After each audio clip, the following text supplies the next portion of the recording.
is that it's going to take 5 years, and we just have to like do it during the stipulated time period and upload it on Gradescope.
First two rows.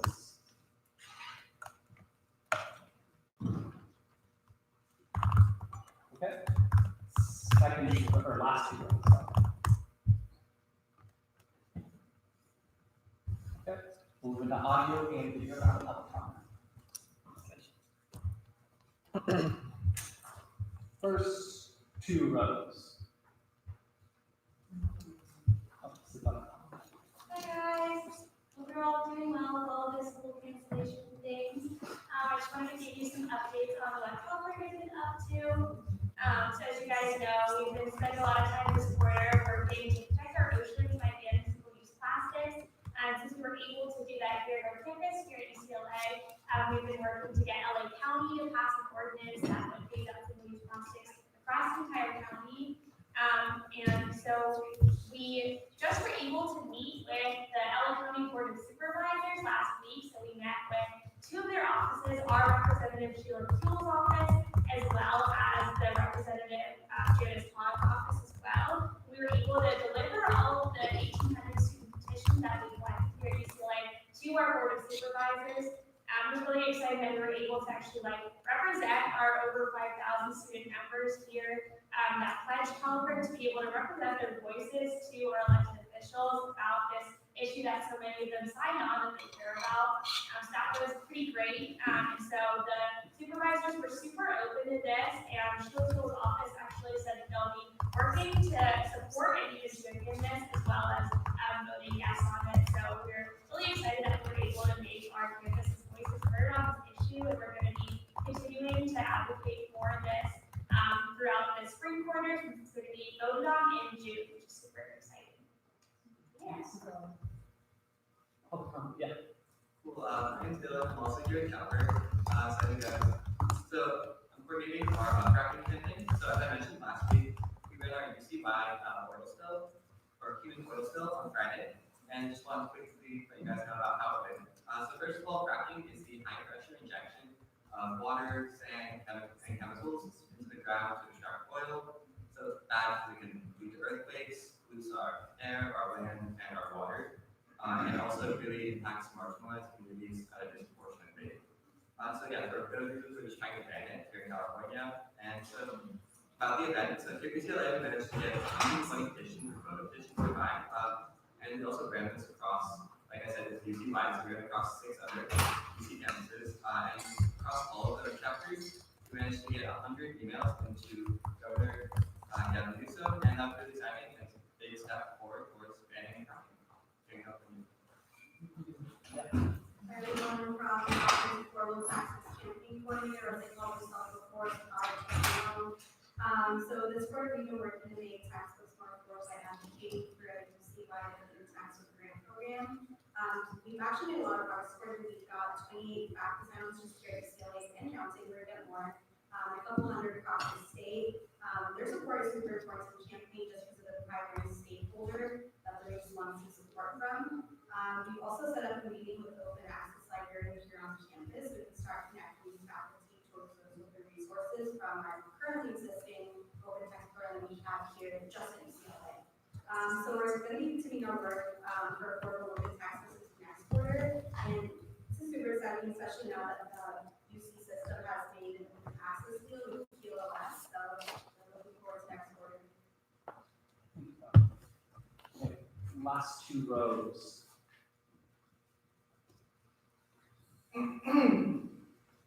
Keep it short, concise. I'm honestly tired of this fucking bullshit that's been going on this fucking campus, alright?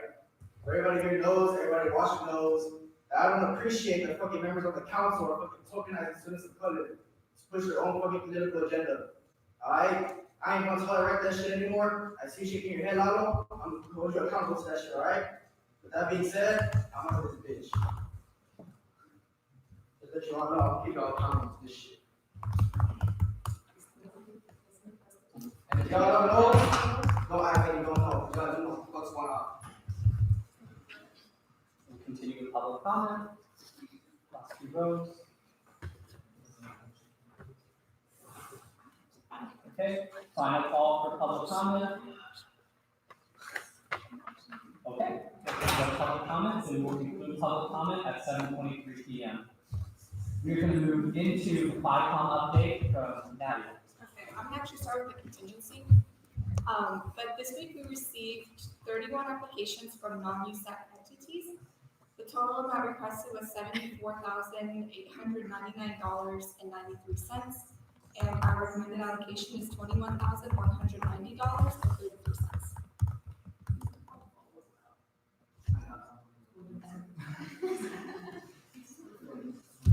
I allocate $21,190.33 to USAC and non-USAC. Non-USAC. Non-USAC. Okay, all in favor? 1, 2, 3, 4, 5, 6, 7, 8, 9, 10, 11, 12. Am I missing someone? By motion of 12 to 0 to 0, the motion passes. Okay, now I want to do the update. Yeah. So as some of you already know, I'm actually graduating this quarter. Yeah, so starting week 1, my vice chair David is going to be stepping up to take over as chair. But I just wanted to take this time to tell all of you thank you. It's been really nice working with all of you, and I wish you all the best for next quarter. And I got you guys some goodbye treats.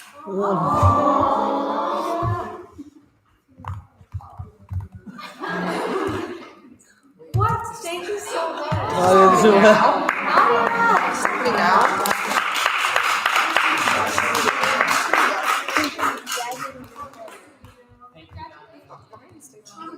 so glad you're out of here. I think she's right. Can I have your? In all seriousness, you have to, one of the appointments that I have been very happy with, and like no regrets, you've done an incredible job.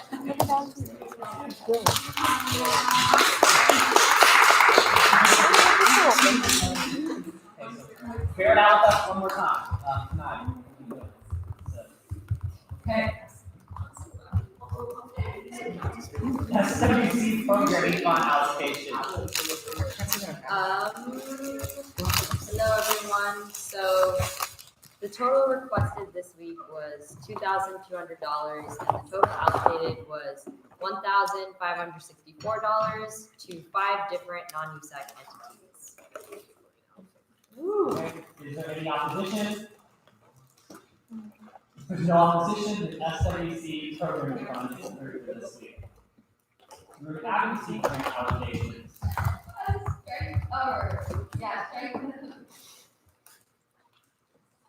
We didn't have applications, but it's been awkward because we're out of our funding for this quarter, so I'm gonna be looking over them for the,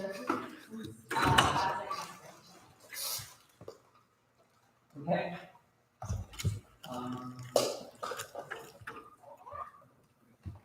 We're good. Sorry, ASR have allocations. She just stepped out. She's texting me the numbers. Okay, wait. I got it. 1,200 was allocated for ASRO. And travel grant refund was $2,050. Is there any opposition? Okay, if there's no opposition, then AAC travel mini grant allocations are, or sorry, ASR allocations are approved. AAC travel mini grant. Oh, is that not? Yeah, we do. Yeah, 2,050. Okay, is there any opposition? If there's no opposition, then the AAC travel mini grant allocations are approved. ARC allocations. Sorry. She's.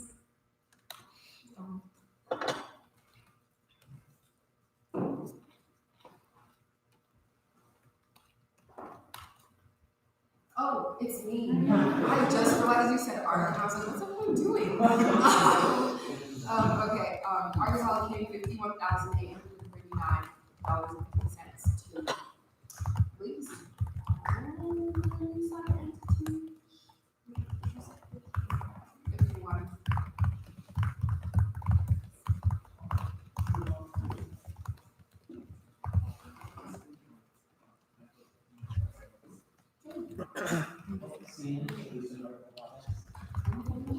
UCLA.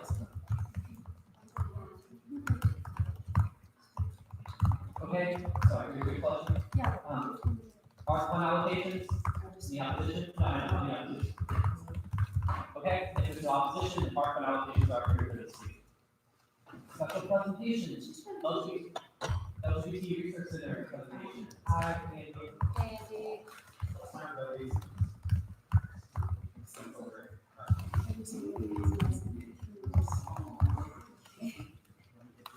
Thanks, I'm going on the ones.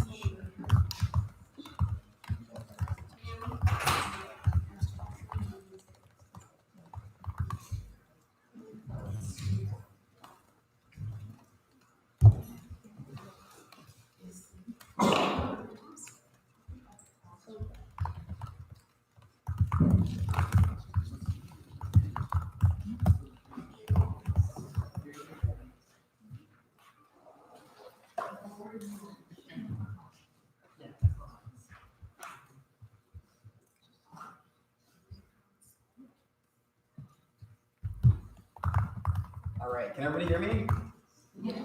Hi, everybody. My name is Andy. You know, I use here, they pronouns. I'm the director over in the LGBT Campus Resource Center, the LGBTQ Campus Resource Center. We actually just added the Q to our name.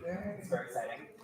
So before I begin kind of sharing a little bit about how we were able to use this USAC Student Wellness Grant this year, I have some really exciting updates around that. I'm really grateful for those who to share some of those. I also just want to acknowledge a lot of USAC's work this year around gender inclusive options for housing. I feel like we've been able to partner a lot and really with the support of USAC, we're able to make some huge changes to ensure really like the safety and comfortability of UCLA's queer and trans students within housing, but also across campus through work with the Gender Recognition Act Task Force. So I'm really thrilled that that is something we've been able to work together. It's been really, really exciting. So I do want to share a little bit about the impact of what we've been able to use this grant this year for. Some really exciting things. I also want to begin by, for those that may be less familiar with our center, a little bit about what our center does. So give you all a little bit of information about our mission, vision, and values, and then kind of move into the grants.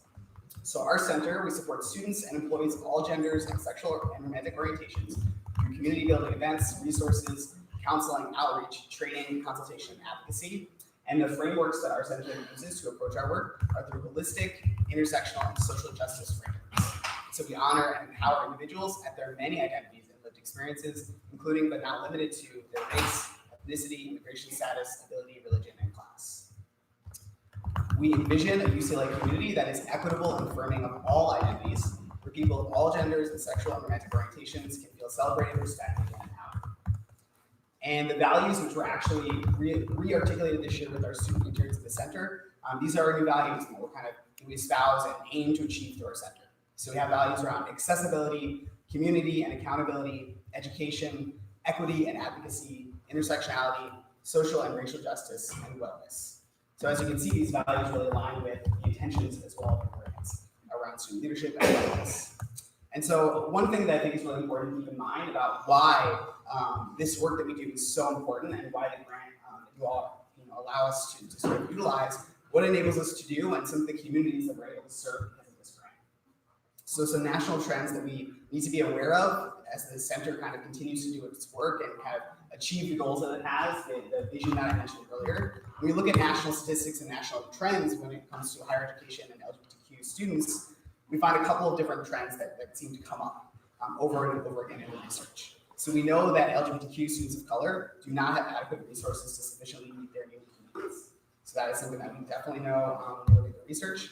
We know that LGBTQ students are significantly more impacted by things like sexual assault and violence, with bisexual women disproportionately impacted.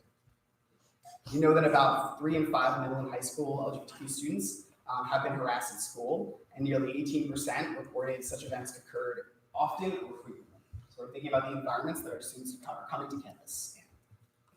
And we also know that hostile school campus climates also negatively affect students' educational outcomes and mental health. So there's a direct correlation between students having a hostile learning environment to negative health outcomes as well as negative academic outcomes. And so being able to provide resources and support to our LGBTQI student population is really, really crucial to ensure that they have an environment in which they can thrive. here at UCLA. And so when we think about the grant that we received this year, which was in the amount of $10,000, the intention behind the grant was the provision of LGBTQ student wellness and leadership programs, such as annual leadership institute retreat, trainings for students, and HIV self-help self-test kits. So these are some of the ideas and sort of the provision of the grant. And so what we've been able to do this year, again, is bring about 30 students on our LGBTQ student leadership retreat, which I'm going to share a little bit with you all about in a few minutes. I think it's one of the most impactful and exciting things that we do all year personally. It's really the only opportunity that we get to engage a large group of students for several days in really intentional conversations about identity, about safety, about wellness, about how to be leaders, what are the skills that leaders need to develop and grow here at UCLA.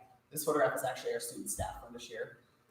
We also provide education and trainings. So through our education and trainings in the center that are both led by our student leaders as well as some of our professional staff, impact about 1,200 folks on campus every year. So we really reach a lot of folks here at UCLA, which enables our students not only to have experience facilitating these kinds of trainings and opportunities, but it also enables our community to become more educated, particularly when we think about the experiences of our trans and non-binary folks on campus. A lot of folks still have a lot of gaps in their knowledge and education about how to support our communities.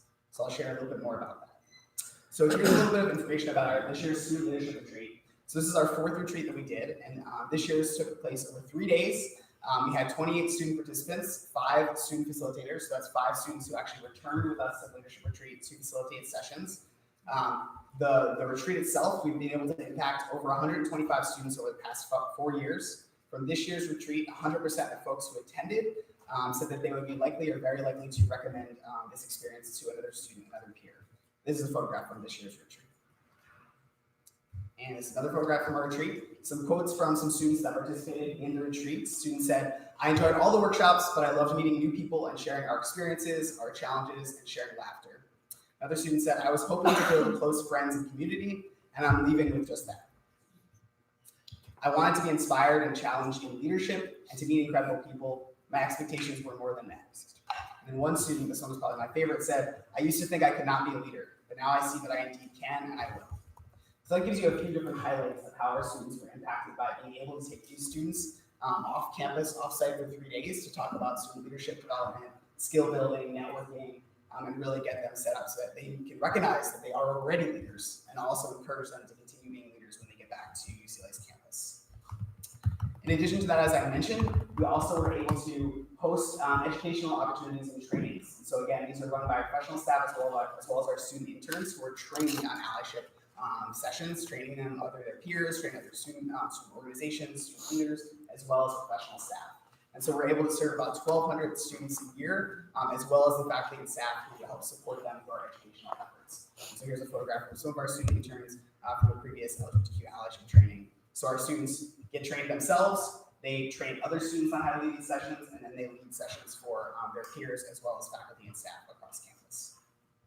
So because we're able to utilize these funds to be able to provide these resources like our LGBTQ leadership retreat, as well as our allyship trainings, it means that our center can have more access to resources to be able to do the other things that we do as a center. We do a lot as a center.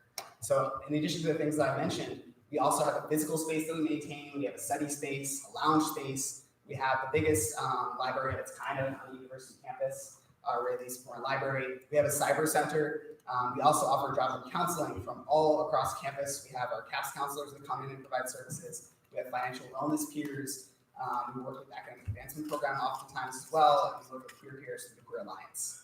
In addition to that, we also provide meal vouchers. We're a meal voucher distribution site. We provide sexual health and menstruation products as well through our center, and we make sure that all of our products are genderless or non-gendered to be thoughtful about how we talk about those kinds of products. We also provide a resource wall that connects students to not only access of resources that are on campus here at UCLA, but also in the Los Angeles area. And we provide campus-wide consultation and advocacy around these different identities, in addition to the education and training that I mentioned earlier. Also, a new initiative that we're able to sort of do this year, in part because we had additional funds to be able to support, is we had one of our students begin a brand new initiative that I mentioned probably last year at this meeting that took place at the end of last year and now is going to be launching this quarter. We have our engagement and assessment intern, Vanessa Lori, who's leading the first ever peer-driven research that's particularly looking at the experiences of UCLA's queer, trans, Black, and Indigenous students of color populations specifically. So Vanessa, in her role as an intern at the center, her and a second intern are actually going to launch qualitative interviews as well as focus groups with LGBTQIA students of color here at UCLA to better understand their experiences, to basically inform the work of the center and how we can continue to grow and make sure that our resources and services are providing students of color, especially sort of the resources that they know that they need, knowing that they're often underserved on college campuses. So we're really excited about that. So Vanessa will be doing outreach and begin those interviews this quarter and next quarter. That is all for my presentation. Again, I want to thank you all so much for your support of our center. Here's our additional staff who are not with us this evening, but I wanted to show their faces too, because they also really do a lot of work to support our students. Thank you all so much. I really appreciate your time. Thank you. Appreciate you coming and talking. Questions for Andy?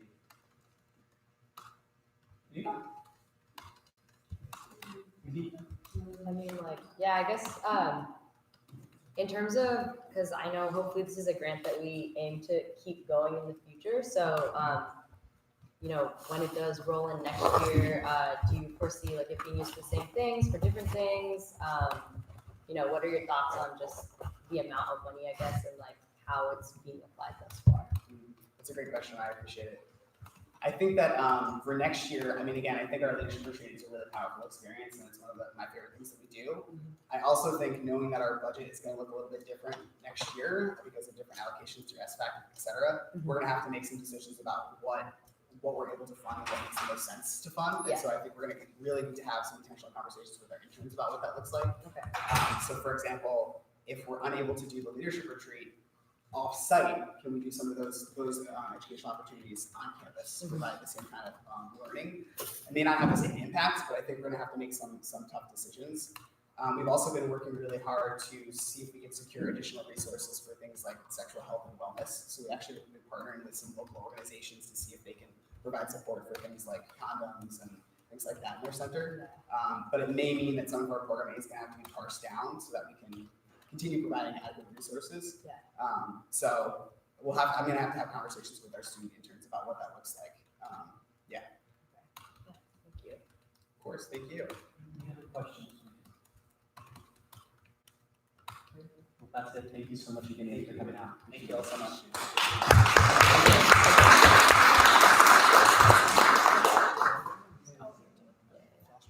Oh, Andy, your flash drive. Oh.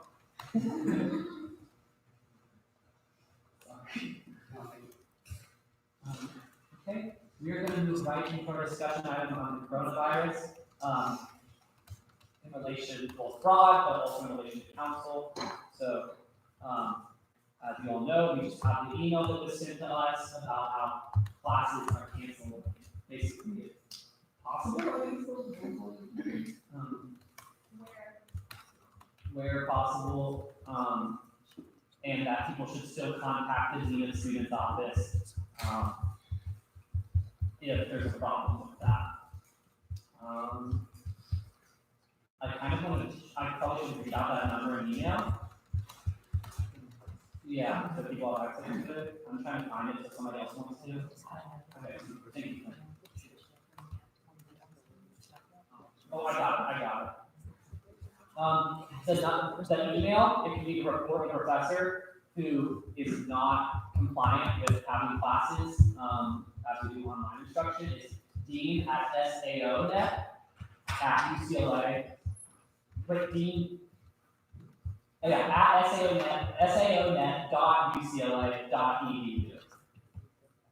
And the number is 310-825-3894. So that's who you need to contact if the professor is not compliant.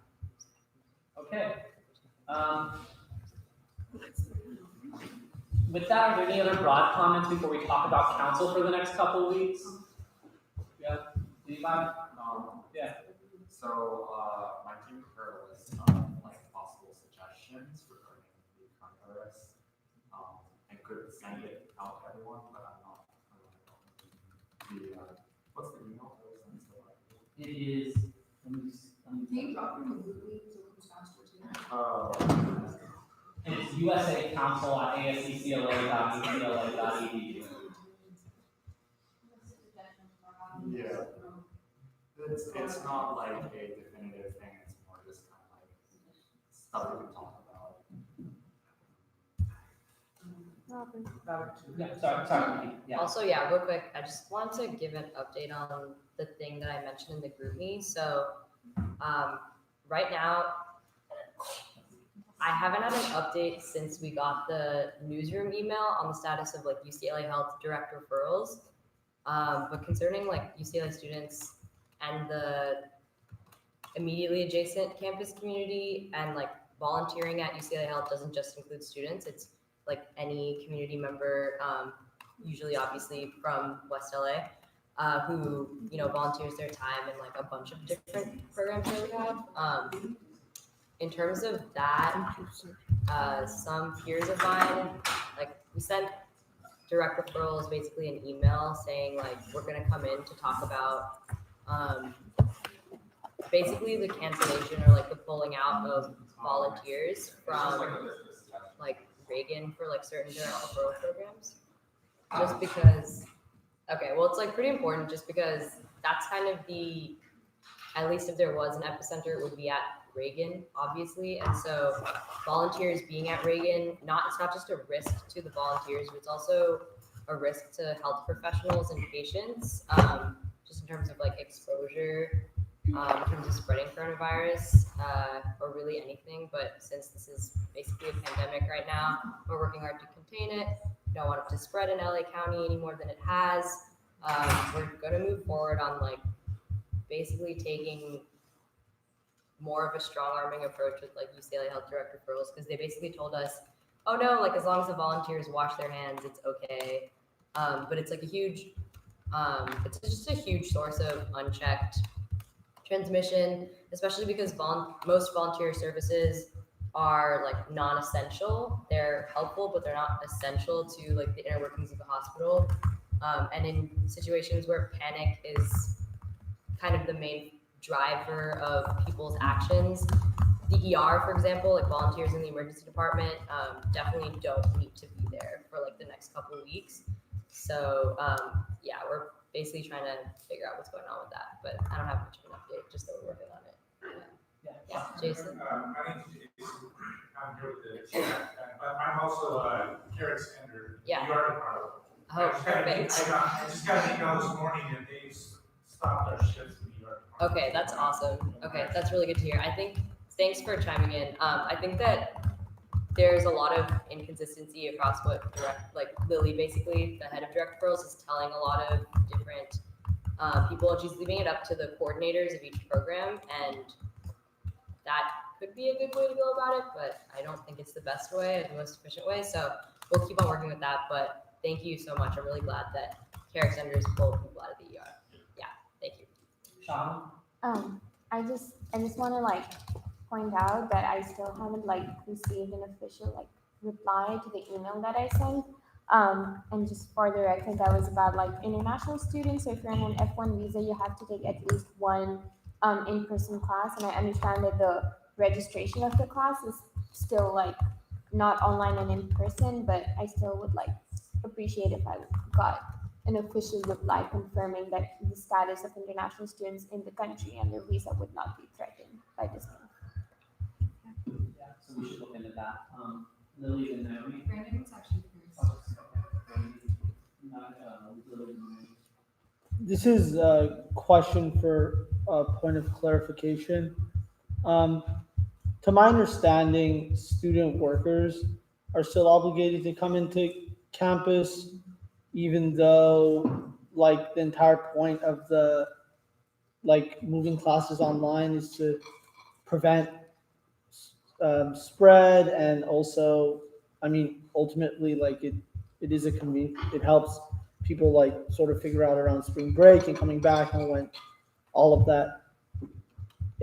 Can we get some council advocacy going? And I'm happy to like help take the lead on this, on getting more, especially for after spring break, making sure that student workers don't have to come back 2 weeks like early, like so at the start of the quarter officially, because I think it's going to be a really big problem if you have students flying in only because like they have their I mean, they obviously have a job they have to attend to, but like, I think the campus should be more proactive in being considerate of student worker needs. Yeah, just to respond to that though, well, two things. According to Michael Beck's email, in response to Robert, the purpose isn't necessarily to like cancel things, but to like depopulate the university. So I feel like that is something that we should like think about as well. And then also too, like it's really hard to speak for student workers because it's easy to say like don't make them come back, but some people like rely on the jobs that they're at. And like my job is canceled, I really don't know what I can do for the next 2 weeks. Lily, Isabel, and then Dr. Brandon. I think Brendan had. Yeah, it's just a point of Yeah, clarification. yeah. I wasn't, if I misspoke, I'm sorry. I wasn't saying that we say that like you are not allowed to come into work.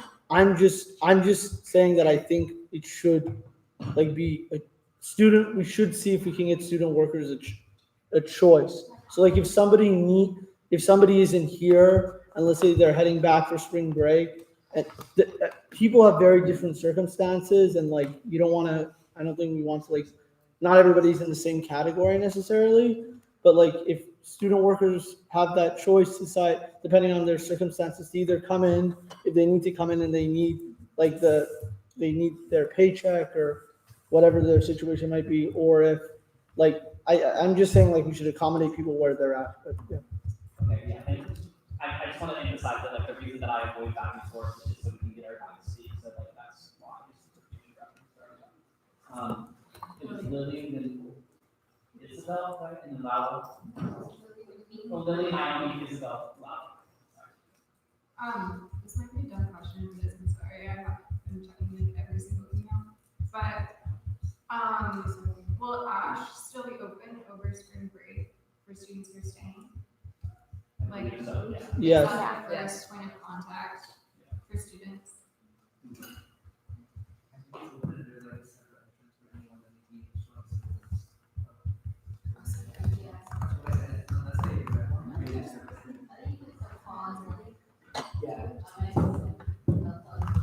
I would recommend if we correspond more with admin, they should emphasize that, because the last thing we want is the students entering the PR like long duration with symptoms, if Ash is available and they don't get like treated.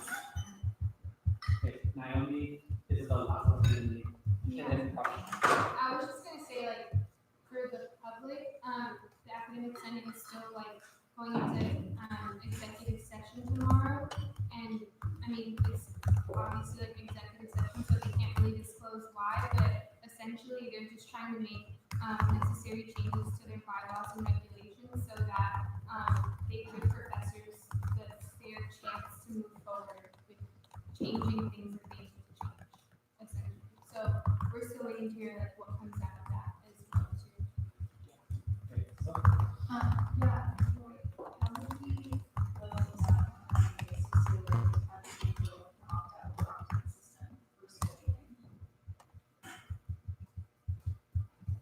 You know, I'm making note of that idea. We will be talking on our executive staff meeting. I will convey that underlying notion. One way to convey it is also to, if somebody wants to convey it, as a note into the executive director's office.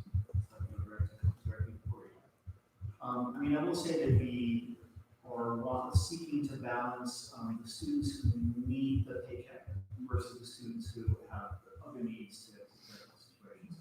So certainly think on the face of it, we are intending to be sensitive to that. Biggest concern that I have heard thus far is students concerned about their paycheck. So, this would be a pretty radical shift in the flow of campus, or all trying to see what this is going to look like. So that's a way to convey it. Again, I noted it for whatever it's worth, and certainly we'll be talking about it in our staff meeting. Yeah, I also want to say, like, if we are going to do, like, anything in regards to, like, student workers and all that, I think we should contact with SLAPS and make their advocacy project, because they literally have it connects to all, not also because they have it connects to student workers, and they have connections to, like, employers on campus, and they already kind of have done that work, so I don't think we should go and co-op anything with their work. Yeah, I agree with that. So all I want to say is that like I'm pretty frustrated or disappointed just in the way that like Adam has communicated with us about this, like just how I see this being communicated with student governments across the UCs. Like there were meetings with the student governments and the chancellor, like they got calls in advance and asked like what their thoughts were, and like I just think we have like representation on this council, like on multiple different fronts, like with campus safety, with academic affairs, with student wellness, where like I don't know about you, like those three offices, but like I received like no communication, like when Michael Beck let me know about the classes were going to be online, like it was already on the website. So like even though like I announced it initially, it was already on the website. I just feel like there wasn't a lot of collaboration with like our student government, which is abnormal and non-characteristic of what's happened at other universities. And it's disappointing to see. To me, it's disappointing. I don't know how like Kim feels, but it's disappointing to see like 2 years now, like trying to start campus safety lines, for example, and like really emphasize the need to communicate in advance with students about this decision, especially leaders on campus, and for that to not happen. So like, I'm pretty disappointed in that, and like think that students need to be consulted more, not just on academic senate, but like also in our actual governments that are supposed to communicate this information to students. So that's all I wanted to say. I know Arsh has stand up, and then Lily and Kim. Sorry. Okay, so Arsh, Kim, Lily. I shared the number and the email ID with residents on the Hill, and I got a reply from one of them. Just to provide some context, the first bullet point in the email that was sent out by Gene Block says we will suspend in-person classes wherever possible and transition, blah, blah, blah. So like I got this message and I quote this individual. I literally just called that number and they said there was nothing they could do because of the wherever possible clause, and that they don't know where students got that number, but they can't do anything about it. So. Maybe you can say that Michael Beck, the vice chancellor, got it. I'm sorry? Michael Beck, the vice chancellor of administration, is saying that they can call that number. Right, but. Yeah, no, I understand the issue. So, what do we do? I think the bigger problem is like that number did not know that they were gonna get calls.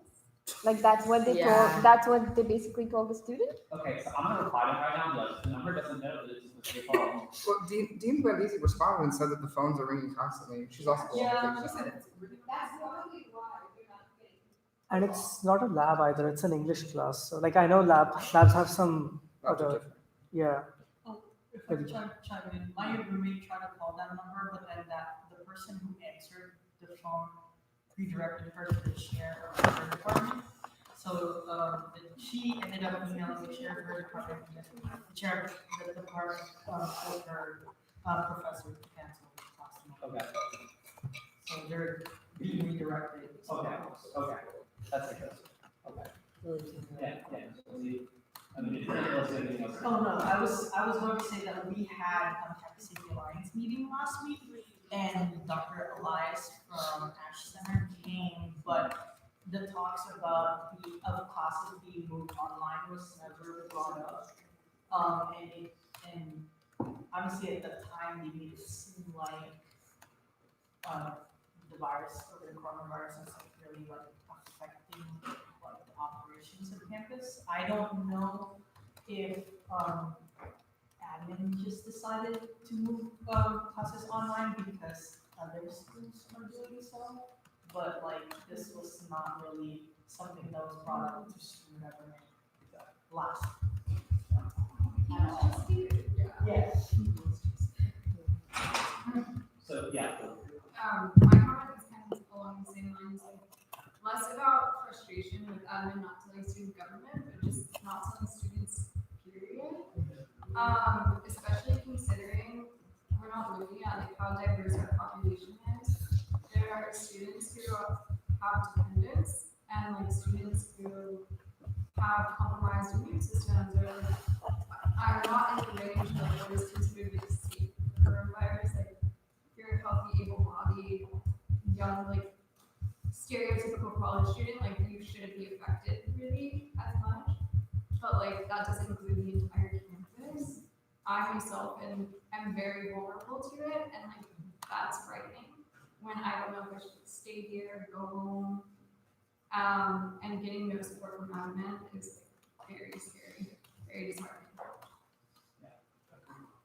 Other thoughts? Yeah. Yeah, I think what Willie said is like really pertinent because there's a lot of people on campus who like are immunocompromised, have hidden disabilities or not. And so I think like that was really irresponsible to not have like a different plan of action or even just like words of comfort or like a plan Z. There was like nothing. And then nothing, Roy, I don't know, oh, he's not. Where did he go? I think he's rushing or something. Okay, no worries. But I just like, is it possible? Is it even something that's been talked about to give like student workers or workers in general at ASUCLA just like paid leave? Because I know like the union's running, but is there like a cutoff? I think- Like, Well, for so when I it think stops? that the general advice is that if you need to take leave, you can use your sick time, for like full-time employees. Mhm. And then if you don't have sick time, I think the university is providing up to 14 days of paid leave for this purpose. Okay. But in terms of student employees, I think,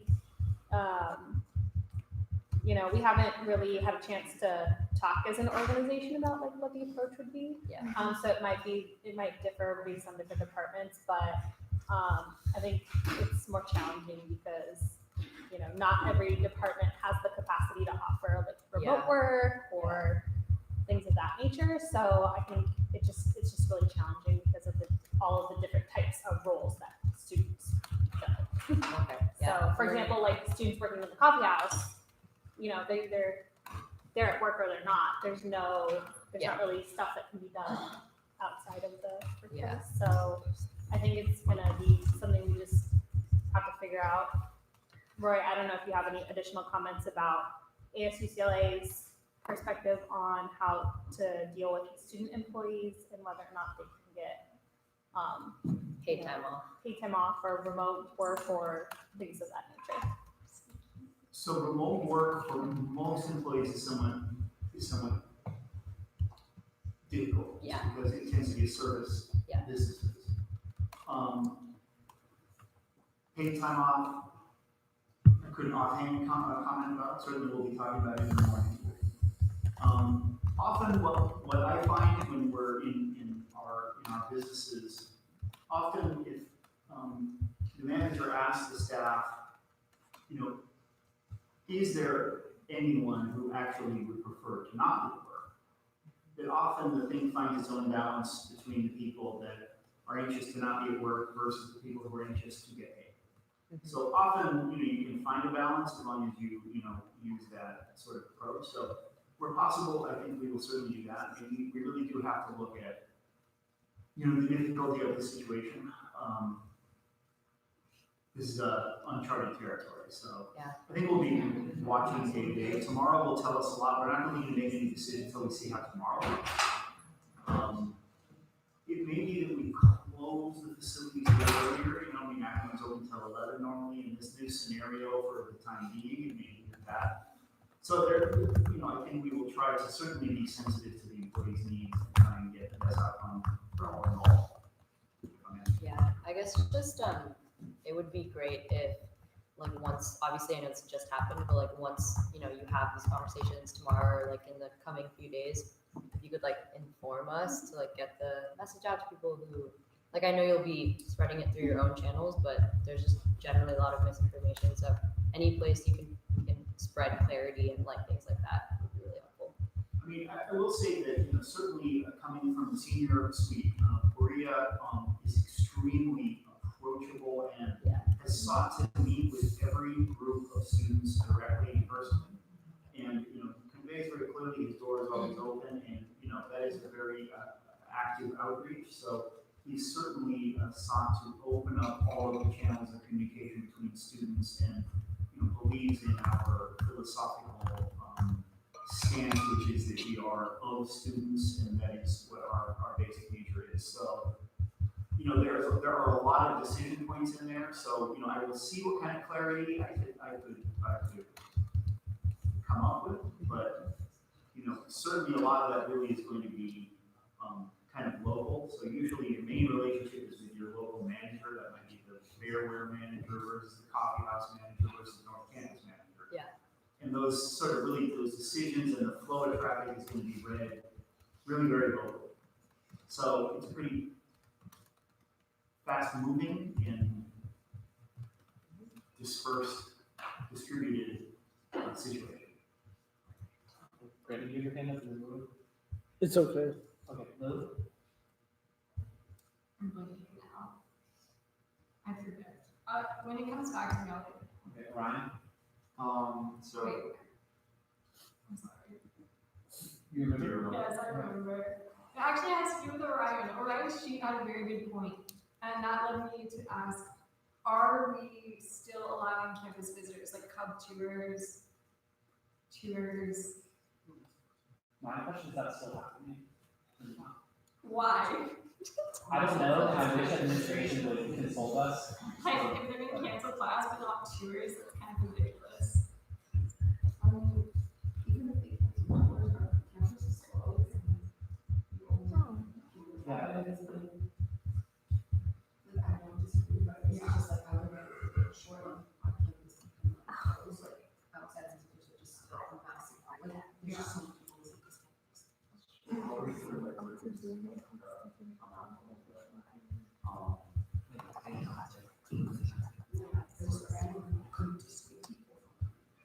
Yeah, I agree. And so the other things on the sheet were like the easiest things were just increasing the ability to like, you know, make things sanitary. I know that I've been told that the hand sanitizer has ran out in a lot of places, including, I don't remember if it was at the grocery store as well. So if we could like get another shipment of that would be good. And then also like for the public areas, extra cleaning for surfaces. And another thing is somewhere that students can like call to get information. You know, a centralized place also like, I could go off topic here, but I know that like a lot of students don't know where to call for like like there, for example, there was like this pile, there was like a truck filled with manure sitting in close sciences, and it was there for like a while, and someone called, and she got transferred around several times, and then through like, facilities, and then transferred to finally someone at the end, and that person didn't pick up, and so then they just gave up, and then the truck full of manure just stayed there, and then let it and smell it. So just something that like students can like call to like, you know, some place that they can feel comfortable calling, someone pick up on the line, maybe that will tell them what the plan is on coronavirus. And it would also be nice if in advance we could like have a discussion with like administration so that we have a plan in general for these different events, so that way beforehand students know like what the procedure is, instead of like each time one of these things coming up like the fires or whatever, and like everyone just freaks out and doesn't really know what's going on. Dr. Delaware, I have a question. What students were consulted in making this decision? I don't have that information. Or any I'm students not, that you know of consulted? I don't know because I'm not part of the process. Okay. Was there ever a plan? Was it like, I just wanted to know if there was like a single student consultant. I do, and this is what like Beth and Kim can also talk about this too. What we talked about in the meeting when we were talking about emergency preparedness, there is a committee that currently its charter is being formed that will have about 4 student representatives there. What is it called? PSAP, Public Safety Advisory Committee, which is supposed to advise Vice Chancellor Beck in these decisions. That committee just hasn't been established yet because the charter is still being written. But USAC is supposed to have 4 appointments there when it is written. Yeah, my concern is that in the meantime, and I know you know, Yeah. students should be consulted, but yeah. I agree. Brandon? I mean, also, like, I didn't want to take time on this, but I think since it's been reached, it's good to bring up. Last week's meeting with Vice Chancellor Beck, quite honestly, now we're here now, like, after several of us asked questions about, like, hey, what if like we get to the point where campus needs to close, or like enough students unfortunately like get coronavirus or whatever, and his response being, oh, we're just going to quarantine a few people and it's going to be fine. Like it's just, to me, beyond frustrating, because it shows like a lack of like at least say we have a plan, we have a backup, we have something going, like it shows a complete lack of foresight. What amazes me too is that literally yesterday, they notified campus at the town hall that they were not going to transition to online classes, and then today they did. Like it, to me, just shows a very clear lack of planning or foresight that's kind of troubling me. Yeah, Lily. Dylan asked a good question actually in the group meeting. Dr. Geller, maybe you can speak on this. What resources will be in place for students who don't have like access to Wi-Fi or like computers readily available from their home? Like will Clean Labs still be open?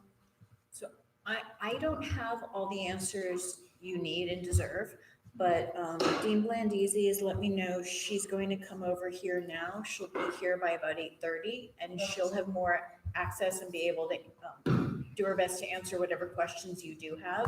So she's going to come so you can engage with her with the questions.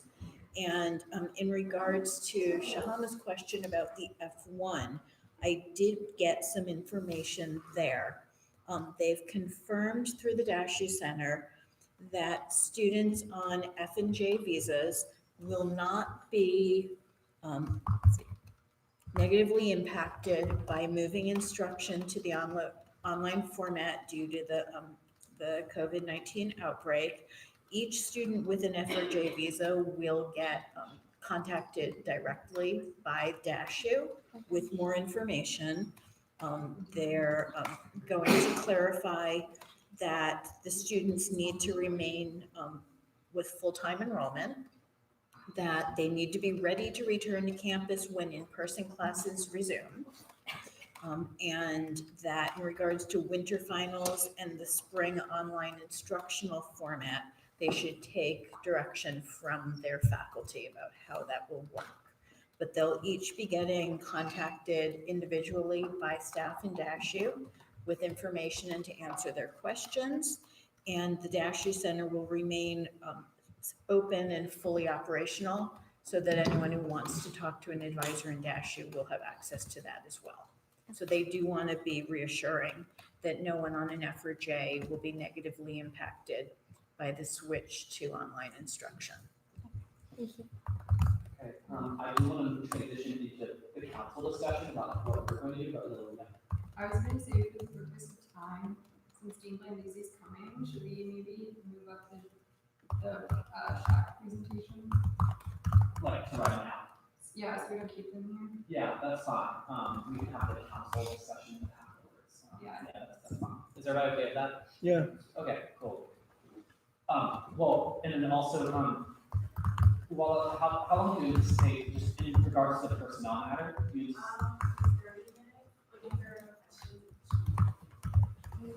Okay, like if there's, I feel like we should probably make it. Oh, this is different from that. So, okay, the shack presentation is different from personnel. Okay, then let's do shack, yeah, okay, cool.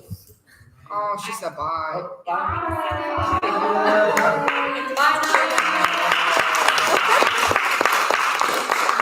I'll still be around. I'm probably not going to go for coronavirus. See you guys. Thank you. Rebecca, I'm probably not gonna go home for coronavirus. It's a common saying. Yeah, okay, yes. Go wherever you want. Sit, talk. Wait, I have a presentation. Oh, can you just send that hand out? Yeah. Yes. I don't think it's yeah, we got it.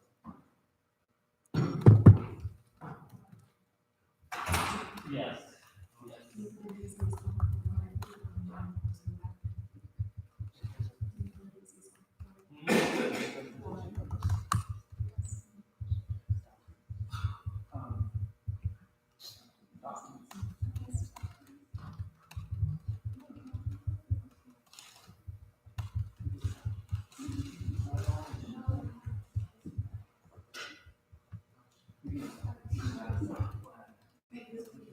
Okay, while we're waiting for this to load, can someone make a motion to add these? That's not it. Oh, this should be cool. We just have a lot. Okay, can somebody make a motion to add the, GCP bylaw changes to the agenda? As an action item? As an action item. I second. All in favor? 1, 2, 3, 4, 5, 6, 7, 8, 9, 10, 11, 12. 512 motion passes and DCGP bylaw change is added as a amendment as a action item to the agenda. Wait, where's Kim? Oh, okay, thank you. We're getting there.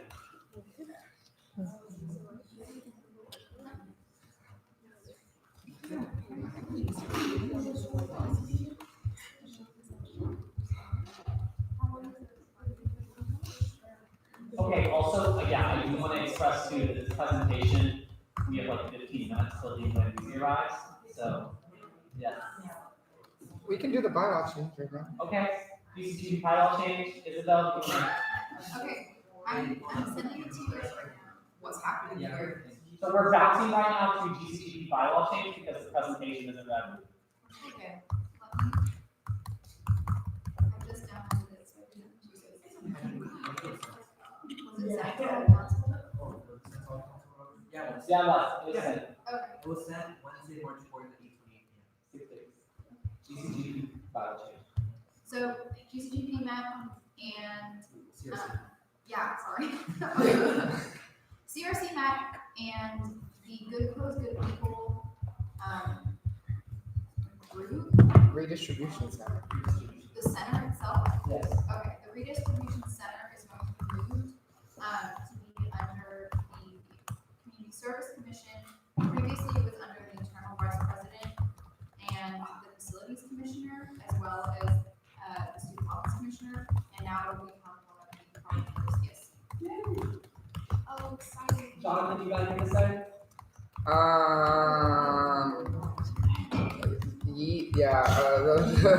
They will become our 34th project. They will gain all the resources that a CSC project does. Yay! Yay! CRC voted, 300 in support of bylaw change. Great. Any questions? Thank God this is happening. No questions, that's hot. Is there a motion? I motion to approve the. Do you have a question, Ray? No, I was motioning. Oh, It's fine. Continue. I was motioning. Go ahead. I motion to approve the GCGP bylaw change. All in favor? 1, 2, 3, 4, 5, 6, 7, 8, 9, 10, 11, 12, 13. By motion of 13 is 0 to 0, the motion passes to GCGP. It's going to be CSC's 34th project. Don't destroy it, Jonathan. Thank you. I can say that. It's not going. He's not. Never but- seen. And now officially, I have taken Robert's project. It's no longer Robert's. It's Good People, Good Closet. That's right here. Hey, we got some Good People, Good Closet. We're going to get to the presentation. Shaq.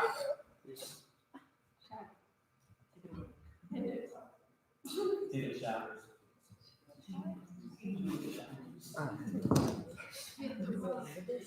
Wait, can we just?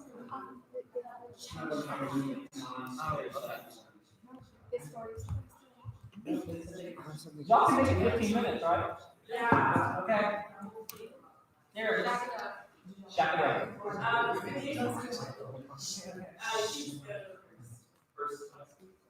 time. Like the first person. Anyway, so as you all know, the student public advisory committee, and part of our job is to propose changes to UC shifts, and not only that, but we have UC 24 to actually approve these changes since last year, and we just want to get your perspective on these changes. But as of right now, discussion short, you can only say yes for any of these changes, we can't amend them. So, yeah. So, some system-wide changes that are being proposed currently, on the next few that I want to talk about right now. My glasses.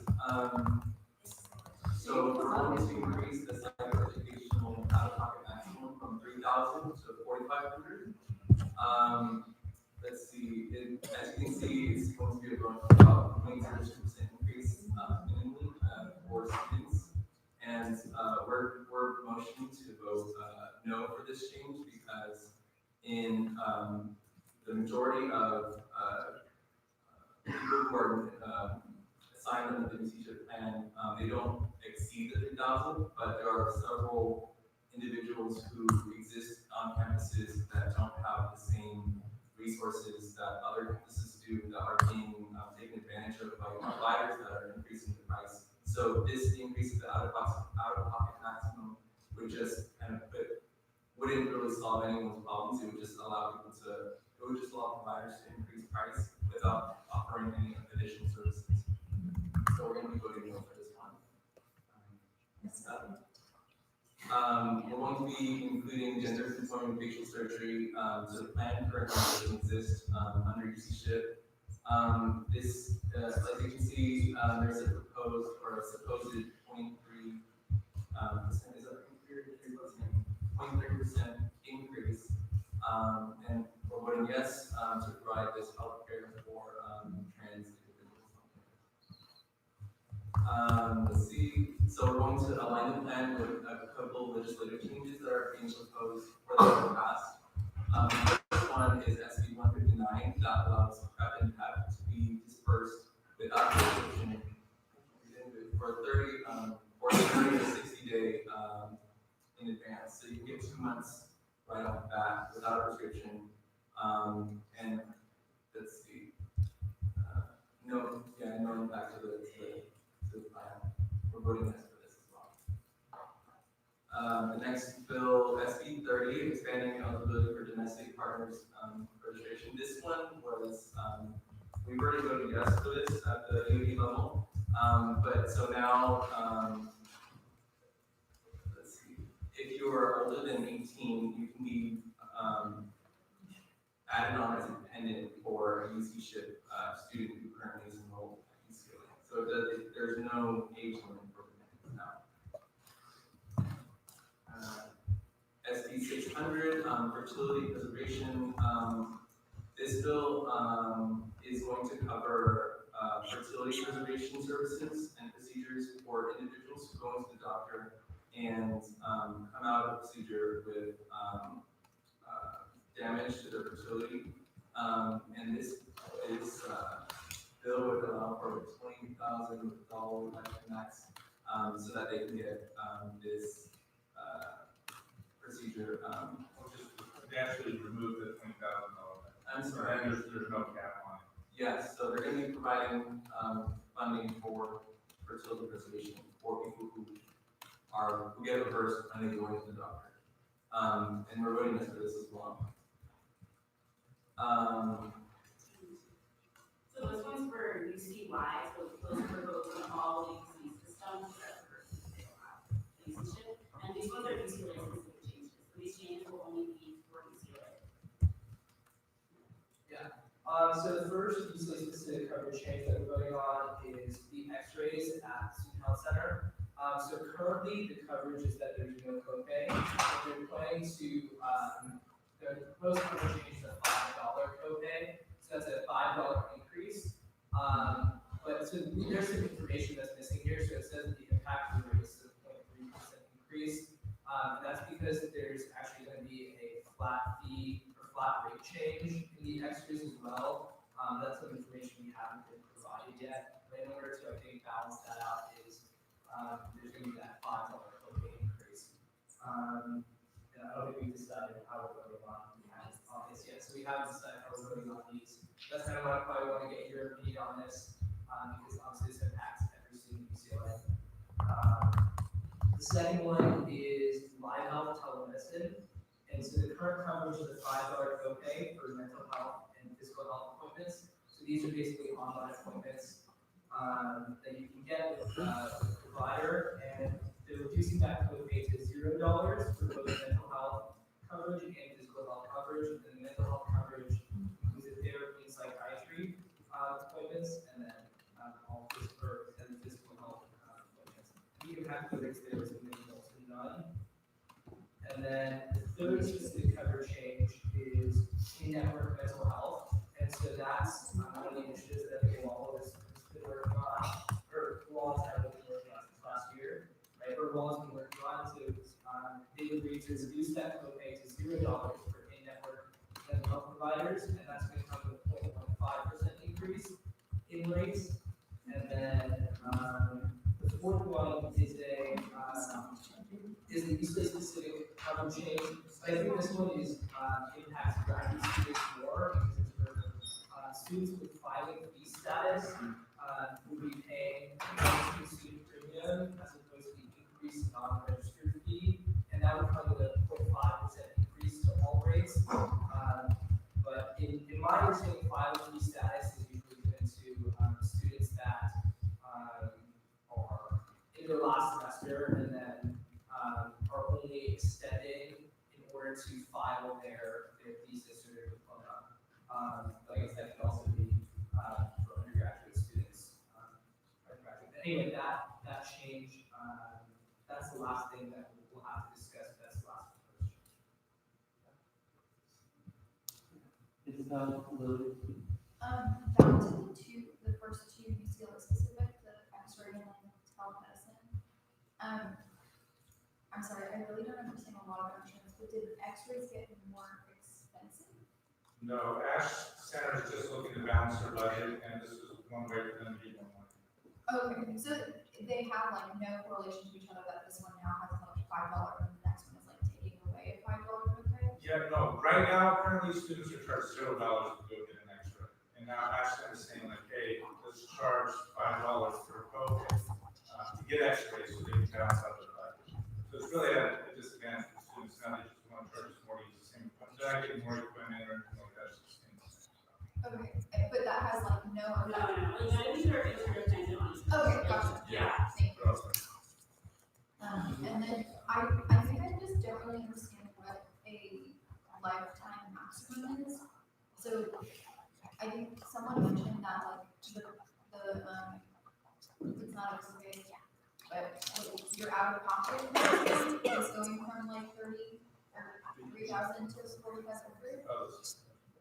Yeah, so in terms of psychoeducational testing, so basically, so your insurance will cover a specific amount, and after that amount, you're liable for that. So for example, what they're doing for psychoeducation testing is right now, the insurance will cover up to a maximum $3,000 for the lifetime of your plan. But for example, let's say you would charge $4,500, you'll have to cover that $1,500, that difference. So what they're trying to do here is try to increase that lifetime maximum for $3,000 to $4,500. That's what Todd is saying, is that right now, from the utilization data that's presented to the DOD, most students that have psychoeducational testing aren't going above that $3,000. But so that's the reason that Todd was hoping to vote no, is because it would adversely just it would allow for providers to increase the amount they charge while still having to be covered by insurance without actually benefiting students. One, I just wanted to say, wow, I'm amazed, just someone who knows a lot about healthcare from personal experiences. Like, this is incredible, and you guys have done amazing work. I just wanted to like give you guys credit. And then also, were there going to be any changes to specialty districts? Unfortunately, I don't think that can be changed without significant increase in premium. Just because it's such a essential service that's been highly used. Yeah, it would have a really big impact, and that impact would probably be more than it would decrease the specialty visit by. Cool. I'm just curious. Thank you. Other questions?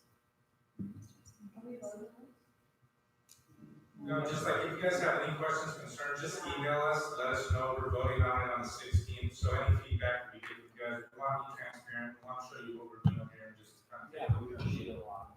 How many people are planning on staying for executive session?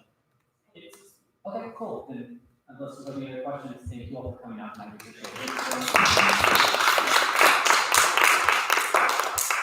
Okay.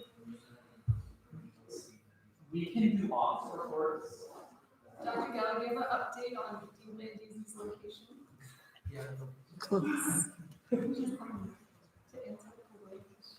She should be here within about 5 minutes. Dr. Gill, I have a very brief question for you. So I'm assuming this will come up later in tonight's meeting, but regarding the council's email to the student body, in the event that they were changed to not be what we are currently requesting it to be, would we still have time to send it out at some point in the next 2 weeks, like this week or next week? Let me respond this way. Every quarter, Student Affairs is open to funding one Bruin post from the USAC president to undergraduate students that talks about what the student government is doing and what news you need to share with your student government, subject to the limitations in the Bruin Post policy. It takes approximately 3 business days, 3 to 4, to have something go through the Bruin Post process. The changes to how classes are being delivered over the next week do not have any impact on our staffing or on mail services staffing from the information I have. So certainly if there is a message that needs to go, we have the ability to work through the normal process to see something potentially delivered during finals week, if that were what your desire was. And then, of course, you have access to send something in spring as well. We treat the election-specific emails that come from election board separate from the president's quarterly communication to the students. Yeah. Well, is it going to, is it the question that I think you're going to ask? I don't know what you think I'm gonna ask. Why does student council only get one communication per quarter with the student body? Gets one funded by Student Affairs. The student governments, USAC and GSA, have the ability to work through directly with mail service to request that additional messages that meet the criteria set forth in the bulk mail policy go out and be funded by USAC. But Student Affairs covers the cost to send one per quarter from USAC and one from GSA, plus the necessary emails about your respective elections. It's just what's built into the Student Affairs budget currently. How much does it cost to send out an email?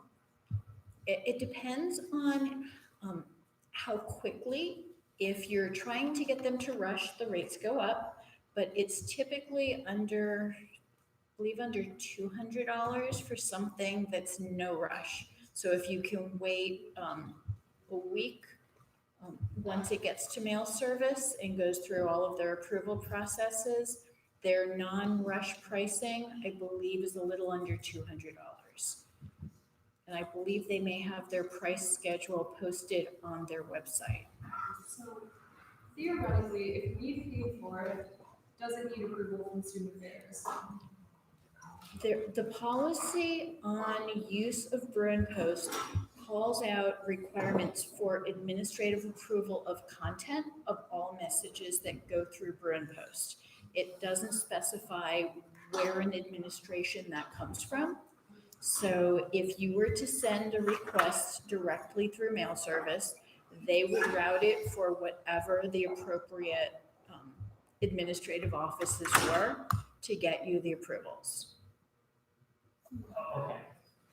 I think we'll dive into this later in this meeting, but I appreciate that answer.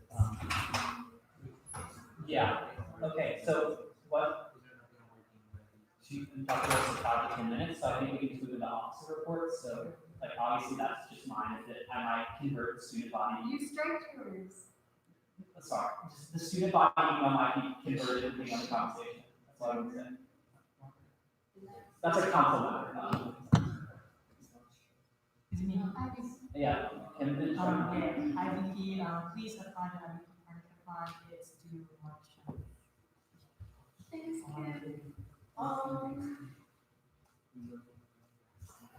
Regents meeting is next week. I'm gonna be keeping my eyes out or eyes open, for if they cancel it or not. If they do, that'll really severely negatively impact our advocacy here at UCLA, especially since the next Regents meeting isn't gonna be here, it'll be at UC San Francisco. And in terms of getting undergraduate students out there, given illness, I don't feel comfortable sending people on flights all the way to San Francisco. So it'll only impact our advocacy efforts, especially since I don't feel comfortable sending people on buses to a Regents meeting when those take hours.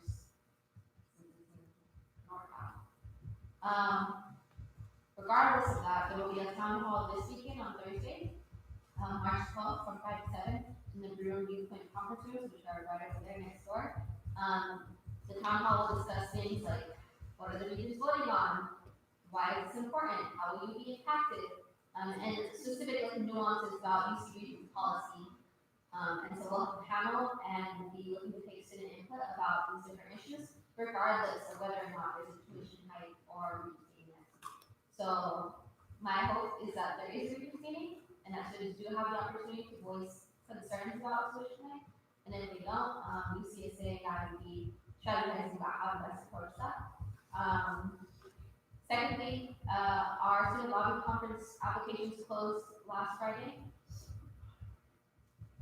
Unfortunately, even though we accepted everyone on Monday, we voted to cancel the conference or not, and the votes came in unanimously for it to be canceled. I was the one who said no. So we've been working on waiting for our official statement from UCSA to see how we're gonna be moving forward, and I'll talk about this more in the discussion item. There's different things that I'm very concerned about regarding the cancellation of the $65,000 conference. And how that will impact my budget and our future budgets from other USAs, moving forward.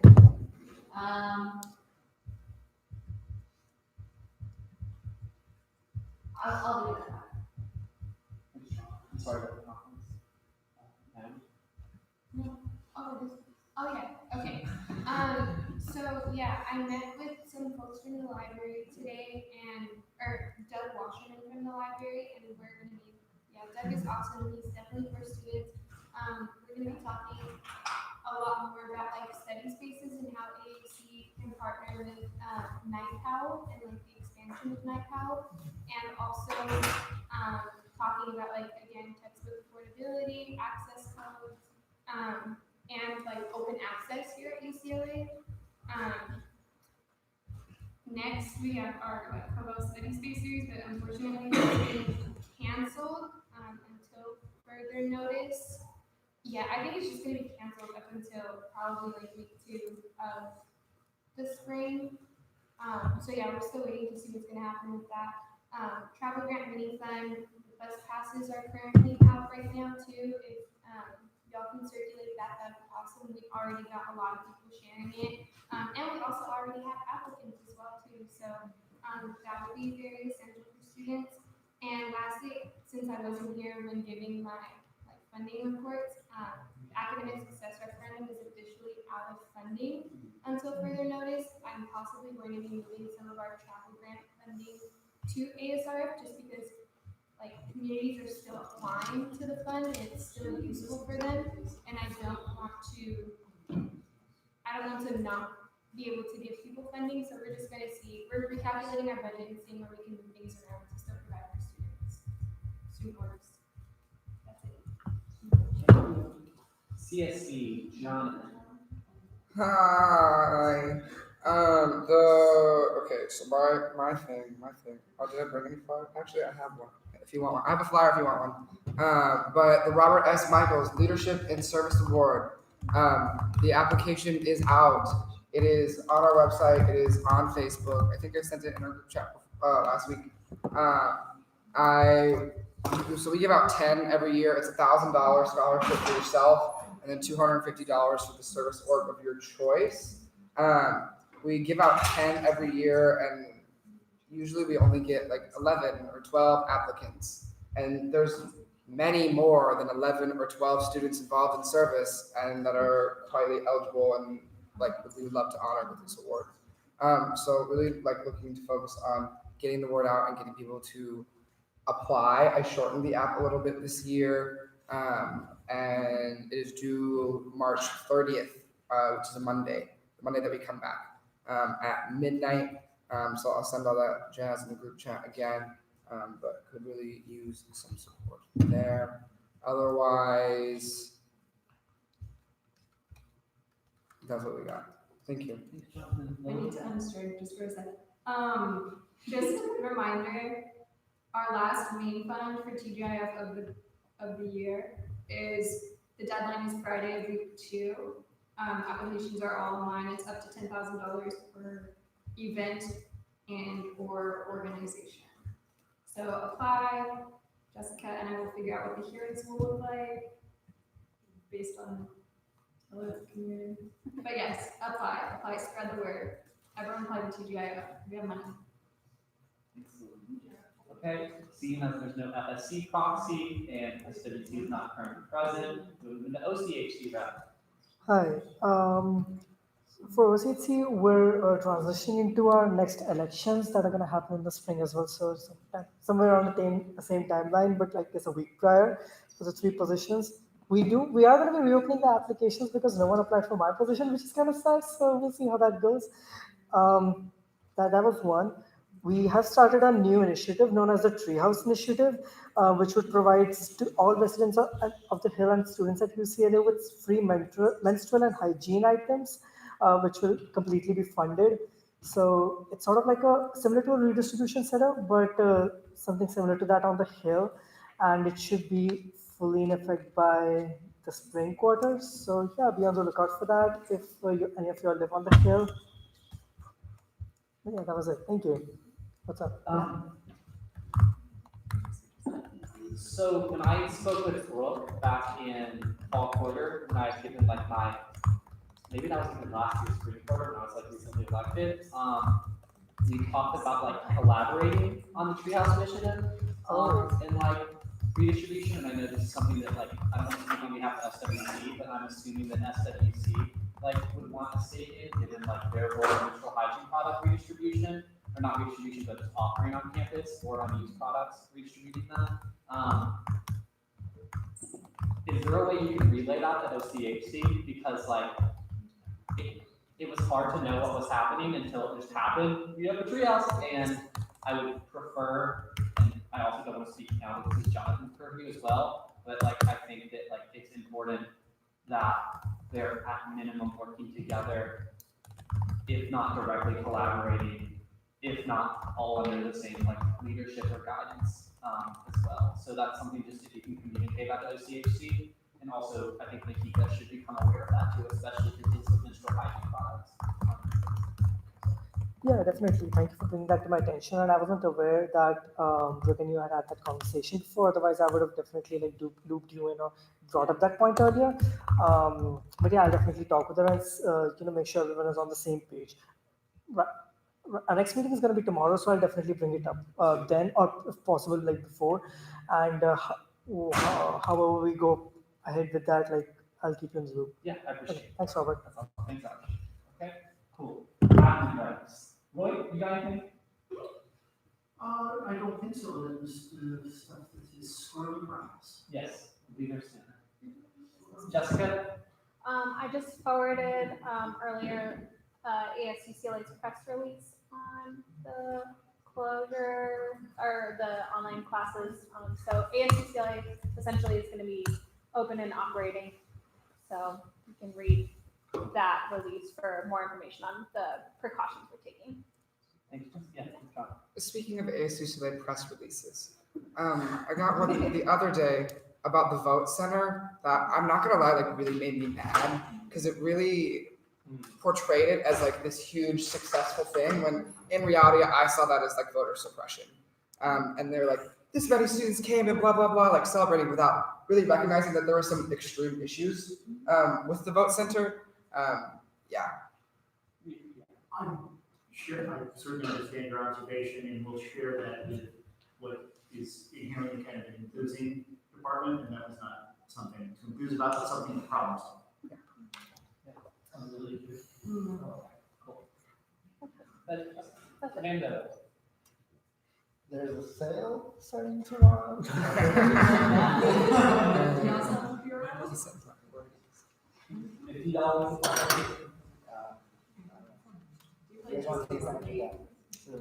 When's the sale? All day? March 11th. So is it? When's it effective? Yeah, so it's employee appreciation. So your usual 20% discount is 33%. 33? Yeah. Ooh, okay. And this applies to any of your students that you've given volunteer discount cards to through your office. So they can use their discount card to also get the card. And if there's any problems, I would suggest talking to the manager.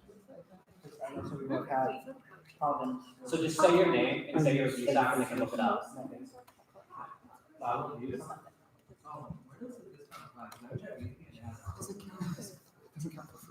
I would say ruinware, supplies. I don't think it's for food. I don't think it's for.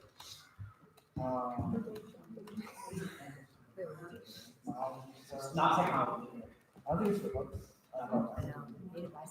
Okay, Nikita, sorry, so we did officer reports, so you're the last one. I mentioned ours, just for FYI, is that, they're doing a treehouse initiative on the hill that I definitely like assumed at the beginning that there was like going to be collaboration with GCGP because it's like basically a redistribution center and they offer menstrual hygiene products, so I said that you might want to be like, engaged. Just group me my Facebook, anything. Yes, definitely.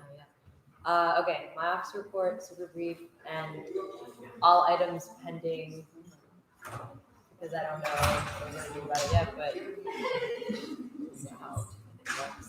April 4th, potentially, not sure anymore, Active Minds Conference, diversity in mind? Yes, diversity in mind. And week 1 was supposed to be National Drug Alcohol Facts Week, but question mark. That's it. Thank you.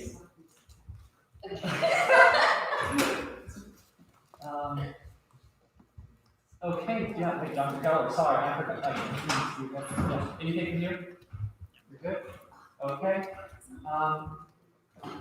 Hi, everyone. I'm assuming that you are here for Dean DC? Yeah. Awesome. Okay. This should become tested.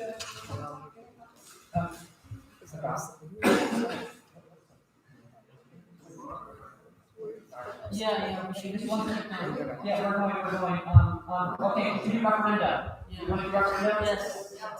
Okay, this doesn't have to be very short and simple because we're not very short and simple for GCGP, but that's fine. SOS and Club are on the agenda today, which are the two other referenda that are going to be in the ballot to increase student fees. So, as everyone knows, we have referenda that are being proposed to be put on the ballot to increase student fees, provide services on campus. My office, Tara's office, Kalechi's office, Lily's office for Cub, but for SOS first, it's Tara, me, Kalechi, and Kim are sponsoring like this one and really behind this one. This one increases student fees primarily for student organizations and for student government to support student organizations. So does everybody have the language and have access to it? Okay. So when you went to arrive, we will transition back to that. So, yes.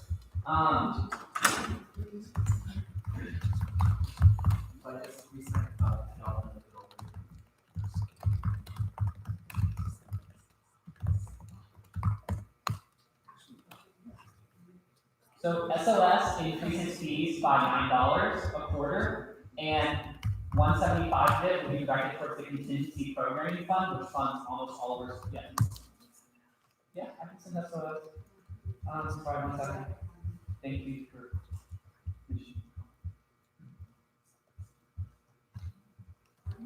There we go. Oh, wait, that's not that.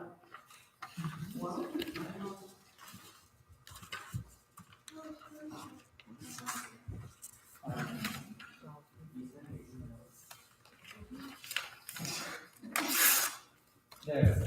I hope that's it. Okay, so SOS increases student fees by $9. It would be $175 directed towards contingency, which funds all of our student organizations on campus. $1 towards tax ARC fund, which funds programming for cultural organizations. $1 to CAC in order to support undergraduate student organizations via co-programming, such as the Kirkhoff Art Gallery. $1 should be directed to CAC to support the Bruin Bash concert. $1 should be directed to CEC to support the Bruin Bash concert. $1 should be directed to SDOT, the Student Government Operational Fund, in order to make sure that our government actually has an operating budget. And 25% of it should be returned to financial aid to make sure that students that are on financial aid are not negatively impacted by the referendum. So this is also adjusted for inflation. So this will be on the ballot. Thoughts, questions? Sounds good. Sounds good. Okay, is there a motion? I motion to approve SOS. To add to the ballot. To the ballot. I motion to add SOS to the ballot. I second. Okay, let's second. All in favor? Oh, sorry, Dr. Go. So before you vote, I just want to make sure there's clarity. The language is going through the Office of the President review process. Their feedback has not yet been received. When the feedback is received, it will be provided to Robert, at which point you all will have the option, if you vote to put this on the ballot, to either move forward and accept whatever their required changes are, or to choose not to move forward. There won't be time to rewrite once we get their feedback and start the process over before your elections, but you will have the opportunity to take a look at whatever they're requiring, if any changes are in fact required, and say, yes, we can accept those, or no, we want to stop. Yeah.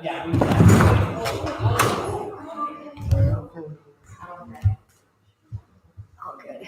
Oh, I'm so sorry. No, you're good. I'm good. Carry on. Student roles. I recovered. Okay, so Help. Dr. Go, that's been communicated to council, so. Okay, all in favor? 1, 2, 3, 4, 5, 6, 7, 8, 9, Robert, 11. quick one before I put my hand up. One thing, if there are revisions, will we vote again on the No, revisions? this is subject to assuming that you would approve the revisions, because if you don't, it's not on the ballot. So, but we'll have a chance as council review to We can review. do it, but we wouldn't be able to vote on it again. So this is approving the revisions without seeing them? Because we would have to. It's not, we either approve their revisions and move forward with them, or we say no to it being on the ballot altogether. So I. No, I know, I understand, but So, okay, let me answer the question. So, No. My question is, why are we voting on it before the revisions are here? We have to go approve it in order to send it to UConn. No. It's already been sent. So the assumption here is UConn is not going to fundamentally alter what the referendum is doing. It will alter either taking things out, changing the name of it, or like UConn will not alter the referendum in a way that does not serve the purpose of the referendum. It will either say you can't do this or you can do this. So we're assuming that moving forward, subject to the conditions of UConn approving it, it would be on the ballot. So it's not like we're voting on something that UConn can fundamentally change that would harm students in any way. It's either they're going to approve this or cut certain aspects of it, or ask us to change the name or language. So that's why. But they wouldn't ask us to, they wouldn't do line item vetoes essentially. They could do line item vetoes. The review process is a review for compliance with policy and law. It's not a viewpoint review. Okay. Thank you. Yes. Okay, sweet, thank you. By motion of 12-0, the motion passes, and the SOS referendum is added to the ballot. Oh, sorry, what? I didn't vote. Okay, 12, okay, sorry, I totally forgot. Are you stating or no? Okay, by motion of 12 to 1 to 0, the motion passes and the SOS referendum is added to the ballot. Okay, the club referendum. Yay! Okay, so we're gonna return to Cleveland, DC, and Chief of Staff Zoya for coming back tonight. Thank you all. So we are having. You can cover. Okay. We're having all of those.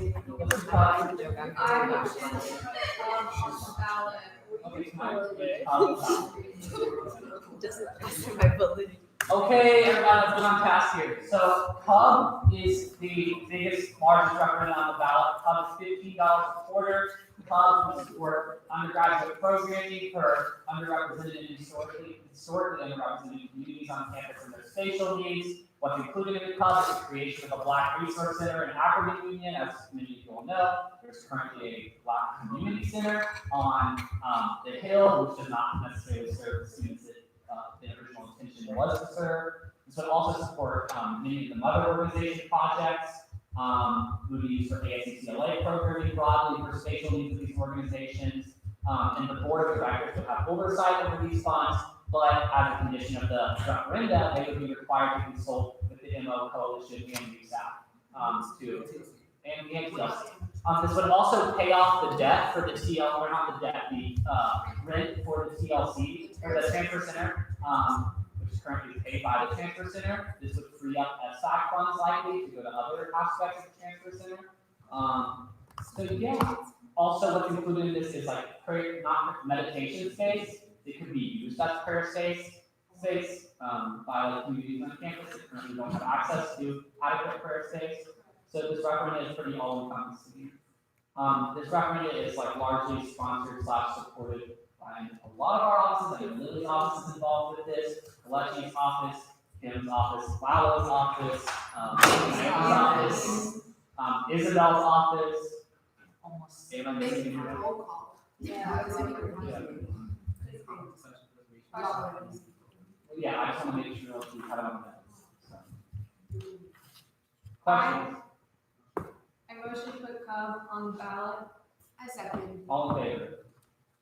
1, 2, 3, 4, 5, 6, 7, 8, 9, 10, 11, 12.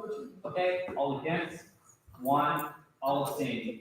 0. By motion of 12 to 1 to 0, the motion passes and Cub is on the ballot. Okay, so that is the last of our referenda that have been submitted to UCOP, so we are done with referendum on the ballot. Let's move back to Dean Blake, BZ, and Chief of Staff Zoya. So we were discussing multiple different things regarding the coronavirus. Our conversation left off regarding concerns about students' input in this process, why the student government was not necessarily consulted about these decisions. And then there were some questions specifically pertaining to how students are going to be impacted moving forward. So I don't know if you'd like to introduce kind of, or yeah. Sure, I can open up start with some opening comments and then we can take questions. Yeah. Let's see, where do we begin? It's been a long week and a long few days, and I think what we're aiming to do is Deb was describing to me some of the questions that were being presented, and because I was still in the office, we were still in the office, we suggested we would just come down to directly address the questions that you may have. So I want to be very thoughtful that these are not questions that have been completely vetted by all of the university administration, and I'm speaking as Dean Landisi. I'm not speaking on behalf of the university, yes, because I'm coming in the moment right here to answer your questions. So I want to just clarify that. I did share with Vice Chancellor Gordon and my colleagues that we would come right now, but other than that, we haven't vetted a statement per se, so I'm just prepared to answer questions. What I understand about where we landed as a campus at this point is that, and we said this last night in the live stream audio, that at this moment, no one on the UCLA campus is tested positive for COVID-19. And that message has stayed true for what we understand from last Friday when the chancellor communicated to the entire campus. And last night we had a live stream audio answering questions, and that should be posted on the UCLA newsroom. And that's where medical experts and the medical director, Dr. Sam Elias, offered up the specifics related to what we know about the virus. So I'm not prepared to answer questions about that, because that's not my mode of expertise. So I want to be clear about that as well. I also want to offer that, we will have another session tomorrow at 12 o'clock on the Hill, and we are continuing to engage with staff across the entire university to give them real-time information about what we know. Our campus is very connected to the county, the LA Department of Public Health, as well as the CDC. And we've been tracking this for the past, since January, since the end of January. And there are 3 times a week calls that the campus is hosting to engage in conversations. And our medical center and our occupational health colleagues are leading the effort related to understanding the risks associated with what's transpired nationally and internationally and what's happening. So today's decision that was released by the chancellor is not something related to because there is increased risk as we know it right now, any more so than what transpired yesterday. So I want to be clear that today's conversation and today's announcement wasn't based, as I understand it, on the medical risks associated with keeping the campus open. The desire is, as we can see what other campuses are doing, as we can see what's happening nationally and internationally, that the virus continues to spread, it's in all of our best interest to start to reduce the number of people on campus as quickly as possible. So the message today was really intended to reduce the number of people on campus, not to close the campus. So there is no directive to employees on the campus to not come to work. We are all coming to work tomorrow. The campus remains open, and we are moving for the next 4 weeks into an online modality. So the goal here again is to just reduce the number of people on campus, and faculty be encouraged, not required, to change into the online modalities where possible. It's important to note that labs and dance classes and music classes and other curricular things that don't operate in an online place can actually do anything meaningful in the online space. So those classes are in a difficult position, the students in those classes and the faculty in those classes are in a difficult position to think about how best to honor what the curriculum is intended to do. I'm going to stop there. I think, Robert, where you started in the context of the question was why weren't students consulted in this decision that the campus has been making? I would say that from my understanding, in some places and spaces related to events and campus activities, students are being consulted, but in relation to the actual going into the online space related to the curriculum, it's the faculty and the academic senate that is leading the discussions and conversations related to the preparedness for them to transition. So I know you referenced in your communication earlier today that other campuses are consulting with student leaders in relation to that. I am not at the decision-making table at this point. I am receiving information about the decisions that are being made. So why or why not students being consulted, I wouldn't be the best person to answer that, and I think we need to get you the right person to answer that. So I would appreciate that too, Yes. and I think that I specifically emailed Monroe Gordon, Yes. and council was CC'd that like a week ago at this point. He's not contacting me, he sent me multiple emails about multiple different subjects that are recorded. My chancellor back also took quite a long time to respond to me until it was already published on the UCLA News website. And the last thing I would say too is like, I'm concerned that like this idea or narrative that I've heard, and not from you, but from other folks, I think that students have been consulted, but like a lack of clarity on who was consulted, especially when our student government wasn't consulted, when our campus safety alliance wasn't consulted, when our academic affairs commissioner wasn't consulted, when our student wellness commissioner wasn't consulted, whose like job duties are to protect students' academic and wellness on campus. I am concerned, and like, I'm also concerned because what's happening at other campuses is not proportional to what's happening here. And like, obviously my concern is that this is not just happening in this regard, this is happening on multiple issues on campus, where it seems like administration just doesn't acknowledge the like legitimacy of students on campus actually having their voices heard. So like, I don't know if it's clear that I'm pretty upset about it, I think like other council members are pretty upset about it too, I think like students are here because they're upset about it. So like, I do want this to be an opportunity where council can ask me clarifying questions, because there are a lot, and also if there's students that are impacted by this that are here, they can ask me questions too, that would be appreciated. With that, we can go to Lily, Naomi, Lala, and then John, sorry. Yeah, I would also just like to Thank you, voice Naomi. my frustration with administration. Michael Beck was here last week and said nothing of substance, which is like very laughable. And I'm concerned about our more vulnerable populations, people with compromised immune systems, people who have dependents and are traveling and go to and from home, because it's not just long distance domestic travel or international travel, it's coming in and out of this population. So putting classes online doesn't really do that much harm reduction, especially if we're still having tours on campus and having visitors and having outside members of the community come. So I guess I'm wondering what steps are being taken to kind of shut down more of the events side and the tourism side of UCLA, and also how are you doing outreach to more vulnerable populations and students? Let me start with, where do you want me to start? I can start with the travel. Let's start with travel. So I'm hearing that there's concerns related to the travel, the people that are coming into the campus and campus tours. I know that Yolanda Coburn-Morgan, our Associate Vice Provost, is in conversation with the Chancellor about Bruin Day specifically and about campus tours. So I do, the campus has not made a decision about that I'm aware of, that I can communicate to you. But there is active ongoing conversations about Bruin Day and other events that bring large number of people to the campus. There's also a lot of ongoing conversation related to campus events and athletic venues. And so more information is going to become available tomorrow about what I think people are working around the clock right now to determine how do we think about the athletic venues, what is happening related to other large campus events. So I don't have a statement yet that I could offer to you about this, but that I know that people tomorrow expect to communicate about what our students' involvement in the Pac-12 tournament, what's happening related to all of the sporting events on campus, what's happening related to other events where there are more than, there are 50 events that are currently being considered for how we manage going forward. So more communication is going to come out about that. Then in relation to international, I think maybe we didn't touch international students, but we did touch about travel.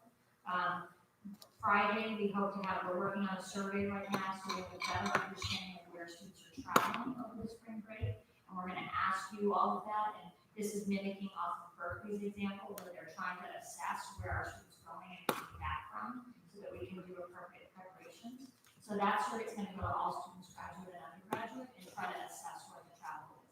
You've been getting information, and maybe we need to get you more information about what our travel to specific areas. All of our study abroad programs that are in CEC level 3 areas have been closed down, and all those students have been brought back, or are in process of being brought back. And then our students that are registered through the CAE, we're thinking about the proctoring appointments, and now that online education, our online final exams are the possibility for most courses. What does that mean for the CAE testing center and how students are getting support from the CAE? And then finally, international students are expressing concern, as we've heard that, and our director actually was prepared to respond. I think one of you sent an email to our DASHU director, and the guidance is that S and J status quo visas will not be negatively impacted by moving instruction online, because you're still actively enrolled as students. Full-time enrollment, though, is still required to maintain F and J visas, and students should be ready to return to campus when classes resume, and that students should follow directions by the professors offered during this season right now, and that the DASHU Center is remaining open and operational throughout all of this time.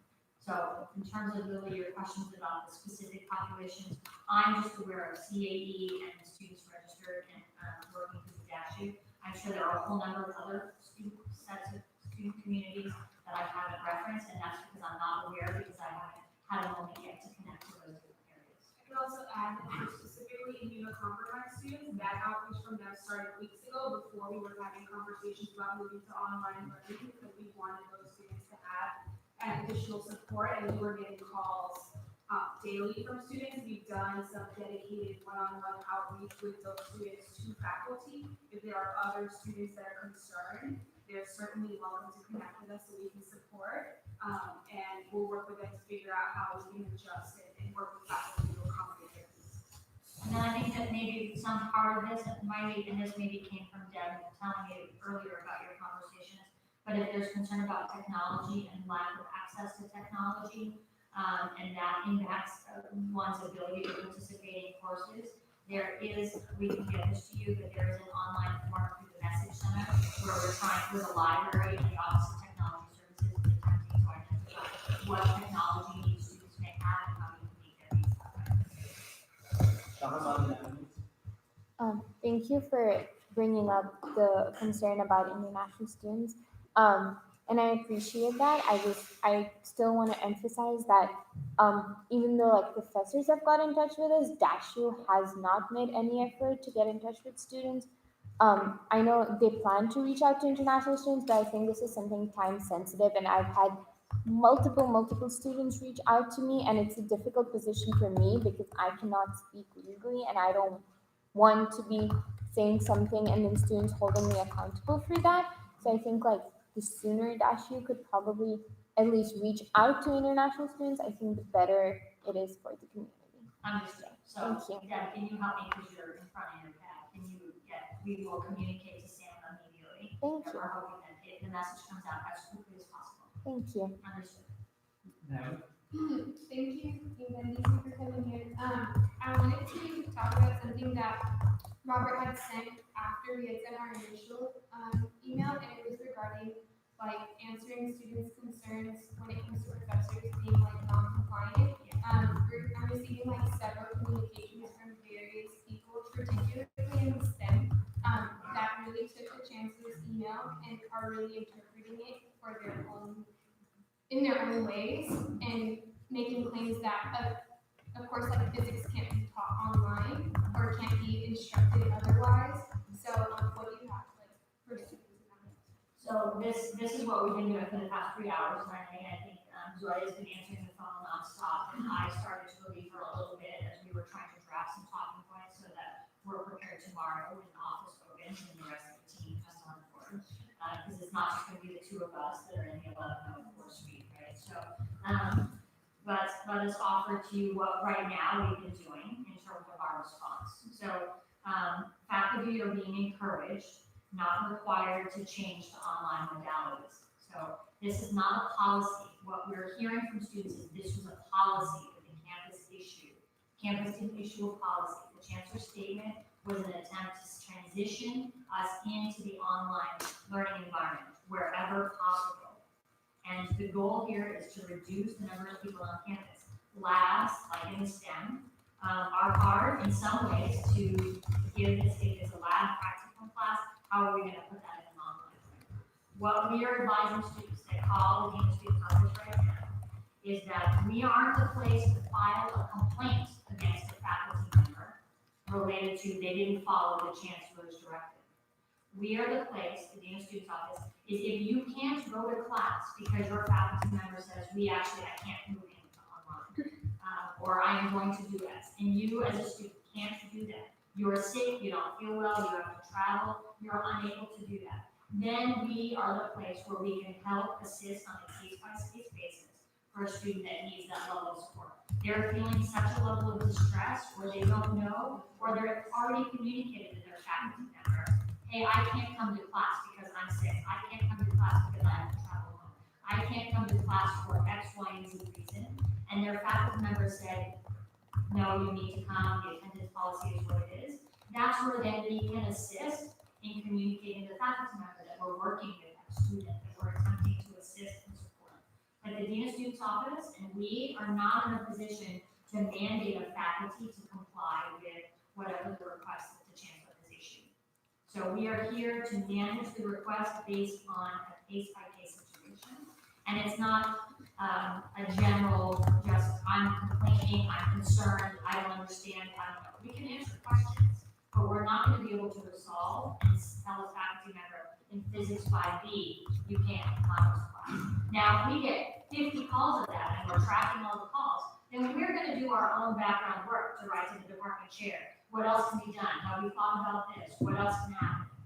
But we're not in a position to require or to change the course of action for what the faculty member is communicating. Is that helpful? Yeah, so does that, because then that chancellor's email doesn't really make sense in a way. So does that mean that finals can still be conducted in an in-person setting? We wanna work with faculty as best as possible to make that not happen. And That we're was gonna need a couple times. communicated in the email that was sent to students. I think that there's like a lot of miscommunication between students and that particular email. I get trying to like not be very specific about things, but I think students are like very confused as of right now. And I'm not sure if anyone else can speak to this. Oh, I can sense that people are confused, because the phone is ringing off. There's no, I'm not questioning. Well, just the language too, like it says we will suspend in-person classes wherever possible. I think it leads to a situation where students like are making alternative plans or like not wanting to be present on campus, and it seems like retribution for that from professors who like have the ability to move their classes to be online but choosing not to should be something that's like responded to. So what I would wanna say is before we get to the assumption that there's retribution, we've gotta go to the process of communicating, I can't make that happen, or this is counter to what I've done, before we make an assumption that there will be retribution. Once we get to the place where it says, no, we need to, that's where we get involved. But we don't make an assumption that there is retribution before we actually ask students to communicate directly what their needs are to the faculty. Because you can imagine, we're, a small office and there's 38,000 undergraduate students. We aren't going to be able to take and rectify what is perceived to be retribution. We need students to make the active engagement with the faculty. And then if that doesn't work in the course of action of what's happening and understanding, then we can get involved. Does that make sense in terms of that? I understand your concern. There's confusion. We want it to be more clear. The beauty of that statement is the shared governance model of the University of California. That is the truth of the matter, wherever possible. That gives faculty in a shared governance model the ability to determine what is the best course of action for their curriculum. Okay, I know John and Ray are on it, I just would want to add that shared governance also includes students, like in our student government. So I would appreciate seeing that in the future. John, and then or then Brandon, and then I think a few people in the audience want to see their time, and then we can go back to the council members. And we can take questions also outside, so I'm not gonna leave until we answer the questions. Yeah. Okay. I have a couple questions. First off, I want to know how protocol is looking right now in the case that someone does have impact illness, especially just in the fact that regardless of how finals and classes go, people are expected to go on spring break, and regardless of how whether you track where they're going, there's still a possibility that someone could contract this, and then when they come back, students could be affected. So I just am interested in knowing more about what that plan looks like, so that we can start to think about maybe like feedback on those plans and just like preparing ourselves for how we're supposed to deal with this as students. So my sense here is that the reason why classes are in an online modality for the first 2 weeks of the term is because wherever a student travels in whatever way, the typical time period is quarantine or self-isolation is 14 days. So we're not saying we resume come week 1, knowing that people may travel. And what we're trying to do is have everybody figure out, make sure they're well, and then begin courses. That doesn't mean that you're not traveling the day before week 3 starts. So I guess the question is just like what happens if someone does, or like someone or a close family member is affected, right? You're talking about the population who is extremely vulnerable to this and how that impacts us. So like, what does that look like? How is he planning to address people who are impacted by this, either personally or through a family member? So I think that what you're asking, are we prepared to assist with self-isolation and quarantine? Yes. So if we don't want, if we know that a student is a positive test for COVID-19, we don't want to put them in their living environment that exposes them to more. And we want to provide an alternative space, and housing is prepared, or has been prepared to do that. Is that what you're? Yeah, I just kind of, it's just like, I assume that that's like an emergency, and like, this is my experience with students deal with emergencies of all kinds. I'm always interested to see like what kinds of plans you university have in place for addressing these things. So there's like financially, like how are they supposed to get their basic needs if they're required to be in isolation? You know, basic needs like food and stuff like that, and that definitely still impacts us. So I want to make sure the university really considers those factors. You know, like this is a real issue that's going on affecting people. Secondly, next week we have our Regents meeting coming up, and I'm wondering if you or administration have any idea of how this might be effective, if at all, because on my end, I'm supposed to gather like student input for these kinds of events and voice student concerns about these things. But at the same time, if campus is essentially like virtually closed, and like most campuses or most classes won't be having classes like in-class finals or won't be required to attend classes, period. Like, I'm just wondering how the Regents meeting will be affected by that.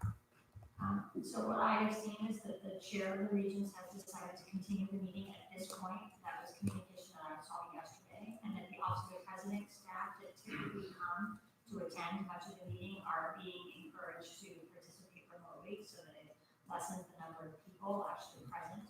And our UCLA campus will play host to this meeting, and we are planning the staffing infrastructure to be able to respond and manage the needs that are presented. And I think your question is, then does that not provide an opportunity for students to participate, given the fact that most campuses of all UC are not? I think that point related to student involvement in the governance of and the conversation with the board needs to come forward from students. I can echo that, and I can share that with our office of the president colleagues, but that's what I know to date right now. I'll also share that when the Regents release the agenda for these meetings, they're now public on their website. They have alternative methods to which public comment can be communicated with an email address and either a phone number or a form. So those are other ways in which you can encourage your constituents, your peers to share their thoughts with the community without having to actually show up in person to make public comment. Because there's lines and there's grouping. So folks are concerned about who's present. There's alternative methods listed on the Regents website. Thank you. I'm aware of those things. I can't remember my last question, but I'm sure someone else will ask it. Brandon, and then I'll see my time to the audience. This is more of an Ash Center UCLA health question, but I thought I would offer it just because I think it's important. To my understanding, when students go and ask, like they have some sort of flu or cold symptoms, I use that intentionally because like they don't know what they have. They go to the Ash Center and they're given a flu test, and if they test negative, if they test negative for the flu, then they're told to self-quarantine. Is a more precise test on the way? Because that's, in my opinion, not like there are a million other things somebody can catch, and just quarantining people randomly because we don't have the testing doesn't seem effective. I think to clarify maybe some of your questions, right now, folks outside the Ash Center are asking two questions. Have you had a fever, and do you have a lower respiratory cough or concern? And if you have either of those two symptoms, then they're asking individuals to go through a different entrance into the Ash so that they can go to a special location clinic in the back of the building or someplace located, so that those folks with the two primary symptoms that possibly manifest if you are COVID-19 positive are separated from the rest of the clinic. If you don't have either of those two symptoms, then you're given access to the Ash Center and you go to your appointment. Your questions about testing were answered last night by Dr. Sam Elias, and this is where I'm not an expert, but as I understand it, up until 2 days ago, the CDC had very limited testing. There were very limited number of tests to test for COVID-19. And I understand that a couple institutions in the state of California have developed tests, and more testing options are being released. And I expect that we can have much more testing available. But under the CDC guidance, they were not accepting any tests 2 to 3 days ago because of the limited number of tests that were available. And as this continues, there will be more open and transparent opportunities to get tested, and that will then create more clarity about what's the right course of path, whether you're positive or negative. Thank you. Okay, so I have 3 audience questions, and then I'm gonna also like allow anybody to raise their hand, and also like if they want to ask a separate question. So the first question, was asked was what guarantees, can you make that professors will maintain a high quality of instruction rather than simply posting like written notes, online? So how do we ensure that professors are providing them back? I can't guarantee that, Robert. Okay, the second question And that's is. not to say that I'm not a faculty member, Yes, so I'm yeah. not an instructor of record, and we would encourage every faculty member to think of the quality of instruction that they're offering, but that framing of that question to guarantee, I'm not able to. Okay, and then the other question is, should out-of-state students stay home through April 10th, given that spring break is prior to that? I think, out-of-state students and anybody traveling can think that, the first 2 weeks of the quarter are not gonna look like they normally do. And so adjusting one's travel plans makes good sense to me. Okay, and then would it make it a policy rather than just like a suggestion, avoid putting the burden on students? Policy composition is quite a complicated process, and it doesn't come within a 48-hour period. So, I appreciate that people are picking up my language that this isn't a policy. And, if you want to talk more about how the policies are developed, I think we can have an extended conversation about that. This is where Dr. Geller is an expert about reviewing campus policies and thinking about the procedures by which we do the right consultation across multiple constituent bases to develop a policy. So students, this is a good example where when we promulgate policy, there are other mechanisms by which we solicit the student voice and get feedback from you all. This is not a situation where we're determining a policy. So just to follow up to that, is that what the office of the chancellor's email that was sent out? It says winter quarterfinals will be offered remotely, like period, without stipulation. Is that not a policy? Yeah, if you can help me here, that's not how I would clarify university policy, no. I would say that it was a statement. It was a decision responding to the circumstances which were atypical. Okay, I do want to open it If up I for. may add one last thing, I'm hearing from a lot of academic departments that this message came out around 3:30 to 4:30 p.m. today. That was the window in which the message was sent out. That was close to the end of the day for most departments on our campus. And so a lot of departments are meeting first thing in the morning tomorrow to figure out what they're going to do with finals and classes and instruction.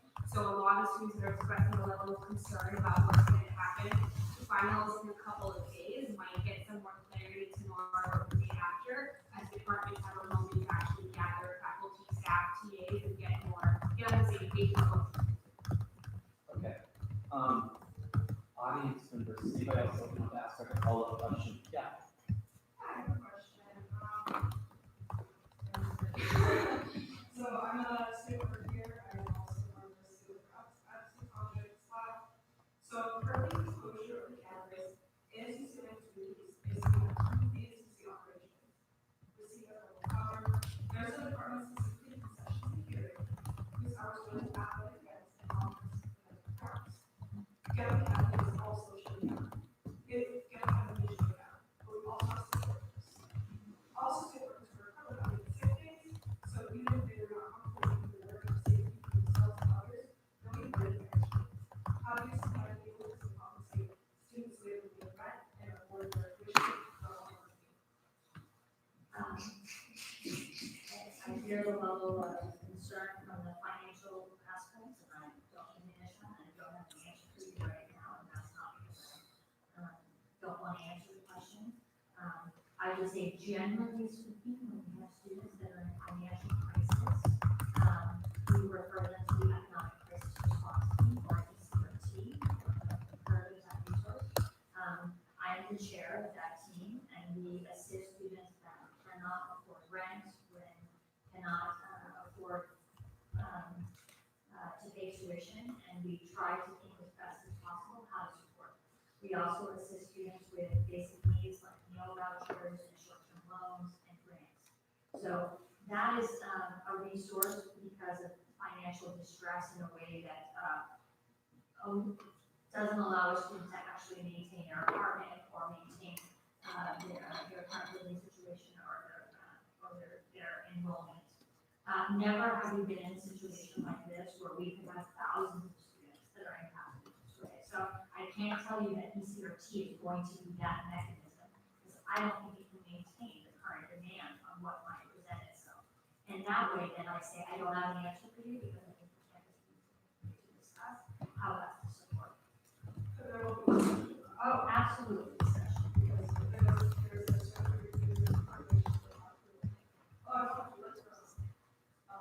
First thing I know,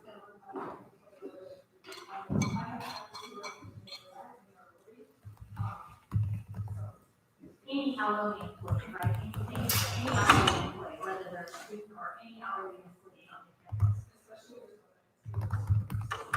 I will provide that to the campus human resources.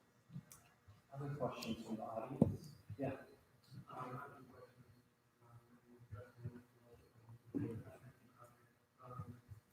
I'm wondering why in that email there was absolutely no mention of that resource that you just said, right? With that data important issue you mentioned, why did it go, like mention of, like, where to get food, where to get lunch, where to get, like, where to cook? How was that included nowhere? I think the email was really focused on the academic part of this, and so there are more emails that could be coming about campus resources and support. And so, Why would, I can't answer, I can't answer the question, I didn't draft the email, and I'm not trying to not answer the question, but what I'm hearing is you want more information about the resources that are available for students that are impacted by this, and I will reflect that back to you. Another thing I would appreciate if you reflected would be conversations about dropping tuition, because to continue to pay tuition for where essentially you low quality education, especially for people who cannot, like, tuition is already as it is, especially with these students that we look to raise it, I'm wondering maybe we could have a conversation about government, if we're not, and I guess with that goes a question about housing and how I understand that. Yes.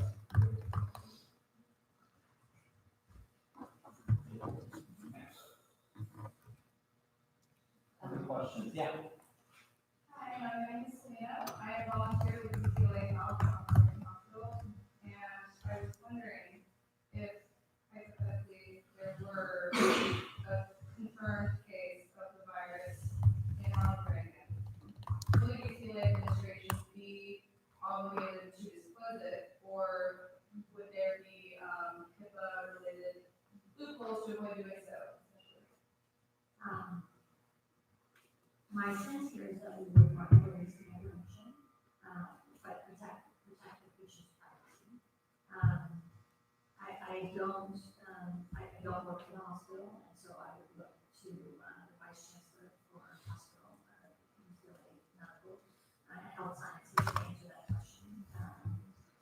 Dr. Mikhail. So I would be prepared to answer that, but my sense here is what we communicated thus far is that we haven't had positive COVID, but I think we're asking a lot of patient care enterprise, and I would be poised to answer that question as we need for students. So I can ask that question and we can see what we can provide more.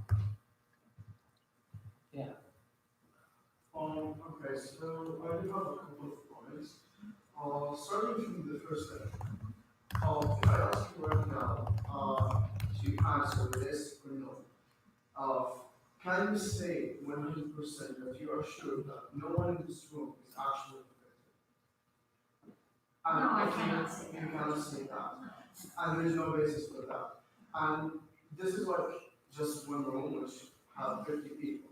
But then consider dining halls, consider certain areas in the student union, in computer science, and virtual vendors, and just like a possibility if one of the workers in like wasters or like people working nine roles as affected, then the amount of transition that is can happen is just beyond control. It's not only about classes, like classes is the first thing, but then like the other points like manifolds and like reducing human contact between each other is like really important. And in fact, like adding to the points that were listed right now, it's really shameful for a university that has 3.8 billion in like endowments to which increased by 7% from last year, to have too many students choose between their health and like their work or like their financial well-being.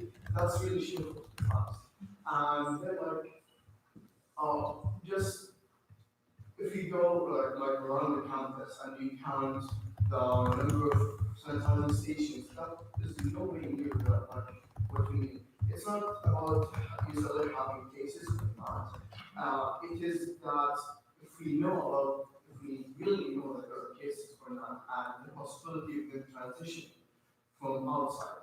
And like until now, we've been receiving like decisions regarding the university response to the epidemic or the coronavirus from different sources, not one source. At least, or like with other universities, task forces have been established with that combines student government, in our case, USAC and graduate student station, I think they're called, and administration to decide actually policies or like decisions on what to do and like funding allocations. Maybe it's not bad today, or like we're not in a situation that is that bad, but we shouldn't just wait until it's really bad then we start to act. And this is not it's a trend. It's not only about this infection. It's been happening since like with the wildfires. Every time we wait and wait for like the administration to actually do something. Last time it was not for 5 hours till we heard something regarding the fires. Today, universities have been suspending like classes since last week. Cases just like between yesterday and today, cases wasn't is like 300 by 300. And in California, like just on Friday, when was the first state record of the coronavirus at the university, there were almost 70 cases. Today in like California, there is 150. That's more than a 100% increase. So, and what's been done is done, but like, what is the plan for the next few weeks? And, and as an international student, I decided I do have like plans for spring break, and now I'm thinking of having them go like changing this from this week and come back on like every month. But then let's say and the chance that travel is suspended, international travel is suspended. What am I going to do about the rest of the project? Will I need to like declare that how many and then have an extra quarter? What is going to happen to the fees? In my place? There's so many things that honestly we need answers to, and we should. What should have happened is that before any decision was taken, an email was sent to the student that every organization on the campus should have already prepared answers for that. Not like anticipating the answers, like thinking of answers after you make the decision. Okay. Yeah. Let's do B2, then there's some council members too. I just want to reiterate, it seems to me that UCLA is the first response to COVID campuses, and it seems to you guys have waited so long. When has been a necessity and it's kind of disgraceful you guys always talk about university, but the lead policy is also university. But it seems like you're trying to wait till finals. It's over and put our grades over our health. We saw it in the wildfires. And I hope that there are future measures being taken place so students and workers are not being covered. time, Misha, in student advocacy project. I did have some concerns about protocol, and as to whether you all have a plan for, service worker contracted. My understanding from what you said, no workplaces beyond the one day before have been shut down, and no individual will be stay home from work. But the situation is, as you, I'm sure understand, that if people don't come into work, they don't get paid, and people don't have that luxury. So my question is, do a protocol, because if people are being asked to come to work, that could be a help to them. But if they're with the coffee set up and they're forced to not come to work, but there's a support system developed for compensation, and they're not are being prevented from coming to work, that's going to be a big issue for a lot of people. So I'm wondering if you all have any plans around that. We don't work in campus human resources area. I'm really focused on students as the dean of students. And so I'm not a part of the conversations that CHR is having. I'm going to guess that they are having them, but I'm not a part of them. And so I don't have a specific answer for you about how hourly employees, whether they're student or full-time, are going to be supported through this transition. And I'm making a note that will clarify and get more information about CHR.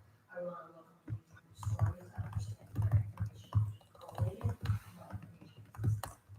When you know that information out, that you will be able to communicate Sure. with students, or Yes, I think what you're asking is you want to understand how all hourly employees are going to be impacted by this adjustment.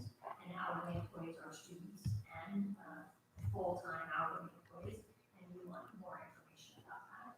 I will encourage us to share that information. If there is a campus note that's sent to some and not all, I can communicate on that to use that. So we'll go Maryland and Dr. Johnson. Oh, sorry, you have a question, Jim? Yeah, so I just wanted to ask, like, I know for housing, like, I think in the email it said that we don't necessarily have to come back immediately after spring break, we have to start housing because I do know that those are like very early in the quarter, so it's like, are we able to hold off on keeping that on the meantime, or then what happens to our refund that comes back in order to pay for the, housing for the quarter? And, I also wanted to ask, the date that the chancellor says things may resume to normal is April 10th, if I'm not mistaken. To my understanding, there's a yield event happening literally the weekend of that, so I'm just wondering if that annual meeting committee should operate under the impression that it's still continuing, or should they be prepared for that with what's setting that? I made note about the housing payments. That was your first question. What happens to housing payments? What do they do? Are they, others have asked, are they going to be adjusted? What's the plan there? I have a sense that our housing and residence life colleagues are tonight collaborating on a message to be able to communicate more. You should expect that soon, and that will go to anybody that's a contract holder within the university. And then related to the yield events, I'm very familiar with all of the yield events that occur. And I really had answered, asked a question about what's happening to people through campus and what's not happening. And I had references, Associate Vice Provost Yolanda Copeland is discussing what the chancellor, whether we continue to host Bruin Day. So Bruin Day and the yield events are, tightly coupled together. I think once there's a decision about Bruin Day, that will also influence then what the yield programs do and what they host and what they don't host. I would imagine that if you're a yield chair or you're participating in an organization, that part of your organization is also relying on the people that visit the residence halls to be able to host. And if people aren't coming back to campus, right, then you're going to have less hosts, and what should be the capacity to be able to bring incoming first year students to the campus. So all of these things are intermingled, and I have an understanding of that, and I further information on our house about that. Maryland and then Dr. Johnson first. Sorry, I'm not able to answer. You mentioned that the Harvard School went into the combat finals tomorrow. Is there a deadline that we have to have those finals? I don't So know. the bus set finals tomorrow at 10 a.m. My sense is that they're not going to complete that. Other buses have finals during time next week. So depending on the class and the nature of the exam that requires solving problems and calculus, that requires a different infrastructure than the English class, or a social science class that requires short answers. We literally figure it out case by case. There's not a hard deadline or a,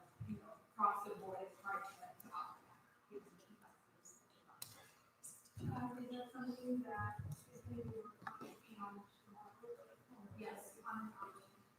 And so my next question was, if there's, book conference, I want to know Tomorrow, there's a town hall, at 12 o'clock at Carnesville Palace's ballroom.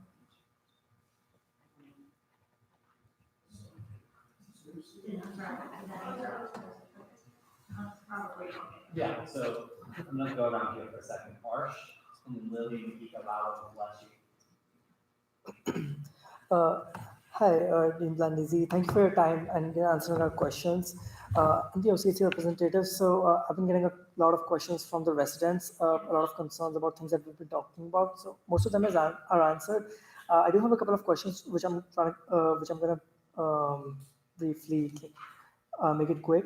So just to clarify, up until this point, what you've communicated to us is that the classes and finals from the dean's office, it's more of a recommendation for the individual departments to hold to transition to remote learning and have the classes and finals shifted to an online medium.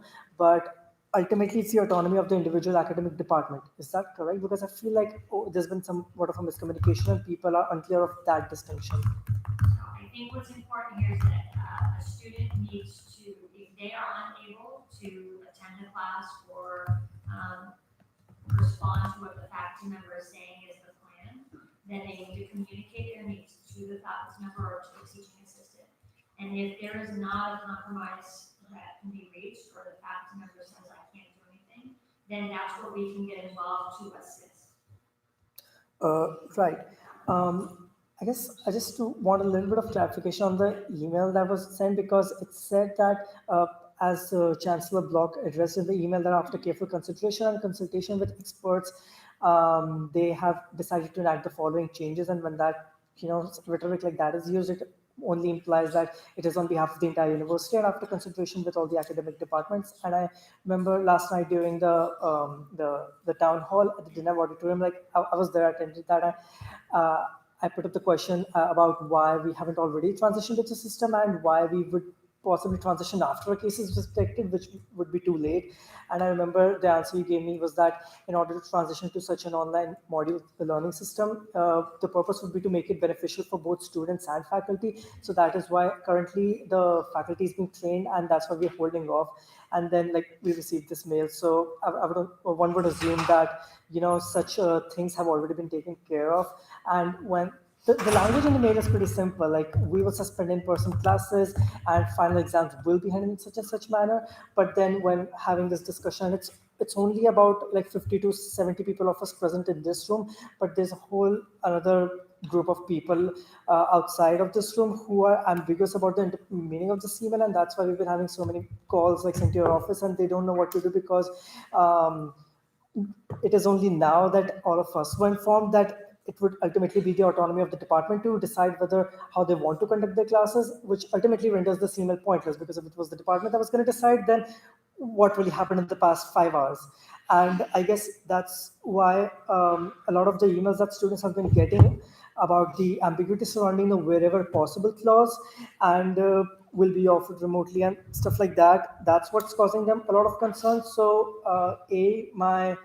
I just feel that in things like these, when emails are being sent out to the entire 32,000 undergraduate body, the rhetoric is extremely important only because it can spark a lot of conversation and concern amongst the student body in the midst of such a critical environment.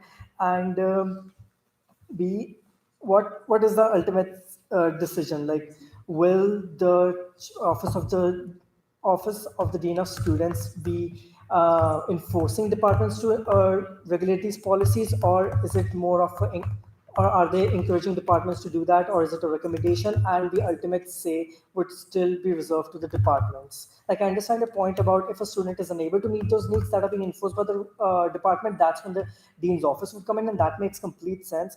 But for willing and able people who are able to go to classes but might prefer not to do that out of concern for their safety, if the lecturer is still requiring them to come to class, how would that look like? I think that's what we require clarification on. So let me answer it like I'm speaking to you. Yes. So if you were to call me right now and you were to say to me, My faculty member said that there's class tomorrow. And, I don't understand, I'm confused by the message that came from the chancellor. I would say, are you able to go to class? And you might say, no, I'm not able to go to class. I don't feel well, I have to travel, I'm going home, I'm doing something. Or I'm nervous, scared about my exposure to X virus. Yeah? Then I would say to you, communicate that to your faculty member and see what they say. And if they say, okay, you know what, we can offer X, Y, and Z resolution, then I don't need to be involved. If you are concerned about the resolution that is provided or not provided to you, then that's where we can get engaged. And I can say to a faculty member, and I say, Joya, and many of us say to faculty members almost on a daily basis, I'm counseling, I'm working with X student that has had X life event or X something happen to them, and we need to provide a level of support to them. How can I assist you and also assist the student? And that's oftentimes the conversation that we have. So if we take it out of this scenario right now, we do this on a very regular basis. Student involved in a car accident, student in the hospital, family of students trying to say, how do I help me? Oftentimes, we write to faculty and we say, we're engaged with X student because of X situation that is a transfer. Or we don't just say that, we just say we're involved with X student. And we'd like to figure out a way how we can meet that student's needs and assist you with maintaining the integrity of the curriculum that you have identified. Most of the time, this looks like proctoring of exams. So we assist in our ability to figure out how to proctor exams when a student can't perform or can't show up or is concerned about that. So we're about to hit finals, and proctoring is about to go online by and large for most classes, not for all classes. So in those situations where we can assist, we will. And in those situations that we can't, we're gonna frame for the faculty member, how can we determine what a good course of action going forward is for this student, for what they're reporting or how we're working with them. The other answer I'd offer is, I'm hearing a lot from students of class tomorrow morning who might not get a response in writing from the faculty member in real time, and I'm asking them, is the class have mandatory attendance? Is it part of your grade to show up in class? And if it's not, do you need to go to class? If you're not presenting a final project, engage in a clicker question, if your grade doesn't depend on being in class and you're concerned about your ability to go to class, you can make an informed decision about whether or not you're going to go to class. If it's an exam, that obviously looks different, and we try to accommodate, but students can then make, a calculated decision about what is the impact of that not going to the last lecture very quickly. What does that look like? Okay, so Thank you. we're gonna move on to Lily, Mikiko, Lala, Kalechi, and then I'll wrap it up. So that's good. So Lily. Yeah, so this kind of goes back to the earlier conversation, just to re-reference, Dean as you said, that housing specifically is prepared to accommodate students that may need to quarantine after spring break travels. But does that include what are considered commuter students, whether that's living in a private lease on Stratford Daily or further out? Like, does that include the student body or just students on the hill? We were, before the campus, let me clarify that I think there is ongoing conversation about how to assist students in isolating should they test positive for COVID-19.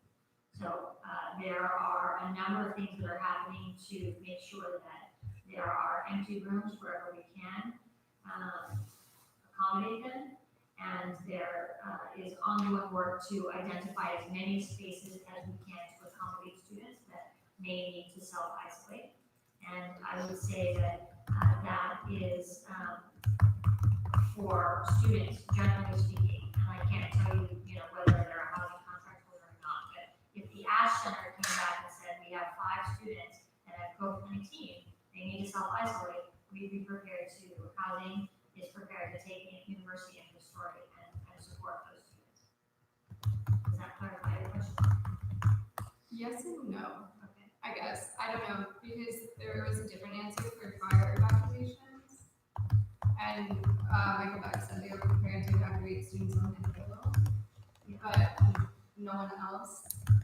Well, I think fire is a different story than a 14-day quarantine. Yeah. Fire, we can accommodate emergency housing needs. We have an emergency housing program that is off of the economic crisis response team. I can give you the details about that, but, I don't think there's a corollary. And what I would say is that, what I'm hearing you say is you're concerned about students' needs and space, whether they're in university apartments or university housing or not, and can the university support students should they need to self-isolate? That's what I'm hearing you say. As a Yes. advocacy for what you would like to see. Yes. Okay. Okay, so I have two things. First has to do with UCLA Health. So I know that you don't have obviously direct communication with them at all times, of course.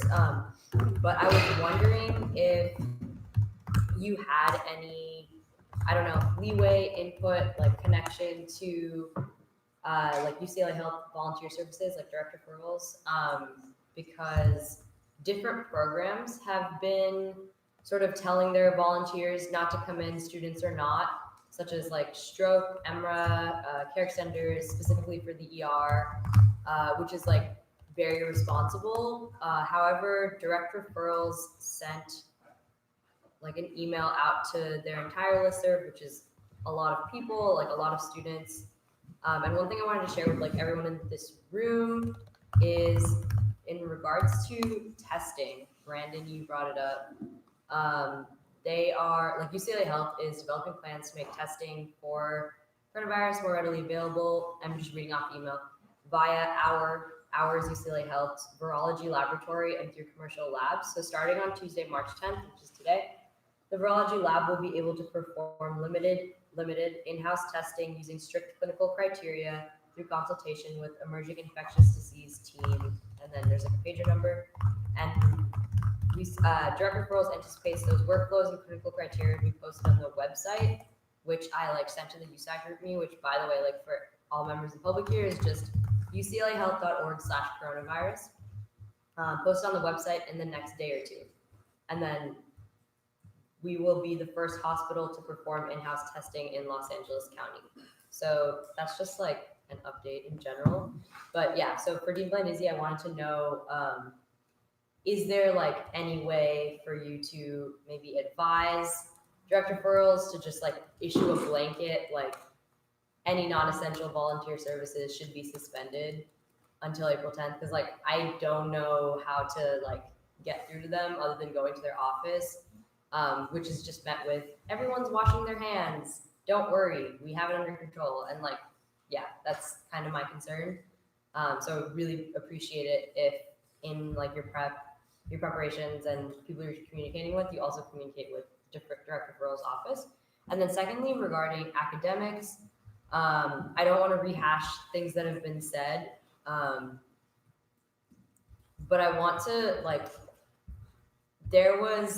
this is a case-by-case thing, I know, and so I'm trying to, again, not repeat anything anyone else has said, but there are cases such as this class, Epi 100, that has a final tomorrow, and the professor cited, the quote from the email, winter quarter final exams will be offered remotely, and he took that and he said, our exam tomorrow is not a final exam. It's the third of a series of exams, and it's week 10.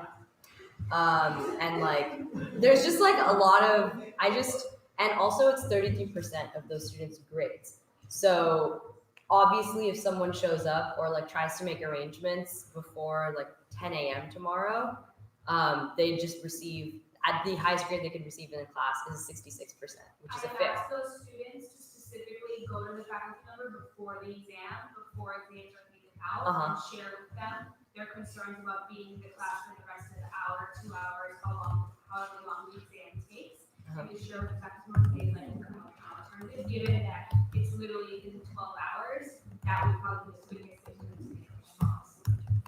So it would be to contact the faculty, not contact department chair, not contact dean of students. I'm just I want to be crystal clear on information I'm giving. Go to them right before the final. Okay. All right. Yeah. And if something doesn't work out, or there's not a resolution that works, then come back to us. Okay. I'll And pass then that on. related to the direct referrals at the UCLA Health Sciences, so the bi-weekly calls that I referenced that are happening are run by the hospital, by Health Sciences. Yeah. And I will communicate that tomorrow at 8:30. Perfectly. Perfect. Thank you. Okay. Lalo, Kalechi, there's like one audience question, and then I'll wrap it up. Yeah, so you're mentioning the town hall tomorrow at 12, who is gonna be there that will have access or like able to give information on like the questions that like haven't asked you, you haven't been able to answer?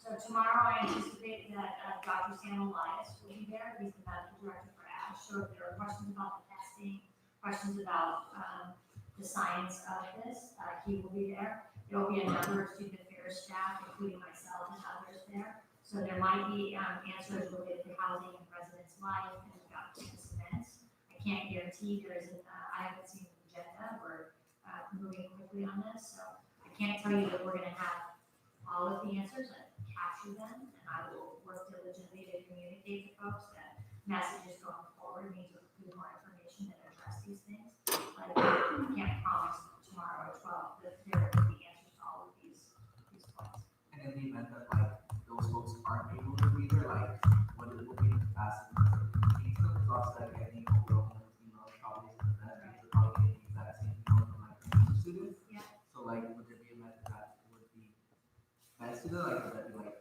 us like offering them to like send those emails with questions, or like, I guess I'm wondering how that process is like, so we're able to get answers from administration, that's not just in a town hall, or just like, it feels like that it tends to be not very accessible for students. So I can tell you what questions I have captured from you. You could fill in the blanks for me. You could send me an email. If you give me all the questions that you have answered, I will do my best to route them to the appropriate campus departments to get answers or to influence future messages that would contain information about them. So if it'd be helpful to you, I can track for you what I have tracked, and then you can fill in the gaps, or you can send me all these questions, and then I can see how I can best route them. How would you like to?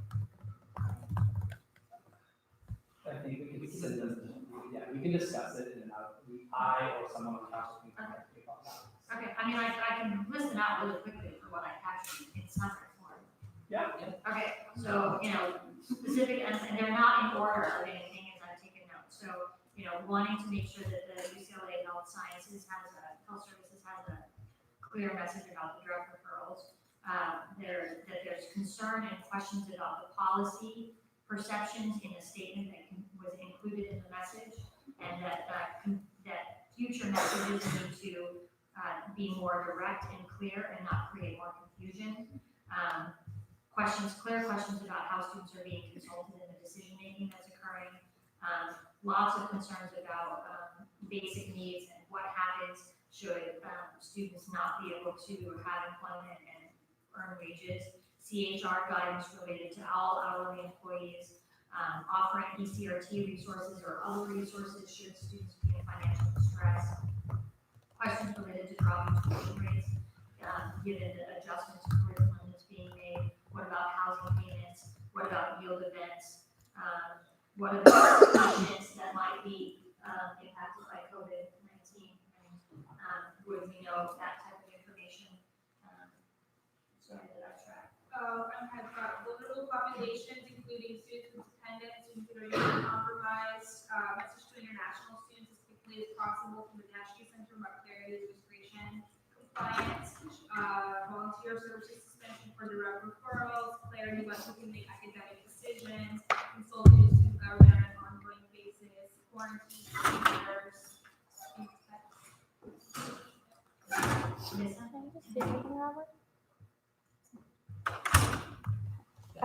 So I just in the beginning you did say that communicating more clearly, but I also I want to point out that it very clearly in Chancellor's statement says winter quarter final exams will be offered remotely. Period. So just maybe if this wasn't so strict, then maybe framing it otherwise, just like you did for classes, because in-person classes it says wherever possible, which makes sense. But for okay, yeah. Thank you. Okay.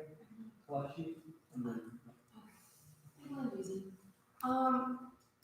Okay. I've had students reach out, I guess, expressing like confusion surrounding this, how solid this April 10th return date is. I think like, especially given that there are other UCs who so swiftly moved to campus, like to move their entire quarter online, and we're like, what, kind of through week 2? So I guess students like want to confidently be able to make a return of income so they're not having to make any last minute changes and it's expensive. So do you have any insight on when that needs to be expected, or if like they should be all like regarding if April 10th is going to stay, like when it starts?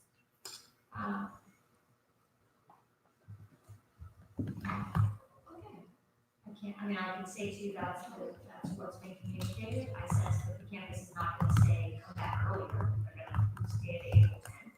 Or depending on what happens in the world, like phenomenon, what we are experiencing right now, it may adjust and change. But at this moment, I think the perspective is that April 10th is when we will resume, or immediately after April 10th. I think I received questions earlier today about will it become earlier. I don't see the campus shifting on that point. But your question about will it be later, and if we have indications that it will be later, then your ask would be communicate that as quickly as possible. Yeah.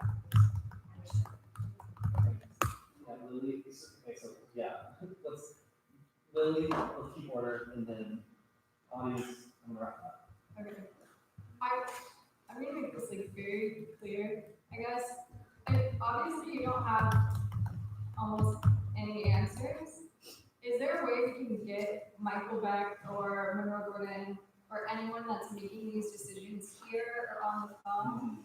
Because like right now, because a lot of us on this council are feeling like, what is the point of our jobs as student government and student leaders if we're not even being involved in these conversations, and we are the ones actively trying to protect our student body more than administrators themselves? Monroe understands that I'm here now, and we didn't ask him to come at this point. So I cannot tell you that I can get him on the phone to call the meeting at this point. I don't think that's this, and ask if I can wait. And you're asking, can we have other administrators who have the answers come to this meeting? I can ask that question, Lily. I would say to you that I don't think that all the questions that you're asking, it's not that anyone, we're working actively to resolve these, so it's not that, in some ways I don't have answers, but I would suggest that others also have answers, so this is how do we do it? Okay. Is there still questions from the audience, or? Okay. Rob, there's time for like one last question. Yeah. Thank you. I just have a really quick question, Dean Blandini. Earlier you mentioned that if a professor is requiring a student to come to class or take an in-person final, and if they have certain accommodation issue, or accessibility issue that prevents them from doing so, they may contact your office, and and you will help them provide those accommodations.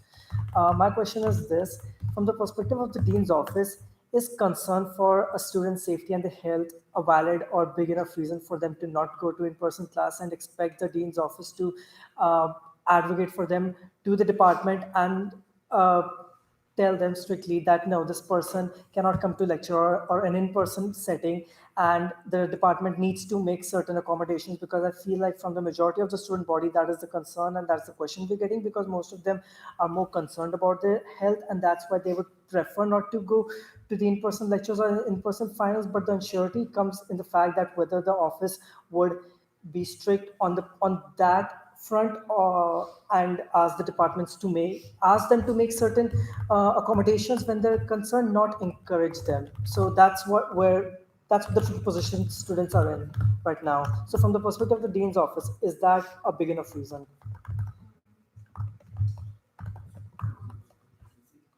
I would offer that if a student was describing a level of distress that they couldn't show up to class or they couldn't go to their final exam, we would try to assist them. I'm not going to judge the level of distress that any one student is presenting. Thank you for your answer. Okay. First of all, we really appreciate you all coming up tonight. I'm going to ask a series of questions that I have, just what I've gathered from here. And I understand that they might be difficult or critical. But I feel like they need to be said. So like the first thing is just, I'm gonna start like very specifically and then make it more broad, is when I first asked you a question about spring quarter and people returning their travel plans, the answer it seemed like was it would be reasonable for students to stay home or to not come to campus until April 10th. Yes. But to me, this seems somewhat contradictory to the claim that this is not a policy, this is a suggestion. So for classes that are saying, actually, we want to have classes at the beginning of the spring quarter, it sounds like A, they're capable of doing that, and B, that the burden's on students to go and justify themselves to the administrators or to faculty about, like, to justify their mental health or to justify the circumstances that make them feel like they can't come to class. Like, even tomorrow, like, I honestly think it's pretty ridiculous that students have to show up, like, at 10 a.m. to a class because the professor is not being compliant with what I do as a correction from the To a university. final. To a final. It's worth 33% of their. And like, I don't know what, like, the answer you all gave seemed concerning to me, because it's like, is the student supposed to say, like, justify their mental health to the professor about like why they don't want to sit in the class for 2 more hours? Like, that seems very concerning. And then like to not get a clear answer about, like, I'm a student and I just don't want to show up tomorrow to that class, like to not know that administration is actually going to take a stand and be like, actually, this is like messed up and you need to offer accommodations. Like, the answer that you have given me is kind of like, we'll see what we can do and how we can assist, but not, we will take a stand and we will ask that they provide accommodations. So I'm wondering, like, on a more direct answer is, in those scenarios where students don't want to go and feel like they have to justify themselves, even during spring quarter when students change their flight plans, like, is the dean of students office or is somebody going to actually enforce the rules that were sent out in a way where a professor can't punish students for not showing up? And I know that that's a hypothetical right now, but like, to me, it sounds like tomorrow it will start not being that hypothetical. So like, it's, I'm trying to like appreciate, like, I think a direct answer out of that. I will try my best, Robert. I will try my best. I show up for you as Yeah. an individual. I show up for any student that comes to us seeking support. I will try my best. Okay, yeah. I'm no science major, but like we all know that stress and panic is only going to reduce people's immune system. And like when people panic, when they're stressed out about finals, they don't eat, they don't sleep, they don't like practice self-hygiene. And like no, literally. No, it's true. It's true. People are sleeping in Powell, and like if we're gonna mandate finals and be in person, or not mandate, but like we don't. Admin has no say over that. We're just lowering people's immune systems and putting them more and more at risk for the virus.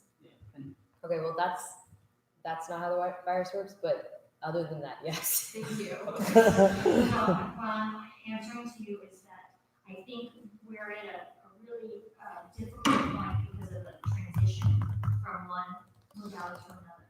So when you think about the hypothetical in the beginning of spring quarter, I think it's, I'm hopeful that our faculty will have the time to on-ramp and think about spring quarter, come week 1 and week 2, where this won't be as much of a challenge and we won't get as much pushback. I think we're getting a lot of students are experiencing a lot of pushback right now as we move directly from 4 o'clock today into tomorrow at 10 a.m. And I think we're at a critical point in juncture where that level of stress and that level of anxiety and the level of communication causes all kinds of things to collapse and to not make good decisions about things. So I want to honor what I said before. I believe that the campus is intentional about the April 10th date, and we will stick to that. And once the quarter begins, come week 3, things we hope will resume as normal. Things are continuing to evolve. So that's the best I can offer. And you want to hear that I will say that the Dean of Students Office will advocate and support students as much as possible. And that I wake up every morning thinking that that's what I come to work to do. Okay, and I appreciate that. The other larger point I want to make too is, and like I just also want to express it, like our anger, I would say, is not, or frustration is not directed at you, but like it's clear you don't have all the answers. Like you're one, like quote unquote administrator in the larger administration, and I just really want to emphasize that the solution to this problem of all the questions that have been asked tonight, like largely probably would have been addressed or answered or at least talked about if students were originally included in the conversation when these decisions were being made and talked about. It shouldn't be like our responsibility to email Vice Chancellor Beck or Vice Chancellor Gordon to show up to the student government and to communicate decisions that affect students. Like, and I emailed them. Like, I emailed both of them. And that's like something that I chose to do and that I shouldn't have to do because they should be coming to council when things like this happen, especially on the same day as council. And I understand people like can't change plans, maybe they had plans, but they definitely have people that work for them that could have communicated and that could have showed up like you. We really do appreciate that. But it's hard when students are asking questions after the fact on how to like respond to this when we should have included initially. And like I'm honestly disappointed because I think like we created Campus Safety Alliance to be that mechanism. Like we have literal positions like the Student Wellness Commissioner to be that representative for the undergraduate student body. And it's pretty disappointing when like those positions aren't at all included or communicated in any communications. It's also Trying to really confusing because even on the academic setting side, like you said, shared governance model messengers are also being sidelined. I'm being sidelined. There's an executive session that's occurring tomorrow that obviously I can't attend. And like Robert was saying, this crucial student leaders that have access to these fears and these anxieties are being sidelined in every setting. And it's one of those things too where Michael Beck would only respond to my exact emails. Like there were other council members here that emailed him that are much more invested in this and that actually have like their job descriptions surrounding this that have still not received a reply to him. So this is abnormal. This is not how the other UCs operate based on my communications with the other presidents. They have been included in the decisions. They have not just been increasing communication. Increasing communication is honestly a minimum. I think that like there needs to be a decision-making process that actually practices shared governance. That shared governance is not just shared governance with faculty. More importantly, it's shared governance with students because we're also impacted. And I would argue that we're pretty heavily impacted when we think about like, the grand scheme of this issue. I just like really think that that should be expressed because clearly, like I've asked Vice Chancellor Gordon a week ago to show up for a different reason. I've sent multiple emails to no response. You have, I think, like as an administrator who is very receptive to students and does listen to us, like access to those administrators, you can communicate to them, and I really appreciate that.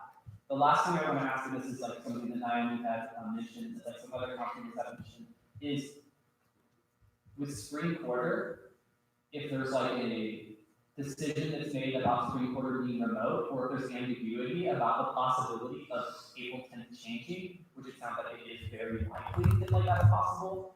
I think, yeah, the fact that there's ambiguity should possibly be expressed more clearly, so that students, when making flight decisions, when booking transportation, should be able to communicate with like their families, other students, that there is that ambiguity.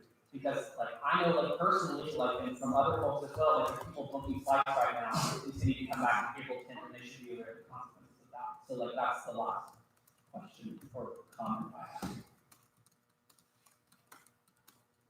Anything else from anyone?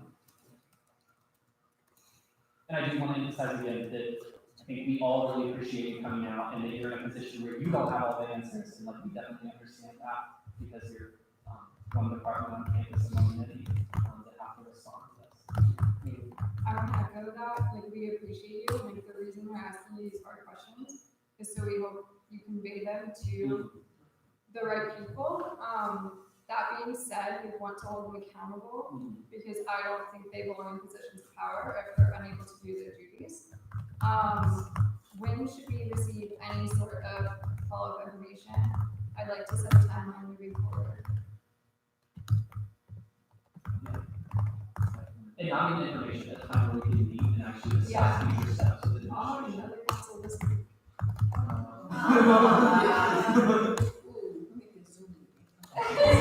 It was the first time, Robert, when it emails questions that weren't captured, what would a good way be to consolidate a list of questions concerning the objective? Do you want us to move up our list that we captured, or do you want to send it to us? I think your list would be a good starting point, and then I think working with specifically Nikita Naomi and Kim, who all have positions that are very invested in this, would be a very good start. And I just like want to emphasize that communicating information is like a minimum. It should be working with them on like future steps. And I don't want to speak on behalf of their position, but I want to make sure that they feel that way as well. Yeah,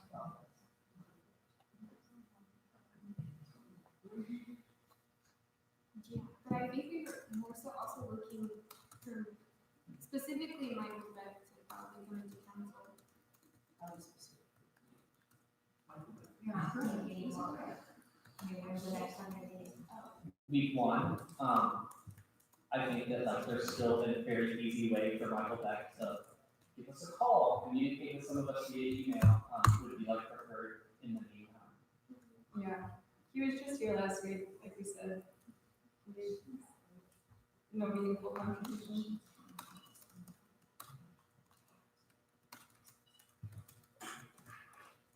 I think. So timeline wise, I think that's what you were asking me. Yes. So I sense that a number of communications are gonna come out in the next day or two that clarify some of the information that's been discussed here, and so I'm here all next week, we're here, we're no longer traveling to Washington DC over the spring break. So I have now more time to solicit and work through the dynamics of getting answers. I will attempt to get answers. I will share that I want to manage expectations, but I don't think every answer that we're going to get is going to respond to the level of concern that's expressed. So I'm not suggesting that I'm going to give you an answer that's going to satiate the level of concern that's been expressed, but I will attempt to get answers. And we really appreciate that, Mike, once again, I think all of us are very appreciative of you coming out. Thank you for that. Anything else before, we let DC this away? Okay, thank you all again, we appreciate it.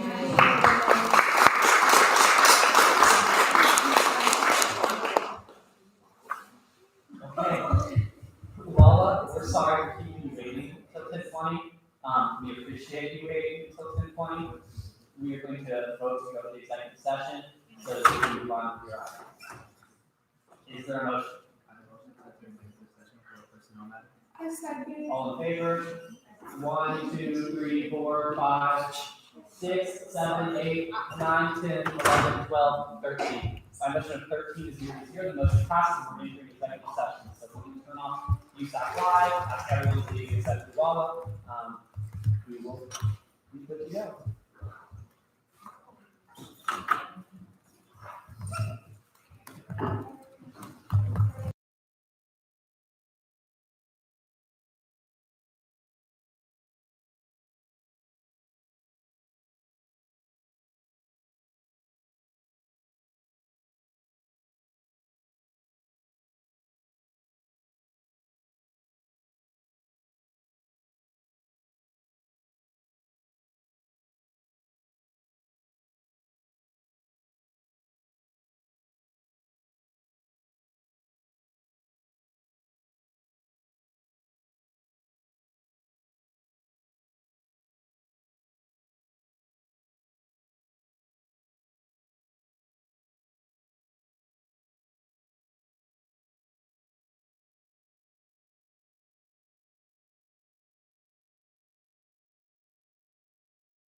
Can we make it, you want to, we make it faster.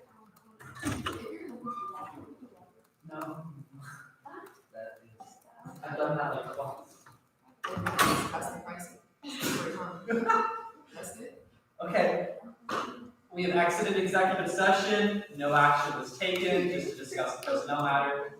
That is all. Okay, we are going to move into a discussion, hopefully briefly, about council and the future of council in coronavirus. I think this should be very short because we don't really have much of an options. I am of the opinion we want to do too. Yeah. Should go. It was what we did at the top. This is why we have an agenda. It was. Just like know what we're at. There's still Discussion item coronavirus. Okay. I emphasized when we first had this discussion that we need to talk about this. Is everybody of the opinion, and Jessica, please have some guidance here if you can. Do we need to vote to move back to online meetings or we want to move to? Yes, I would formally do that just because historically, virtual attendance has only been used for the summer, and it's been very explicitly stated that it's only for summer meetings. So I would like formally vote to do that, and this way you have your guidelines set for what virtual attendance looks like and what counts as attendance and all that. Okay, Dr. Geller, great. And I would encourage that the motion be framed in the context of the email that came out today asking that any event that was going to have more than 100 people not happen in person. And the possibility, since your meetings are open to the entire student body, that you could at any point have more than 100 people present. Okay, great. Well, this is just one logistical question. Because we're going to be in online session and realistically not like the amount of accessibility, like for example, tonight we had many like people from the community come out and ask a lot of important questions about what's been going on. Can we limit what we discuss at online council meetings to like no major, I don't think we should be making major action on the internet. I would say no, because that's not up to us. Online council is still USAC Live, like all summer, him and Paul over here in this room, sitting in the dark. Isabel. I would also just emphasize, I think that we can come up with a solution, and I know this has been difficult as someone who's had to deal with this for the past 2 years, like I know how difficult it can be. We can find a solution where we can still encourage people to comment, like bring up a comment section, like post it somewhere. We'll have an email up so people can submit questions, because I also agree with like what council members said over here, which is that like shit can come up, and like I am predicting that shit will come up week 1 and week 2. We're not gonna have council for the next 2 weeks. So I'm assuming, like even with the elections upcoming, I'm assuming we'll have to take action. So yeah, we have to literally go up the ballot thing too. And I want to emphasize that we can find, I think the better solution is to find a way to engage the public through that mechanism rather than limit what we do through the council. I mean, obviously, if emergency actions need to be taken, emergency actions need to be taken. I would just, like, it's more like a thing that I think we should have on our minds, that if somebody can't physically come, they might, like, there just isn't the same amount of awareness and accessibility. And obviously, like, we have to do what we have to do. No, it's a question. It's not a. This is a separate discussion. Yeah, of course, but it's like. I'm gonna do. Okay, my first question is: do we want to have these two discussions together right now? Because now he's waiting in his office right now and wants to come by. Oh, yeah. Okay. So we're gonna have these. I also want to say Robert. Yes. Yeah. I still think that we should write a letter to the academic senate because that. England DC's talk with us wasn't as assuring as I thought the email originally was, and I think it's very unclear in the email, and it leaves a lot of room for ambiguity for professors, and they're really interpreting this and really harming and affecting students. Like Monica said, students have been panicking for hours about what this means, especially us sitting here at council. I do think they need to be proactive and possibly draft a letter even before their academic senate meeting tomorrow. So Kim, Just to add Kim, let's on keep to- order about like contributing. Kim and Shama. Oh, I was gonna ask her like, can this letter be addressed at? I think we can send it to the chair of the academic senate so that we can discuss it possibly. I mean, they're voting and it's executive session, so I'm not really sure like what, but at least they would know that it's being circulated. And they also have an executive board meeting on Thursday as well. Yeah, Shama. I also want to see if like we could highlight, because I know Dean Van Deasy and Dr. Geller have mentioned like students, international students whose visa status won't be affected if they can show up as soon as classes start. And I know a lot of people are booking flights, etc. And I'm just scared because that there is so much ambiguity if like April 10th gets shifted up or down. Like I don't want them to be in a position where they can't return to UCLA just because they were in violation of that law. So just like having clear said, like, yes, this will happen, this is when classes will start. And do you know what I'm saying? Like in the letter? In the letter, yeah. Yeah, if you could help me with that. Yeah, too, yeah, so for sure. language and Yes. everything. We can do this the same way we fill out the letters where like on Ruby, we can circulate it. And while we can't take official like USAC notes there, we can all individually sign on, which like effectively is USAC. If that's what we That's do. what y'all did with the previous letters. Yes, So, yes. Okay, Lily? Yeah, I was gonna say, we should also like, I don't know, like raise the question of like, theoretically, like, if people travel for spring break and the outbreak gets worse, like, what's the plan? Like, if I go home to Nashville and then over the 2 weeks, travel is shut down completely, like domestic travel, then what? Like, I don't know. I think that if travel was shut down domestically, like I am very confident that administration would respond accordingly and move to have online classes. Like I would be shocked if that were not the case. Like they would have to understand that people were stuck home, like during that situation. Yeah, I just like to express that like I know that our first instinct, and it's a good one, is to like think of all of these possible scenarios that might happen.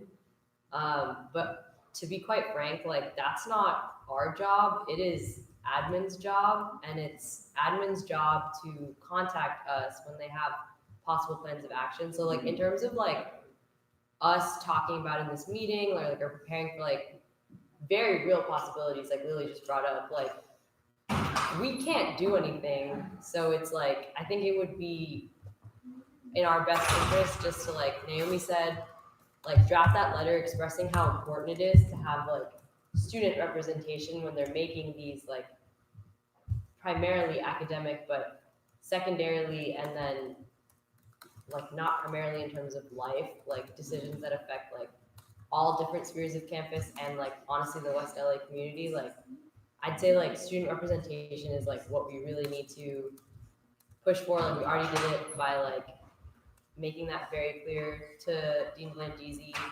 I think we can make it even more clear to like Gordon and Beck, because I just like we can't sit here and talk about things that might happen because we have no control over like what's going to happen. What we can sit here and talk about is like how they're going to take us seriously next time. I very much so agree. And I think like Naomi, I think in this letter that you write, That would be great.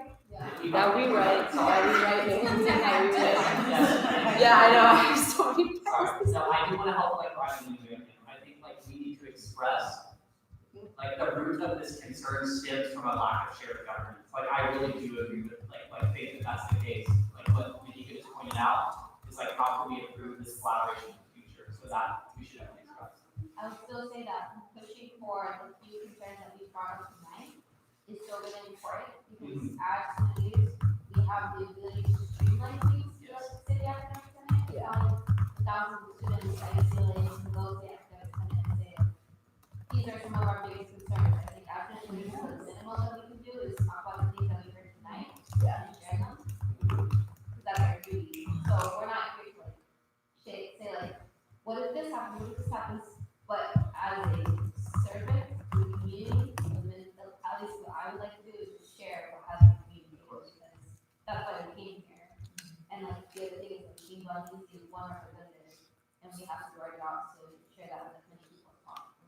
Yeah, I agree. Okay, so let's tie it back to like some action items here, which is like council. So we need to motion or vote on how we're going to do this. As you all know, this past summer, I understand it was difficult for some of us. I think we use Skype. Google Hangouts. Sorry. We should also try Zoom. Yes. Only because. Isn't Zoom limited to 40 minutes or something? Yeah, it is. Doesn't UCLA academics have like a unlimited subscription to Zoom? So could we do it through like some Brewcast type software on CCLE? I guess that's technically not open to the whole Yeah, public. but I'll we're doing what we can do. I'll connect with Jessica. Yeah.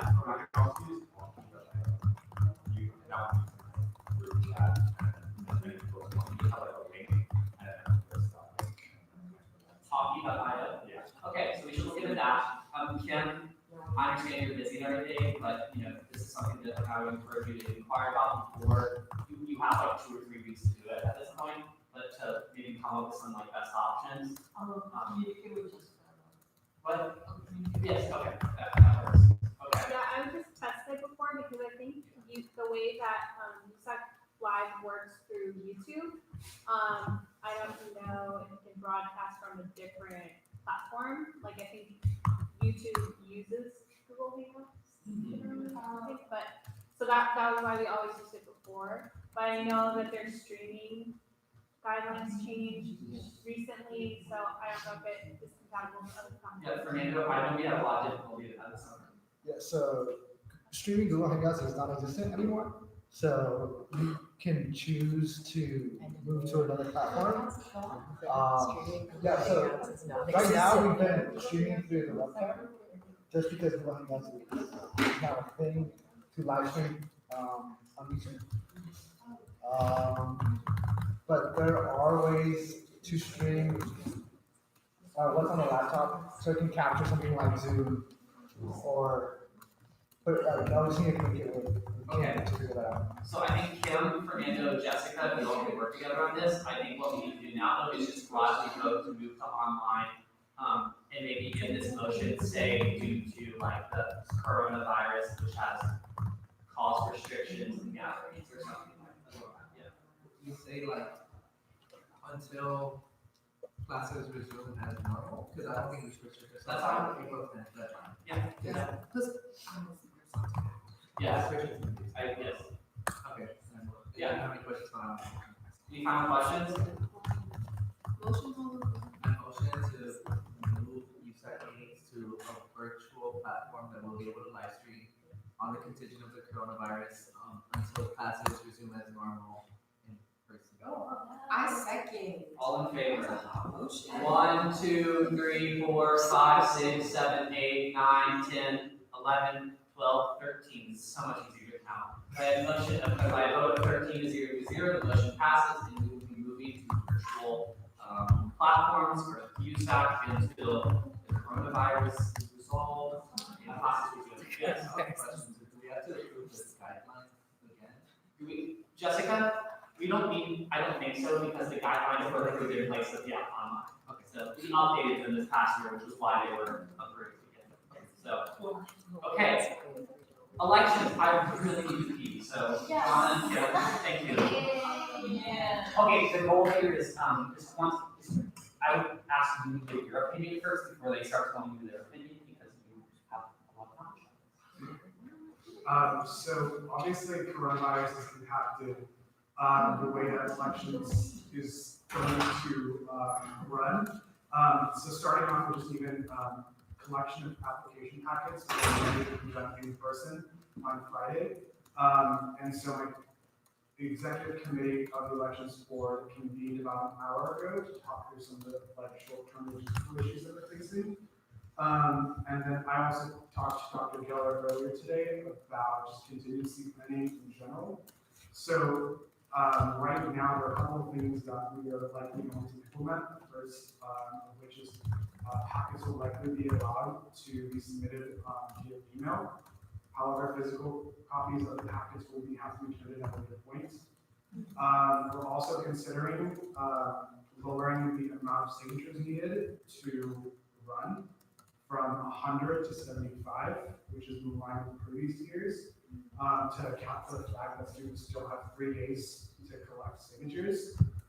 The team was a bit divided on this one, just because we did give students an extra week to collect signatures, but we're all students, we all procrastinate, so we think that that's a good idea just to cut it down a little bit, and not to the point where like anybody can just like pick up an application if they on the ballot for the most part.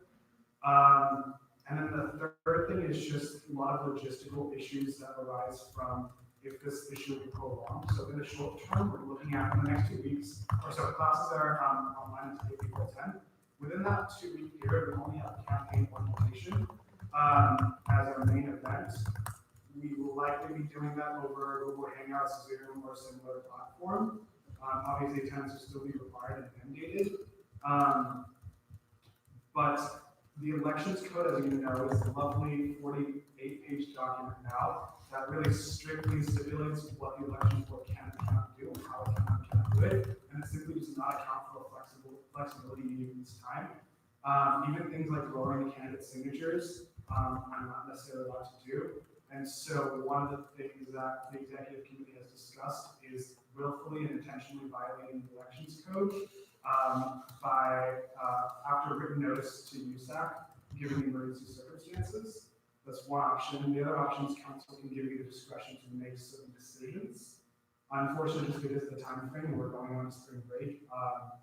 We're not like I can't come to you with every little thing, and I also can't do a review of the elections code this week, or even in the short term this quickly to figure out what has to be and what can be changed.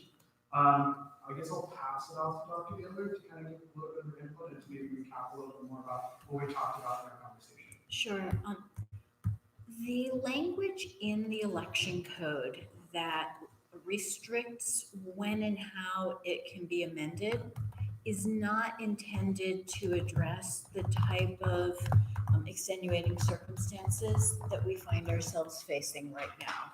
There was never an anticipation that in the middle of election season, the campus would go to online delivery of classes, restricted student presence, and we certainly can't know for certain at what day things are going to change and what it's going to look like as we move forward. Administration has no objection to your empowering the election board chair to amend the bylaws or the election code after the week 7 deadline that it typically calls for. And much as when you have gone to online meetings or had weeks without meetings, in the past you've empowered your finance committee chair to have discretion to make certain decisions. You could also take action to empower your election board chair to make actions, giving them the discretionary power, and you can specify what types of areas that would include. It doesn't need to be an all or nothing grant of discretionary power, but you could give authorization for him to alter some of the rules that were in the election code specific to the activities and the touch points on the calendar scheduled to happen between tomorrow and the point at which classes resume as normal, so that then they're not violating their policies, but rather they're acting within whatever scope you authorize them to act with. We talked about the need for there to be a way for people to submit applications without being here in person, since from tomorrow on, students may not need to be here in person. We talked about the candidate orientation, which is scheduled before April 10th. We also, when we consulted earlier, talked about the fact that your voting is online voting, and that can happen wherever students are. They had discussed previously when they came forward the desire to have on-campus polling places depending on what's going on. They may or may not be in a position or have the desire to continue to do that. But there's nothing at this point that suggests the dates of voting should change. And so you can grant discretion now that would cover any actions they need to take before you meet virtually on week 1. And at that point, you could revisit based on whatever knowledge we have at that point and grant additional privileges to your chair if needed, based on what you know at that point in time. Or you could do something that would cover the entirety of election season. So you have some options, but what we can't do is insist that they adhere to all of the rules they set out, because based on the change in circumstances, there's no way for anyone who hasn't already submitted their application packet to be in a position to comply. And there is no way for students to accept the recommendation to not return to campus until April 10th and be here for an in-person candidate orientation. So really you have to take some sort of action tonight in order to ensure that there can be candidates running for office, which is essential to the continuity of your organization. Would it be possible to add an addendum, that's how it's pronounced, to the election code stipulating that, like, in the event of an emergency or something of this nature, that things in the election code can change? Obviously, that's not good language, but you know what I mean? Certainly. Like, we're doing that, like, tonight? Yes, we can Yes. do that. Oh, okay, so then they just won't be in violation of anything. Given the exigent circumstances and the timeliness issues, it would be entirely appropriate, since things have been changing so quickly, to amend your agenda, to add an action item, to amend the election code and add language that addresses these types of emergency circumstances. You'll just need to figure out what that language will be. Makika, Brandon, Maya. Okay, so a couple things. So to the point of like getting things done tonight, I feel like a really simple addition to the election code would be like, in the case of emergency, like the chair shall take like all, I don't know, I can't think of referendum language on the spot, but like we'll take actions necessary to move all like processes and like events online. I feel like that's really simple, that's really easy. It doesn't like complicate whether it's like, oh, are you gonna use Zoom or Google Hangout, or will it be illegal or like accessible to all? Like chair shall take like necessary actions to move everything online. Since this goes into, and then Navi, I wanted to ask you, and first of all, thank you for like meeting with everyone today, like so prompt, like such little notice. That's like really awesome leadership, great work. And just like in terms of, since the basically the off-campus, as we now know, not policy, but suggestion from Jean Block came like, is in effect starting tomorrow. Like, can we also have that apply to like, the candidate packet signatures? And I don't know if y'all talked about that, but like one thing I was thinking of is like UCLA Box is like only accessible to like students or like people with UIDs. So would it be like too complicated to shift the packets to like, I don't know, like an Excel sheet or something like that, that's only shared with you, and like, or like a Google form submission where like you could like, you have to put in your email, because you know you can collect emails, so the person would have to put in their email, UID, like, I don't know if that's like a huge privacy thing, but if it's only shared with Navi, who like is, and the candidate who's like all obviously going to see all of it anyways, like, would it be like a huge barrier, like a big problem? So for me, so two things. One Yeah. is like you have to amend the election code Yeah. to the point of giving me discussion Uh-huh. to make all of this happen in the first place, not just in regards to events, but then I'm actually changing candidate eligibility. Second thing is, I actually was looking at that idea a couple of weeks ago because there are other schools like UC Davis that actually do their endorsing all online, so you endorse a candidate online through the portal. Uh-huh. For simplicity's sake, we found that pen and paper was the best option. And in regards to like doing it, implementing it now, I just think by the time that we figure out logistics, like at this rate, it's going to take me a day to figure out logistics.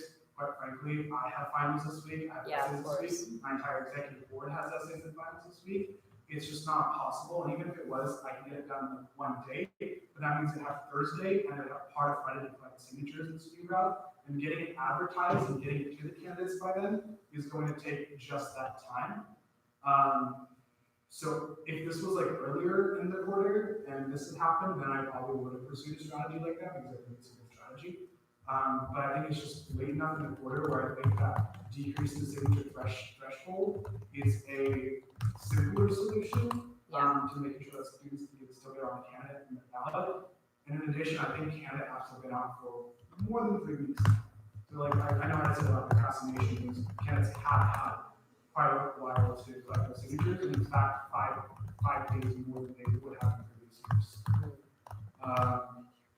So I just see a lot of like logistical barriers and trying to get that implemented in this short time.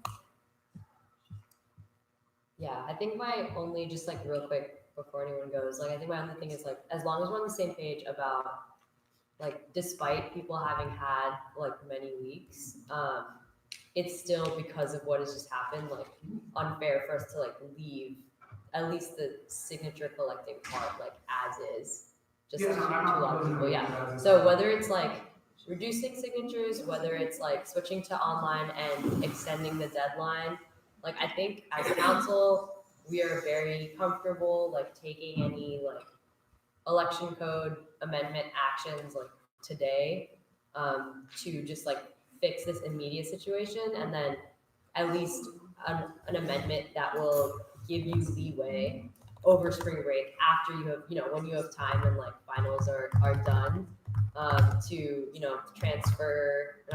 just like reconstitute events that are happening in the first 2 weeks of spring quarter to like have them be accessible in a new online format. So, executive committee of the election board did vote to reduce the threshold from 100 to 75. Okay. But that has no actual bearing on what happens. Like I would. But also, it's not enough. Isn't it enough? Yeah. So that's what I'm saying. It's like as I mentioned, I have to violate the election code. I got you. The executive committee authorized that to happen given the circumstances. Okay. But my point being, the reason why I communicated that to you is like we already understand that we should reduce the signature amount, and so we are reducing by roughly 25%. Okay. Cool. All right. Thanks. Okay, so Brandon, was it Lily? No, Naomi, Shama, Isabel. So we've been writing a few versions of the potential bylaw edition. Isabel, do you want to go with yours or mine, or what do you think? I think a blend of them is fine. Okay, that's fine. Brandon wrote, in emergency circumstances, the election board chair shall have the authority to make decisions to ensure the continuity of elections as designated by the USAC Council. I just think that it should be specified that the decisions could mean not obeying elections code, but I think that gives you like a pretty broad authority to change the number of signatures or like the circumstances of an event or something like that. And I would just add that I think just for the sake of not giving you too much power in that sense, also signifying an end date. So in accordance with like the chancellor's email, like when classes resume, so kind of when the emergency is designated to be over. part of the bylaw though is it does say as designated by USA Council. Which it doesn't need to be there, I mean, like, we inherently can overturn anything election code does, like, in the you did something outrageous. I still think like, You can keep it, I'm just, yeah. I'm just making him aware of that, if we can amend his election code and bylaws, like, if there was a case for it requiring that. I mean, that's what we did, in recent years. I added at the end to clarify Isabel's point. This may include violations of the election code if allowed by council. I mean, this entire amendment is a violation of election code in itself because election code doesn't allow amendments past weeks. But once again, we're I mean, I think that inherently because we're overseeing the bylaws and election code, if we pass this, it'll be fine. Okay, Naomi. Oh, my question is.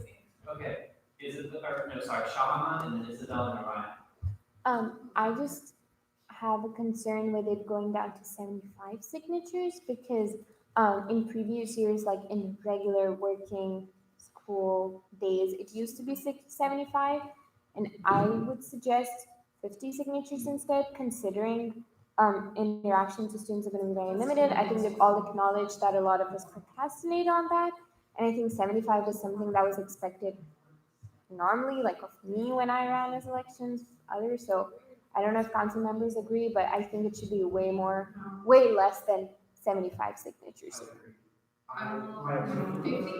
Because if people haven't started yet, it's like you can't blame them, like they thought they had these. You can't blame them because people can decide to run the day before the deadline. Yeah. And I think to speak more of that, I'm sorry I'm interrupting, but I just speak more of that. I think just like having like, like practices, club meetings, like let's say someone decides to have a club meeting that is on Thursday and wants to get all of the signatures then, I don't know, like I think we need to give candidates the benefit of doubt. I agree. I would say there's also equity concerns to that, like, how are you gonna have candidates who have been running for a long time, collecting signatures, but then all of a sudden you're making room for the person who decides to run last and last thing. I understand that everyone should have a fair chance at least for an election, but at the same time, like, there's equity concerns. I feel like it would be inequitable to not allow candidates who decide to like not last minute, but decide later on. They still can. I want to bring in the actual board's voice as well, not just mine. We actually had a deliberation on the number for some time as well. Obviously, you can choose to disregard it if you want to. We decided on 75 because of the concern that Joanna just raised, and that is students have, like, if students were, like, you should be serious about running for a position such as this, and students should have started the process a little bit earlier. And starting it 3 days in advance, 2 days in advance, because this would go live on Wednesday, doesn't demonstrate the necessary forethought. And we also are very wary of like students just like taking advantage of the 50 signatures and just getting the main line. So 75 was very intentional.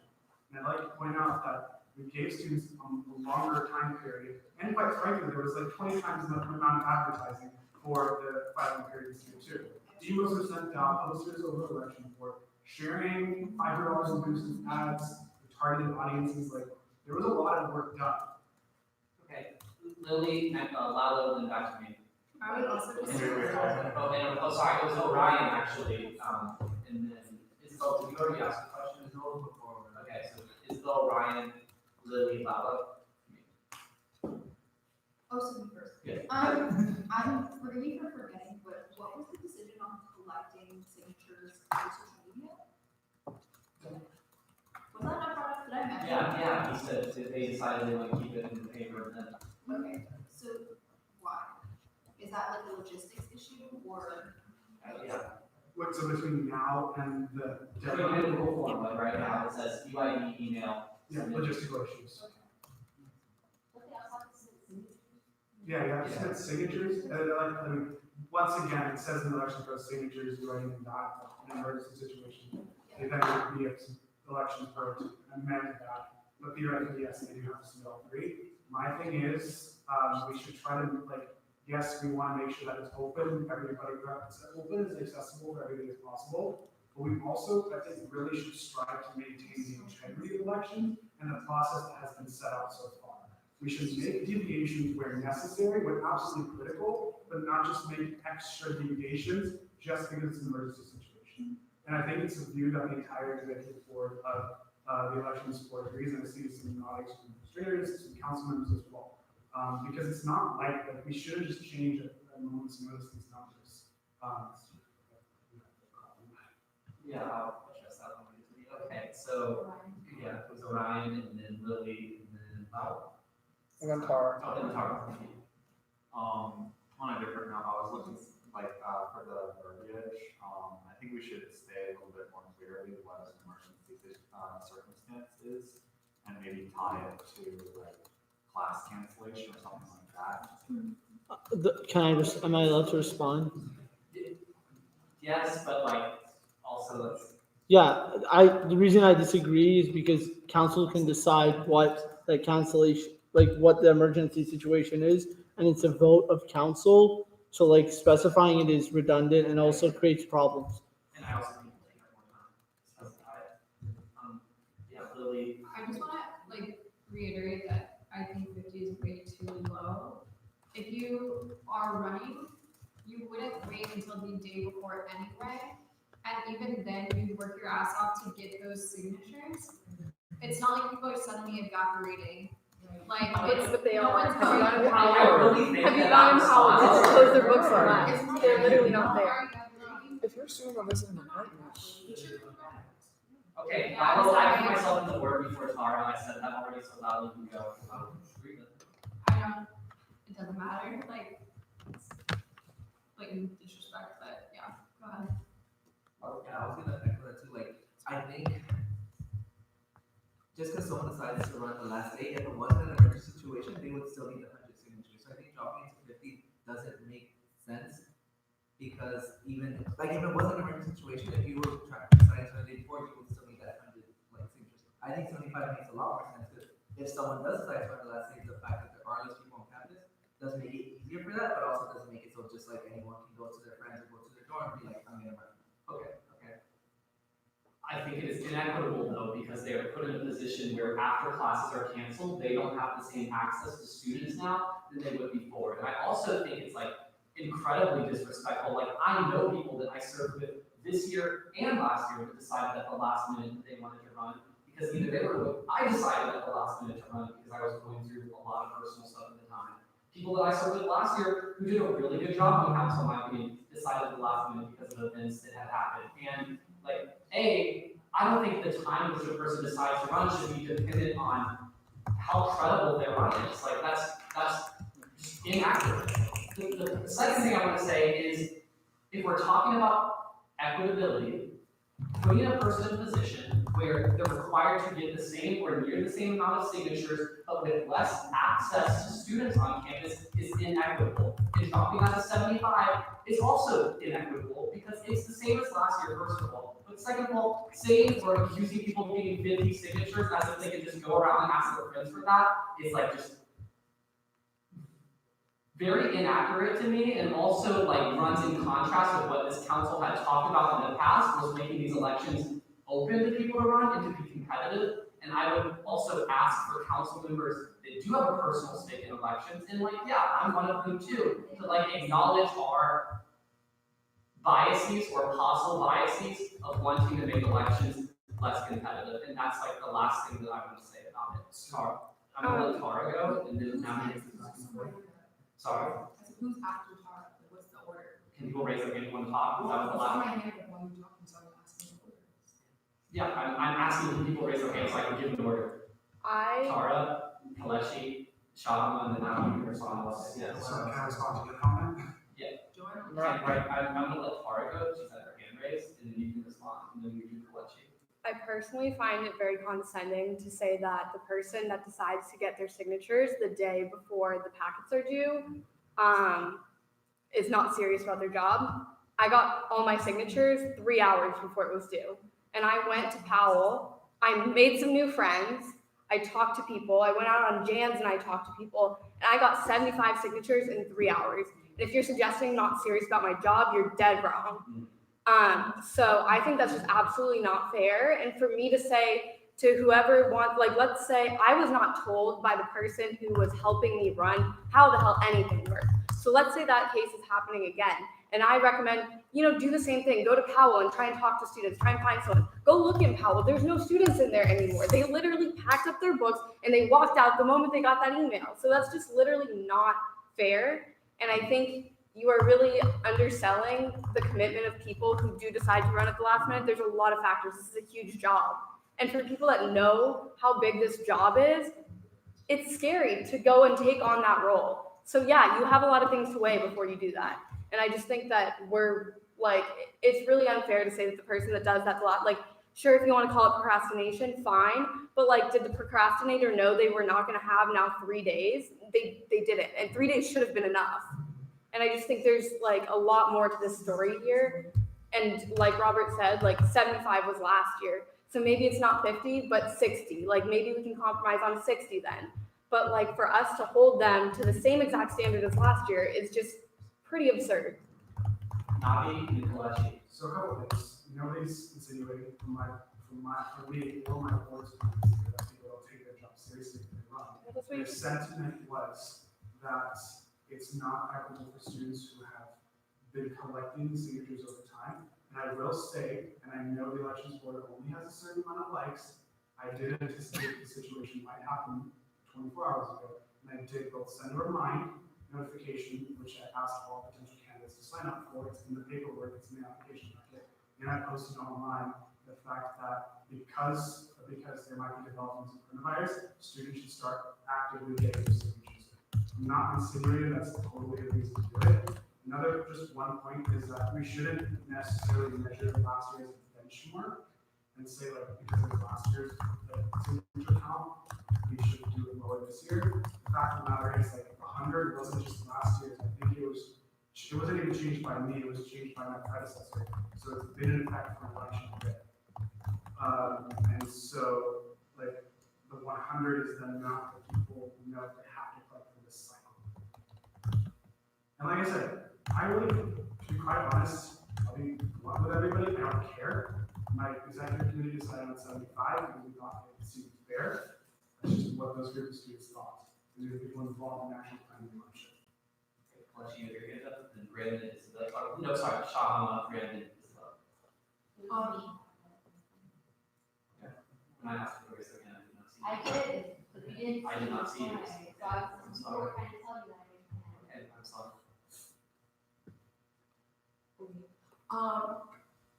I guess, because my reason, I'm not understanding if there's nobody anywhere, 50 signatures are hard to get, 75 signatures are hard to get. I think it is reasonable to expect people to probably started this process by now. And I just think it's important to keep in mind that candidate packets were out a week earlier than they usually are to that end. So even though 75 is what the threshold has been in the past, people also only had X number of weeks. This time they had X number of weeks plus 1. So I think there has been time. I don't know. This is an emergency situation. Ultimately, I'm not that vested in it. I'm not running and I don't think any of us want this to be inaccessible. But I guess it's just 75 just seems it makes more sense. It makes more sense to me, I guess personally. That's what I'll say because I think. Yeah, I'm just not understanding why we're not on 50, honestly. And I just feel the difference between 50 and 75 is kind of arbitrary. We're going to have there's no ability to collect signatures from this point forward. And I think anybody who decided to run at the last minute, by no means is that they're not serious or that they don't care necessarily. But someone was saying earlier, they do have an opportunity to hustle and go find people. Still, even if it's at 75. And that's exactly what they would have had to do before this emergency. People were just more available. But we weren't running. I think it's just people still have the opportunity to pick up and run last minute. It's just harder. It means they have to work a little harder. It doesn't mean that it's not attainable. And I think to the end that it's not attainable, there's not any reason not to have 75 signatures. I don't think 75 signatures is suddenly unattainable when we have 38,000 undergraduates. lot of people want to raise their hands, so Joanna. I got Shama, Brandon, Isabel, Lily, Shama, Naomi.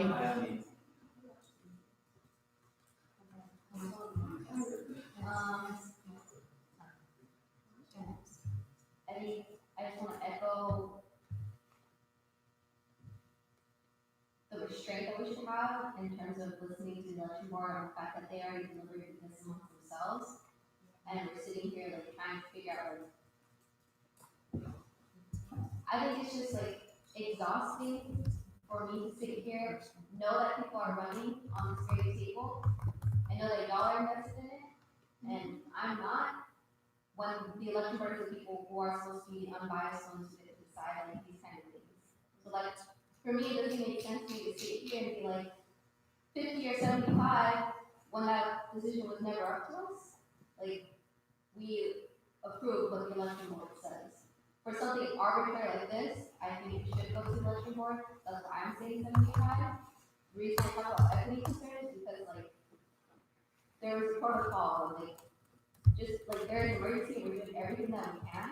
But at the same time, like what Navi said about like doing what needs to be done is what we are supposed to do, not just like change, like cutting half of the signatures is like really drastic. Especially if you're running, like that makes it really like I'm really glad that people like sit here and hustle on the very last day. I personally, when I ran, I didn't have the balls to do that. Like, it took me a long time to do that. But at the same time, like, it's doable. Like, there's nothing that is preventing people from, like, sitting here and doing that work if they don't want to do it. But if we start, like, this isn't about necessarily as much about accessibility as in doing what we think is the minimum amount, just for the fact of like, making sure that people are still held accountable to doing what they're supposed to do, which is go out, get signatures, and run a campaign. Like, this should not be the issue of the night. I would say please make your life easier and just defer to the election board, trust that they are unbiased in this decision, and we'll discuss other stuff. Shama. Okay, so I'm gonna start by saying I am not running for elections. I'm not personally invested because of next year. I think this stood out to me because of my own personal experience. This was the first time my position was happening, and it took a lot for me to decide if I want to run with this. I remember sitting with Aisha and Ashraf for nights, just stressed about this because I have a visa status I have to look into, I have finances I have to look into, and it was not an easy decision to make. I got my 75 signatures in one night through one club meeting, which was the day before election packets was due. I do not think that undermines my credibility or my efforts, and I think just considering that my position, and I can speak for my position solely, is still new, and that sitting at this public forum, public student government forum, is still a difficult thing to do.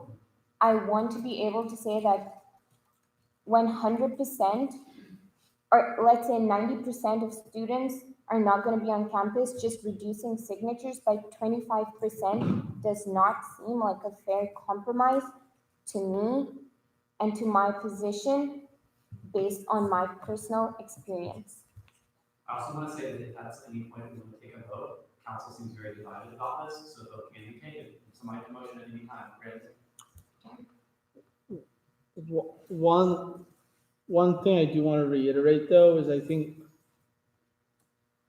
to a certain extent, if council sees that election board is doing things that are like wrong or unethical or whatever, we should like take action and interfere. But I don't think like if just because we disagree with the decision, that is not, I don't think that's sufficient cause to override, even though we have the authority, I don't think that's sufficient cause to override determinations by the executive council. Again, unless there's a view that it was somehow unethical or it put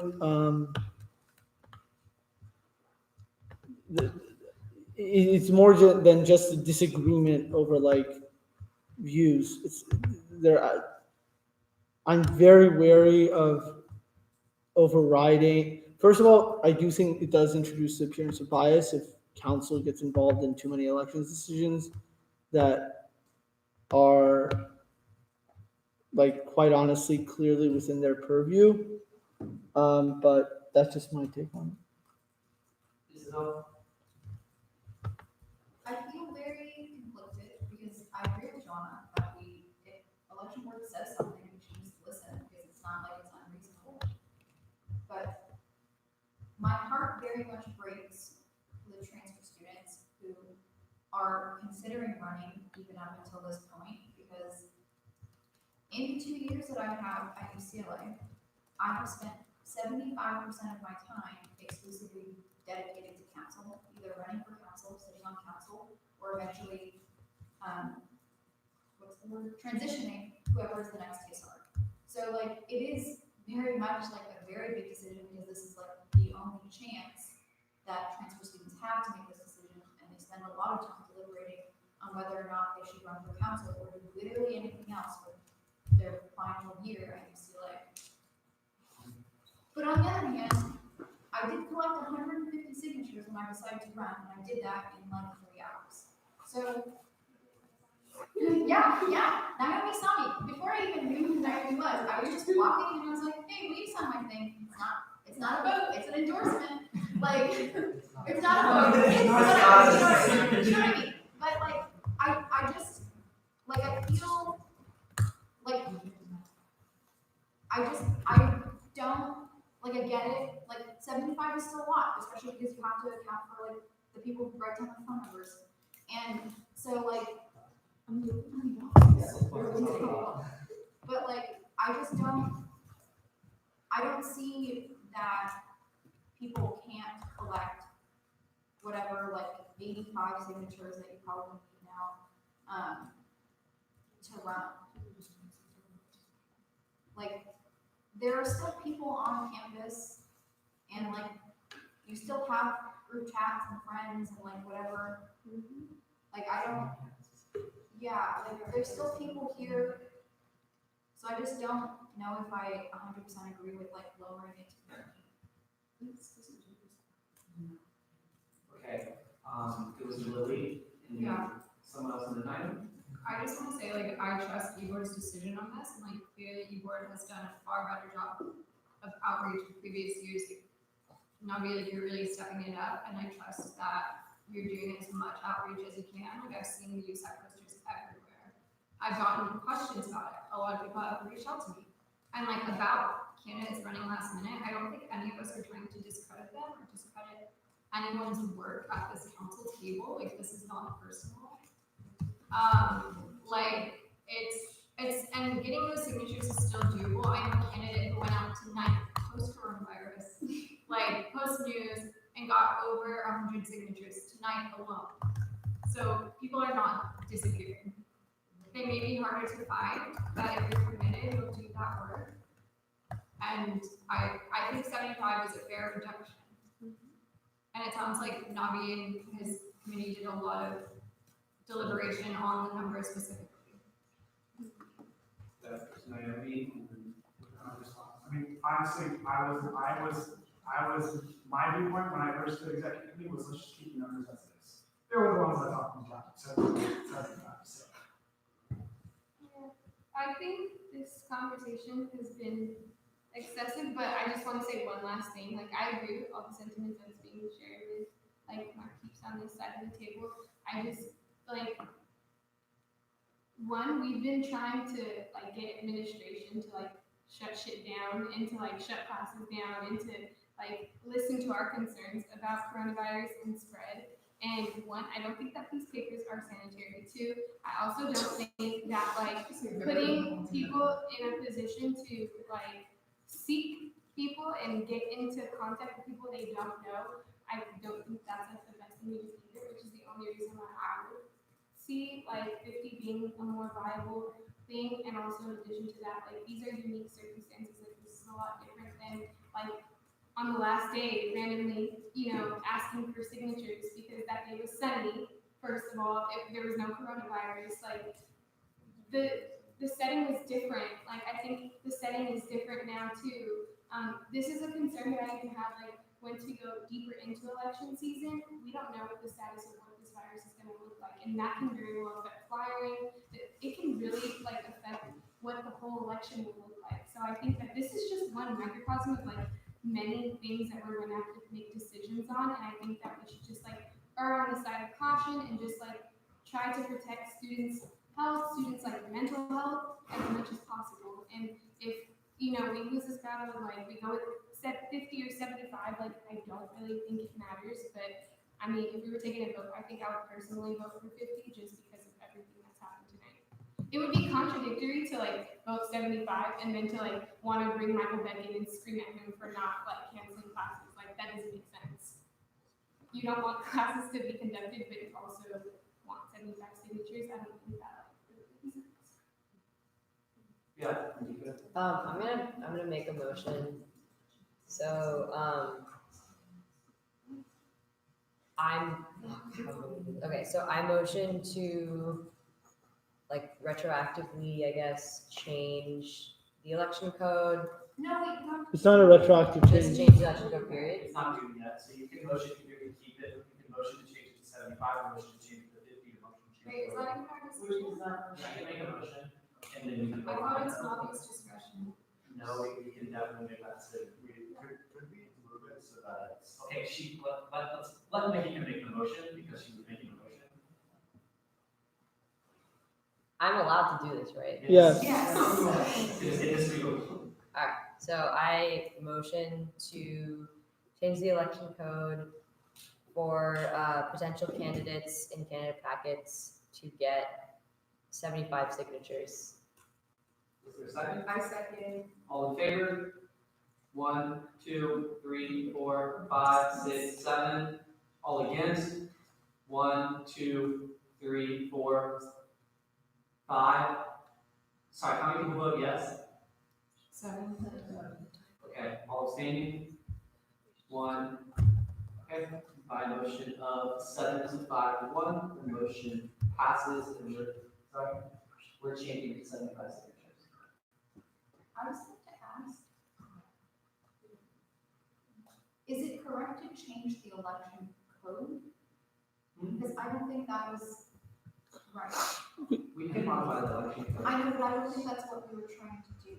We were trying to set a signature limit for 75. Yeah, but We should have passed the first bylaw. Okay, so We need to pretend do Well, we that. can still do this, we can Yeah. still do this. I know that the motion wasn't to change the election code, the motion was not to accept 75 signatures instead of 100. Correct. Okay, Yeah. hello, I'm ready. Yeah. Okay, I make a motion that I would like to be considered before the previous one was made. We can also redo the previous one. It's fine, we can redo the previous one. I motion to add a clause to the election code pertaining to emergency situations that would read, in emergency circumstances, the election board chair shall have the authority to make decisions to ensure the continuity of elections as designated by the Undergraduate Students Association Council. This may include violations of the election code if allowed by council. I second. Okay, all in favor? Wait, this will receive the. No, you can't. We can redo the previous one. We literally, It's okay. We can change the percentage. Yeah, okay, so the problem was, so the problem was that the motion was not to accept 75 signatures instead of 100. The motion was to change the election code to say 75 signatures. Okay, I can instead of re-say the 100. motion, Which it's is not what we fine, wanted to like, do. I can redo it, Because that's say, not tell me what exactly what we're to say. amending the circumstance, we're amending based on these circumstances, not because we just want to change the election code. One thing that I'd like to just suggest is that you all have discussion on that actual bylaw. Once that bylaw passes, you don't need to vote on changing 175. I can just change it. to Okay. 75. That's true. Cool. But we can also vote, like, my expression is just that, like, what, Nikita can be done, she can vote, there is a bylaw here that says 100 signatures right now, that I think Nikita's correct me if I'm wrong, intention was to change to 75. Yes, but I don't think council voted on the knowledge of changing it to 75, like in the code. I think we were voting on the knowledge of just accepting 75 signatures instead Okay. of. As like the co-host, like guardian of the election code, I think that. For this year. I think we should just do the emergency addendum because election code specifically states that retroactive changes cannot be made. So I think the best thing to maintain the integrity of the election code is just do the emergency addendum. That way we're not changing something that can already be changed at a later point in time.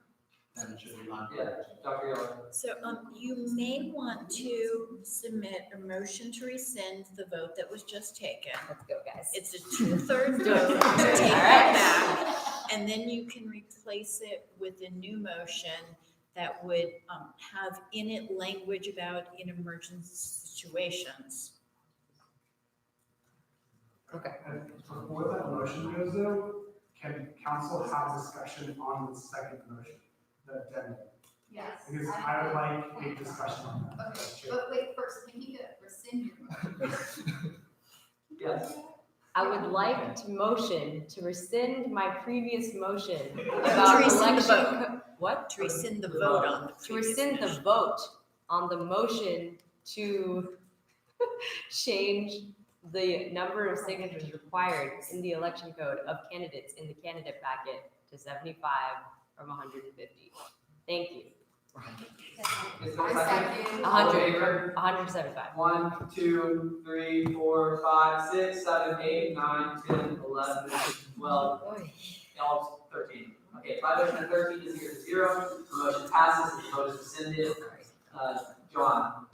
Okay, regarding the addendum, I think given the election board chair discretion to decide on these things in emergency situations is good, but I would like that to be in collaboration with council, given that we sat here and talked about shared governance for a while. And in emergency situations, since we have student leaders hopefully in charge of this, like soliciting information about this, I would just like to make sure that that is explicit, especially for future election board members. Like, they don't just act rashly and in panic, that they know that they can come to council and collaborate on next best steps. So still, like, my intentions with this are to still seek guidance from the election board chairs, or the election board in general, about like best steps to do regarding the election. But given that council is trying to be more involved in emergency situations in general, I think it would make sense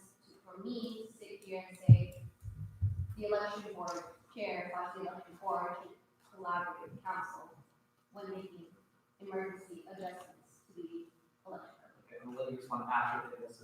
Brandon and Brian. I agree 100%. That's why in the bylaw it includes as designated by council. I don't think we should. My view is we shouldn't give. If the code is essentially being suspended, I don't think we should.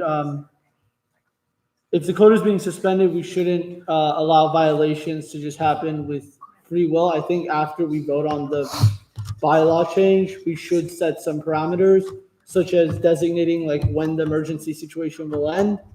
But that's a separate vote. I was just gonna say,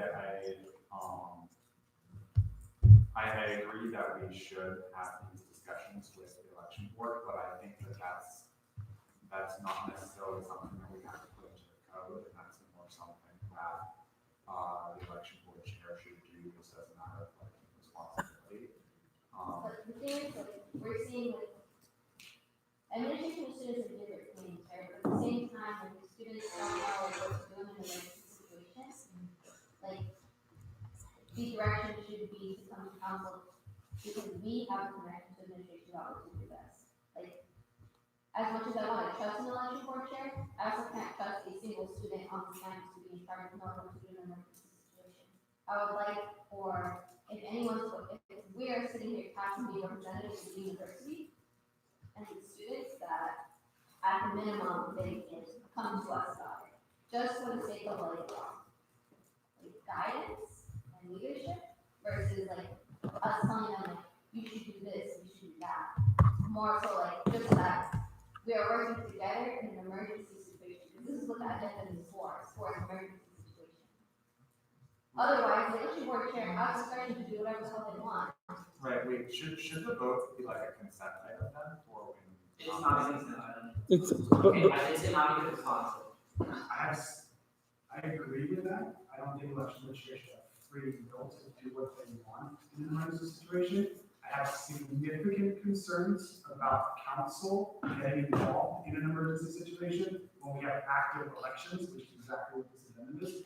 Because inherently, many of you are running for re-election, are going to be supporting the referenda, or are helping your internal candidates run.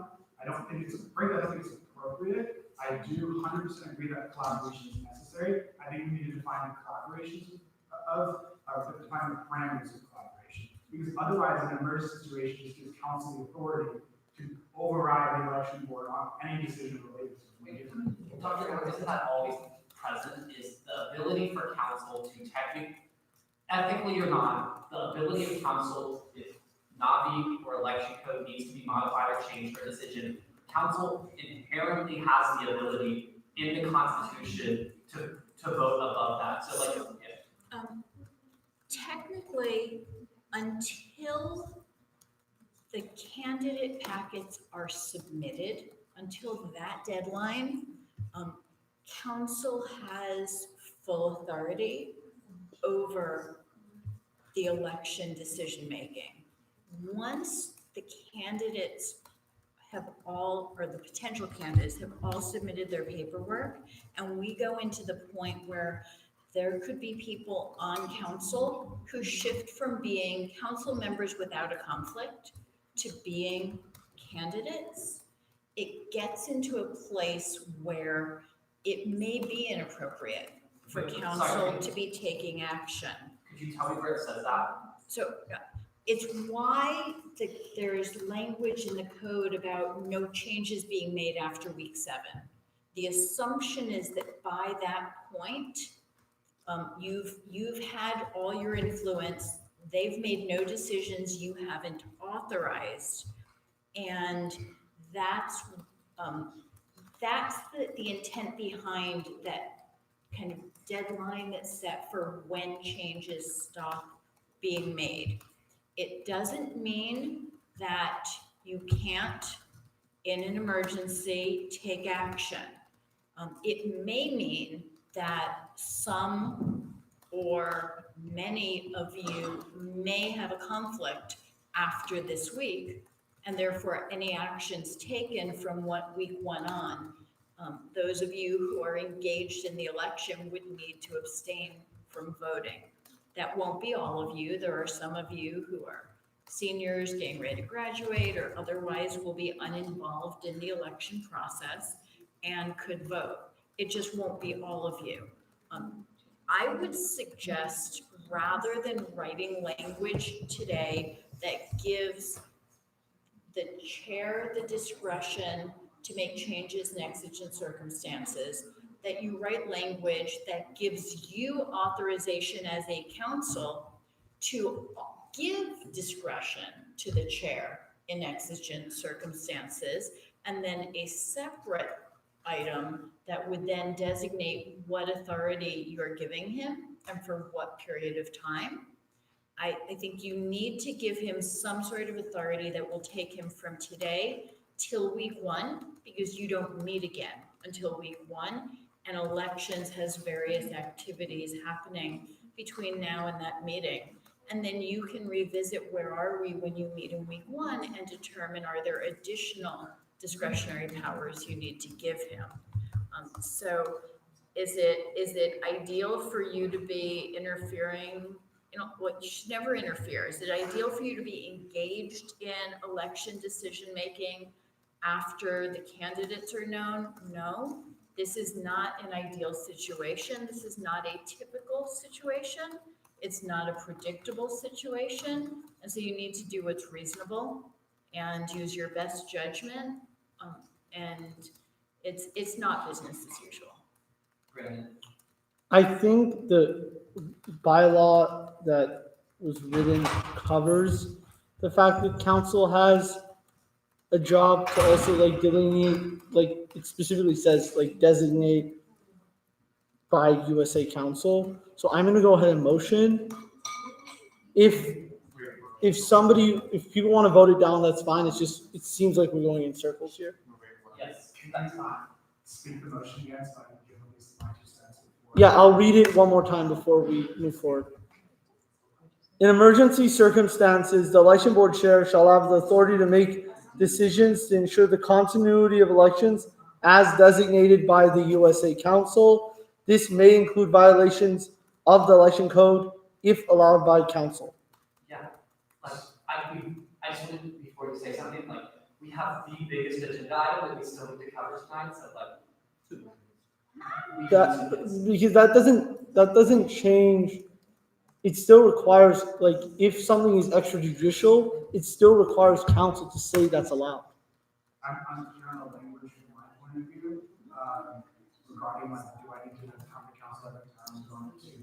No, I think it's just empowering that if you make a decision that council inherently is very concerned with, which has happened multiple times in the past 2 years, that council still retains that ability to, I think, step in if necessary, which is why I think that this is writing that out, Brandon. I'm immediately after this passes, I'm going to introduce something, giving, like specifically giving you and the election board executive committee the authority to make decisions through like a specific date, and at that date we can decide how much longer we need to extend it. Once again, the language through like at council discretion isn't totally clear. But no, but the discretion is going to be like the discretion has to be another vote. It's already there, in the charts, yeah, right. I just wanted to say that I think it's probably for the best that we just, do something like this to give Navi control, because the reason why I voted for the 75 was not because I thought 75 was better. I agree with like Shahama and some of the others have made like good points regarding like why it should be 50. The only reason why I thought we should stick with 75 is because that's what Navi said, and I don't think it's our right as council to be meddling with that. And so. No, I just want to clarify, it is our right, we have the ability to, but you can disagree with us choosing to do that. I just want to make that clear. Well, I think that we should maybe even go with the extent of making it so that it's a consent item, so that way we know, like, because we already have the ability to like overturn it. So. I would just, with my experience with election boards in the past, I would avoid moving it in that direction. Can we do something that's very, very, like, Can I? Like, just say like this year, and then we can revisit Yeah, it's actual my emergency. Wait, before I motion, I'm sorry, can someone catch me up on the exact language that we are trying to motion on right now? It's on the group. It's in the chat. Nothing has changed. Oh, nothing has changed. Okay. Except the last one that we posted, I'm gonna say until April 10th.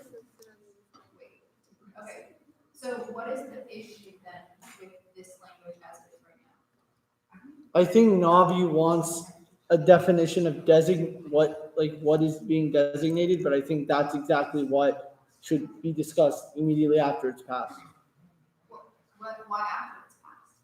Because all that the bylaw does, it says that council has the right to designate to the election board chair in emergency circumstances the right to violate the election code, which Okay, can. so then we can just take it, then it's in like the passive voice right now, and we can just say, in emergency circumstances, the USA Council has the right to designate to the election board chair that they shall have the authority to vote. I like that. Right, like just take it from like a supporting clause. Yeah, okay. Navi, Lalo. I can rewrite it. That's all the issue. No, it's more just like, I think we should do something very, very temporary, like with, just to get us through this emergency, and then actually have a working session like we did with the past bylaw election for changes with different like J board, B board, everybody come together to create stuff that we actually all fundamentally align with. I think now you should just, I mean, that's my suggestion, is you just pass something very temporary, very bare bones, that covers me until the end of the season. Or, I mean, not saying I'm giving discretion time to do it, but something that expires at the end of the session. That's just my 2 cents. Yeah. I can, that's, I'm fine adding at the end, this provision expires on April 10 unless extended by council. Okay, so can we agree to what Brandon originally posted? Yeah, sorry, Bob. I was gonna say that, like, I don't think we should put any specific language in there right now, because once we do have that working session, we can put that in, but I think for right now, it allows, like, in the case we're not able to have that, like, in the meantime, just because, I mean, we don't know when we're gonna need to have a working session, in the meantime, that we potentially can't do that, it allows for that ambiguity, I think saying specifically what is and isn't designated would not be beneficial at the moment. I would strongly urge against that because I think we're gonna hit a lot of judicial board cases next week if there's not a specific thing in the election code that designates that the chair has the right to violate the election code and, for example, do 75 signatures or 50 signatures or whatever Navi and his committee decide. Because right now, basically everything that's necessary that Navi would need to do would be a violation of the election code and would cause a whole issue. Yeah, no, like, I agree with, like, the way it's written. I think it should be. Oh, okay. Sorry, Lal. I misunderstood. I apologize. Dr. Hill, I'd like to suggest that instead of the word violate, you consider deviate. Excellent, I love that. Lovely. Mine like feels illegal.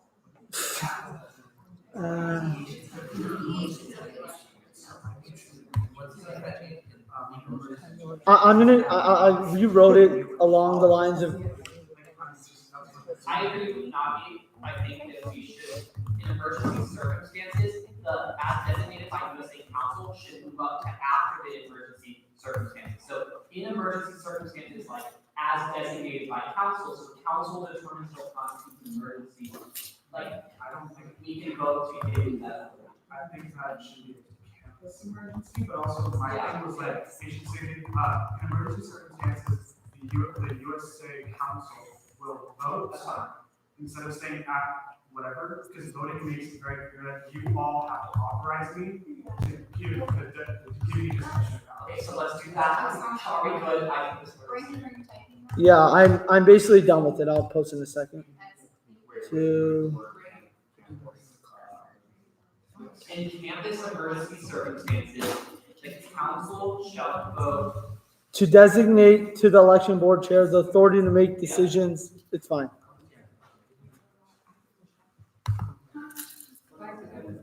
Oh, good night, Dr. Geller. I'm next.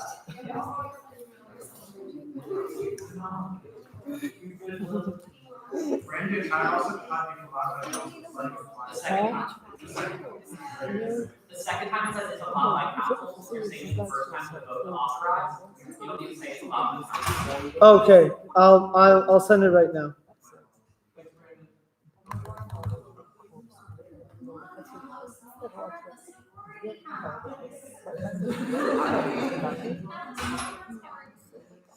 Okay, I just shared it.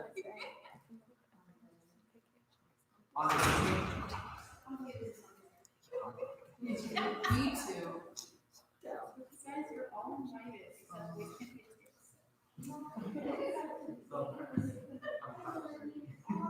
Deviations. Sorry, there's a typo. Not as designated by the USA Council again, You delete the second as designated by the USA Council. Oh, sorry. No, you're good. And then deviations. Yeah. And also, can we change April 10th to the first scheduled meeting of spring quarter? No, like in the case that you all don't meet week 1, I don't want it to expire and have to. We won't not meet week 1. But Regardless. April 10th is end of week 2. Okay. 1 second.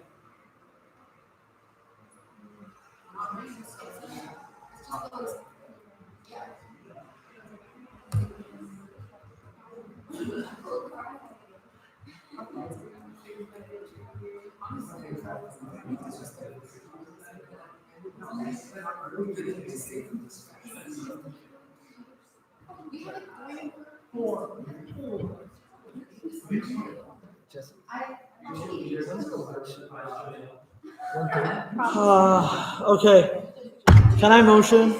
Okay, everybody agree we're making a motion. Can y'all don't yell at me. Okay, so. This is in the. Yeah, Brandon, you can make a motion. Thank you. This is in the chat if anybody wants to read along. I motion to add the following addendum to the election code. In campus emergency circumstances, the USA Council shall vote to designate to the election board chair the authority to make decisions to ensure the continuity of elections. This may include deviations of the election code. This provision shall be in effect until April 10, 2020, unless extended by the USA Council. I second. All in favor? One, 2, 3, 4, 5, 6. Oh, are you not voting? Okay, 1, 2, 3, 4, 5, 6, 7, 8, 9, 10. All against? All abstaining? 1, 2. Okay, by motion of 10 to 0 to 2, the motion passes and the addendum is added to the election code. Now, I have a question. Yep. There are, just for clarification, I might have missed it. Are candidate packets still due in person? I was about to say that. Candidate packets are not due in person. We'll have a post up tomorrow by 12, stating that the signature count has gone down and that application packets can be turned in via email. The 4:59 p.m. deadline still does apply. So my request is that once I post it, that everybody can share it. Yes. Will you still be in your office for students who might not see that? Yes. I'll be in my office like the next 3 days for like a lot of work, essentially. Appreciate the dedication. Okay, thanks, Tommy. Appreciate it.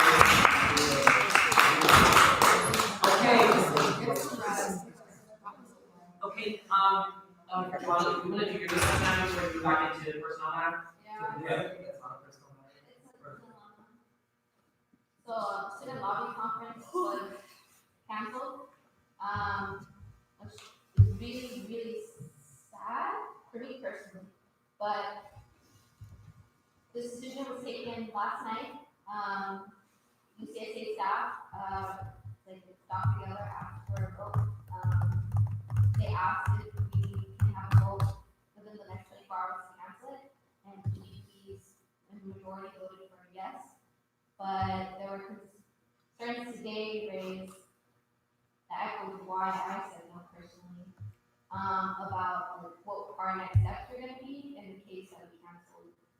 So staff told us that because of the cancellation of the lobby conference, it would cost us $65,000.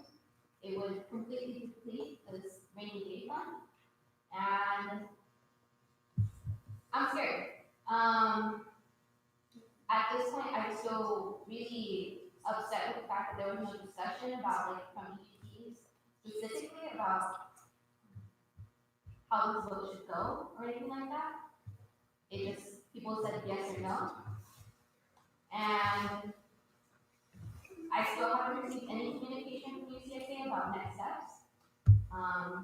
I've tasked my lobby team to tell everyone who applied to say no, that it's canceled. But I also can't tell them no because I don't have an official statement from UCSA. So what that leaves me is deciding how to proceed, knowing full well that the organization, in my perspective, did not make the best choice financially because there was no discussion about this from the leaders who have a stake in this. And I think moving forward, they said they're just going to be looking into fundraising from now on and asking EVPs to help them to fundraise for funds again. But we're basically kind of broke. And that makes me really concerned for the future because we're talking about $55,000 that just disappeared overnight. And so my question is whether we should effectively, as a campus, withdraw funding from UCSA. Because I don't think that they know frankly what they're doing. I assume we're gonna talk about it at some point, but because of like the effects of this, how it's gonna impact future lobbying efforts, like, it was all because of the coronavirus, of course, and there was concern about students' health and community's health about who those students are a part of. But at the same time, I'm just really concerned about how, as an organization, and me as a campus, who provides with hundreds of thousands of dollars in student fees, how I'm supposed to trust this organization moving forward, that we're gonna be financially secure enough as an organization. So I wanted to ask council what your opinions are on that. UCSA is an advocacy organization. We lobby on behalf of students every year. But I will also say there's just like a lot of issues with our organization that I've learned how to handle, but that doesn't make it okay. And this is another example of how it's not the most effective organization, and they're not the most competent leaders either. Yeah, this is a question. Can you elaborate on why it costs $65,000? That's what she's, something about how unless the government says that all events such as this have to be canceled, that we can't ask for forgiveness because we basically paid for all of this stuff already, and we're canceling it, and we're talking about meals that were paid for, that the hotel rooms, the hotel sets aside for students. So, like, for example, I had a delegation of 32 students, so I told staff months in advance that I need 8 rooms. Let's say in general, maybe the staff set aside 100 rooms for however many hundred people are gonna be there. Now those rooms are canceled. And so, like, in total, all of those costs are $65,000. Tentatively. Good question. I guess just to clarify, since the period is familiar with UCSA, do you think, like, is your position that we should withdraw from UCSA? I think I still need to have the conversation with them, but that is unfortunately my instinct, which isn't normal because I'm not one to run away from stuff. But I'm really scared to get financially entangled and set up a future EP for financial difficulties with that organization. Because even before this, they were talking about increasing student fees, and there was a referendum already that increases. So I get student fees to fund my office like the rest of you all. There's a separate student fee that goes directly to UCSA. And they were asking us if we should increase student fees even before all this chaos happened. So I know that they're gonna be looking at student fees to be another option in order to help make up for the funds that we've lost. And then my second question is, can you tell us what would be the consequences that are most salient or that you're most worried about, like, should we withdraw from UCSA? I would say, it would limit the ability for us to collaborate system-wide. But at the same time, I'm the external vice president, and if your job is to work UC-wide, like, you can still do that. But there's a difference between paying for student fees to an organization and just working with other UCs regardless, because we have those networks set up already, and UCLA specifically has a strong, like, federal government relations team that they hire professionals, and so I see no reason why, because UCLA, we can't just have the future EP work closely with federal government relations here to set up all of our advocacy events. All of that stuff happens, we have the budget for it. And if we don't, I just don't know, I wish I could know how to state, but like, I don't know what would happen to that referendum basically, if I asked to withdraw. Okay, Brandon. I completely understand the concerns about UCSA's financial position and like where they put us in terms of especially the student fees and everything and the unfortunateness of the coronavirus situation. But I would be very concerned to walk away from them, especially as we prepare for Janet Napolitano leaving. And All of that's gonna happen, we are still working, like, pretty much through the summer for everything, so I'm, like, me withdrawing would not happen effective immediately, even if, like, the next time I call them the next week. I still have to do my job, but this would be for the next year, just withdrawing student fees from them. So like, they're gonna get paid no matter what for this next quarter, because we pay them every quarter. But for the next year, I would motion eventually making sure it's okay to do so, that UCLA withdraws from them. Yeah, Orion and then Randy. So I think that, I understand that this kind of puts you in a difficult situation, but I think I would suggest not withdrawing because, like, in some respect, it is also understandable why they would cancel it because, you know, a lot of people are panicking about coronavirus. And so on their end, like, I see why they would do it. Yeah, and then Isabel, back to me. Is the frustration with UCSA that they canceled the event or that they canceled it without discussion? I think without discussion, we were, all I had personally to go on was that email that the UCSA staff sent out. And she said, like, we're gonna have $65,000 payout and it's gonna include all of our funds. And then EDP just wrote it for you. Wait, okay, so since the $65,000 isn't an extra cost for canceling the event, that was $65,000 that was already going to be spent on it, right? Like, is any, I personally don't understand exactly how payment works. Yeah. But it's funny that it's now coming out of our rainy day fund. Yeah, so why is it coming out of the rainy day fund if it's already? But that's what I was told by the staff that managing that fund. An external government? Brandon, Well, they're not profit, so I don't know. Okay, Brandon, I have a question. Yes. Okay. again, I think it was a really bad decision to cancel it, and I'm fully there.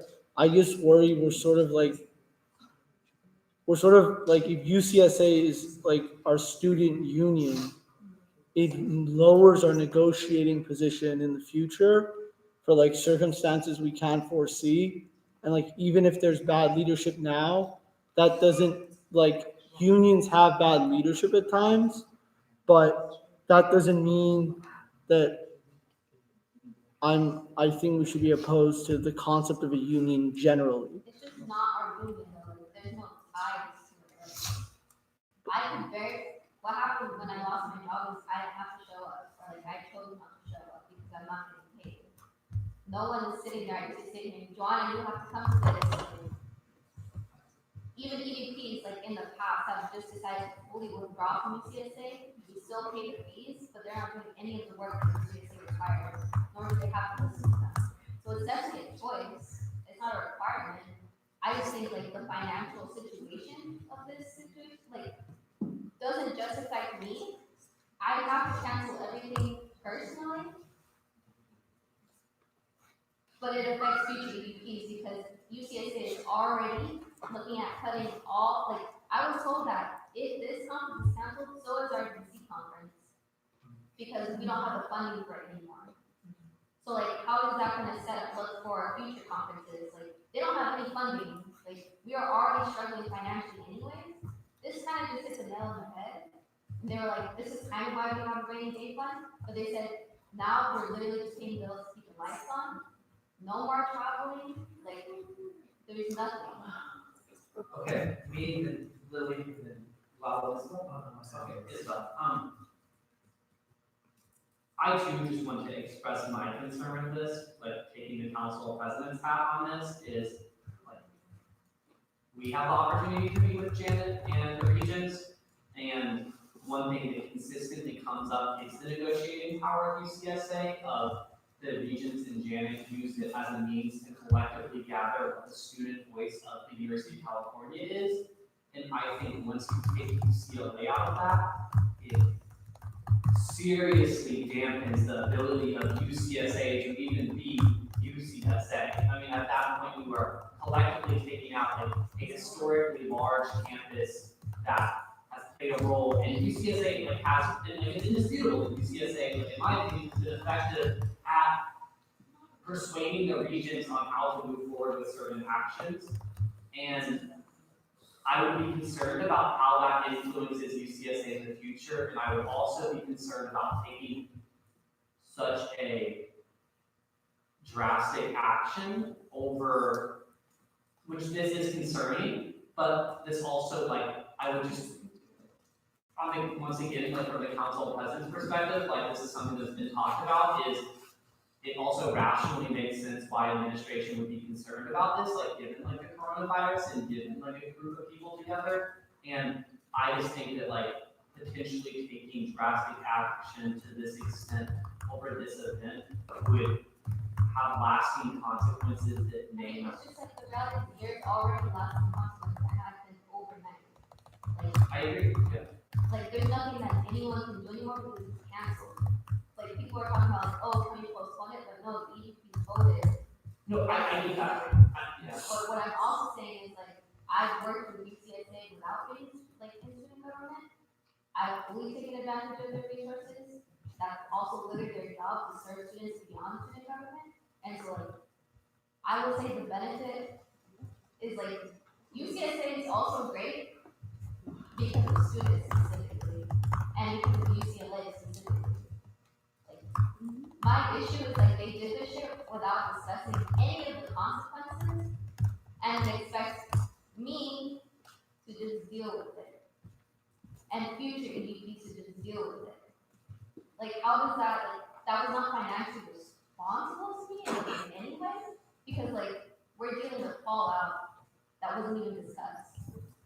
So, like, I still think, like, because of UCLA's specific leadership, like, from students, from individuals, we are, like, able to make UCSA great. But I can't say the same about, like, other campuses, which is why I also feel like it wouldn't be the worst thing in the world for our advocacy efforts to not do it. Because what the regents need here, I still have the ability to meet with Janet quarterly, regardless of UCSA. Like, all of my functions as EDP still exist without UCSA. UCSA is another tool for me to further my advocacy and connect with other EDPs, but those networks, like I said, already exist. But at the same time, like, if I'm being tied to UCSA through student fees, and I'm being forced to take responsibility for their financial decisions, like, that's a whole other thing that impacts not just me, but future EDPs and the state of, like, I don't want to run another referendum to increase student fees for this because our student fees are already high. We are the second highest paying UC for student fees after Santa Barbara. And, like, no one discussed any of this. And I'm telling you for a fact that they're gonna ask me to raise student fees. And I don't wanna do that. I don't see why we should when we already have the highest, or one of the highest. So, like, do you understand, like, the situation that they put themselves in? And how, like, there are decisions that need to be made. So that's why I'm asking council for what they think about before I even go to them about where we stand, because we have a law on the line.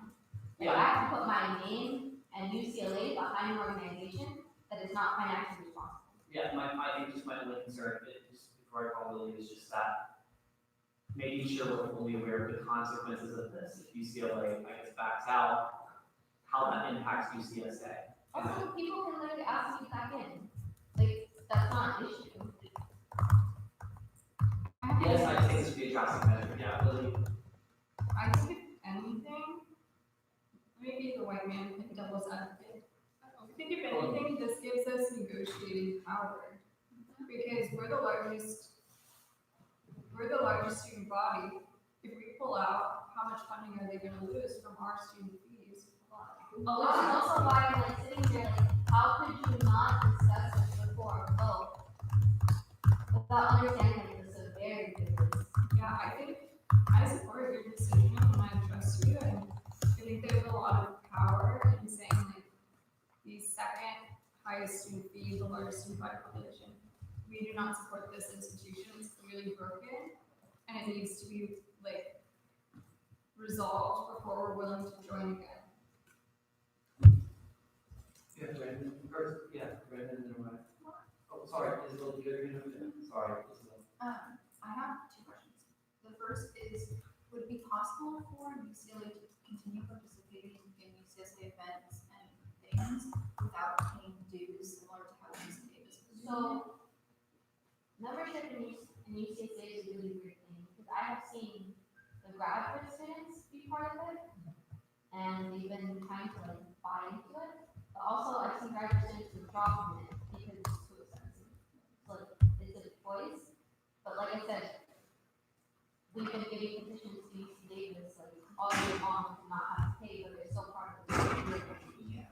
I don't see why they wouldn't welcome UCLA students to go to the meetings. Like, And then my other thing is, I think UCSA, whoever sent you that email about the $6,500 grant, really needs to be pressed about why it's costing that much and why an event that was already planned is depleting the rainy day fund when they knew it was going to cost that much, but there was no buy-in from the universities. Like, I feel like that's just not adding up in my head, and it doesn't make any sense that suddenly like canceling an event is depleting the rainy day fund when, like, you know what I mean? Like, yeah, something is I'm not happy to making take sense. questions, and I was hoping my note would raise some questions, but like, I'm talking about like sheep. Like, people just voted because the president voted yes, like as soon as that email got sent.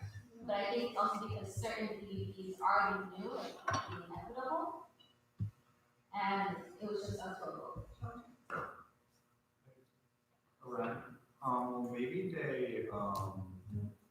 they did that, maybe the reason why just possible conjecture, I don't know, like, possible conjecture is they might have, pulled from the rainy day fund because they still want to do a conference.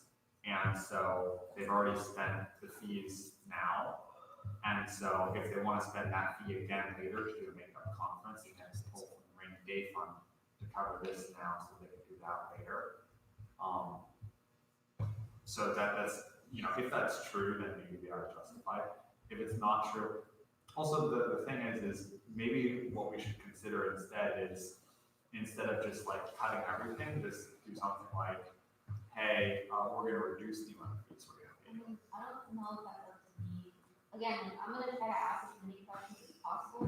Why so many of the why suddenly mentioning that we should move this up in the agenda. But yeah, my intention is not to go to the next CAC meeting like we're leaving. My intention is to go there, ask questions, and say, well, council is willing or not willing to withdraw from the organization if y'all figure this out, and answer my question. Okay, John. Okay, so Joanna, do you feel like you've gotten enough feedback to maybe inquire further about? I guess I would like a consent vote, I guess. Like, just so I can see who is opposed to us leaving, and that way I can go to UCSA and tell them confidently where the organization stands. Well, we can also just tell them like we're not going to increase fees if that's. Okay, I can tell them that, but I would like to know with the consent of you all. Do you understand? I just want to be transparent with you that like I can't not consent, I can't raise opposition, but like I would be opposed to this and I would express my opposition to council presidents that I would not. Council president is us, you don't have voting power. We work with council presidents very frequently. I know, I've worked with the council presidents the year before. Yes, so it's not my, but you are not a voting member on UCSA. I'm aware, okay, I'm aware of that, I'm just informing you that I was going to inform them of that. Well, I would appreciate if you would wait before Yeah. I even have my own meeting with them. Yeah. Because I think we've seen today that stuff keeps getting out. I know, just with the consent item vote, it's to indicate opposition, and I'm letting you know. So are we gonna do we wanna do we would have to add to the agenda first? We do a straw poll. Yeah, we do a straw poll. I don't need it to be formal, I just need to know. Okay, yeah, we do a straw poll. Okay, so how many people are in favor of like possibly withdrawing from UCSA? Please raise your hand. 1, 2, 3, 4, 5, 6. How many are against possibly withdrawing? 1, 2, 3, 4. Okay. I think it's like a question of strength of like how much you want to do. I mean, I'm taking seriously all of your concerns, because I have them as well, which is why I brought them up. So I'm gonna keep thinking about this and keep preparing for this whenever they call me, because again, they're not being proactive about this. So, yeah, so I appreciate everyone listening. I don't want to lose the strength of an organization like that, but like I said, decisions were made that are affecting. Thank you, John. We're gonna move to the constitutional amendment. Brandon? Yeah, so I think we saw really well tonight. This is gonna be very fast. Like literally a 5 minute, I think we can, no, not the bylaws. No, It's not on the agenda. I emailed the correct one. The only, by the way, the second one is no long, the only one is valid because, so originally the amendment was to make, judicial board completely independent and basically make it so,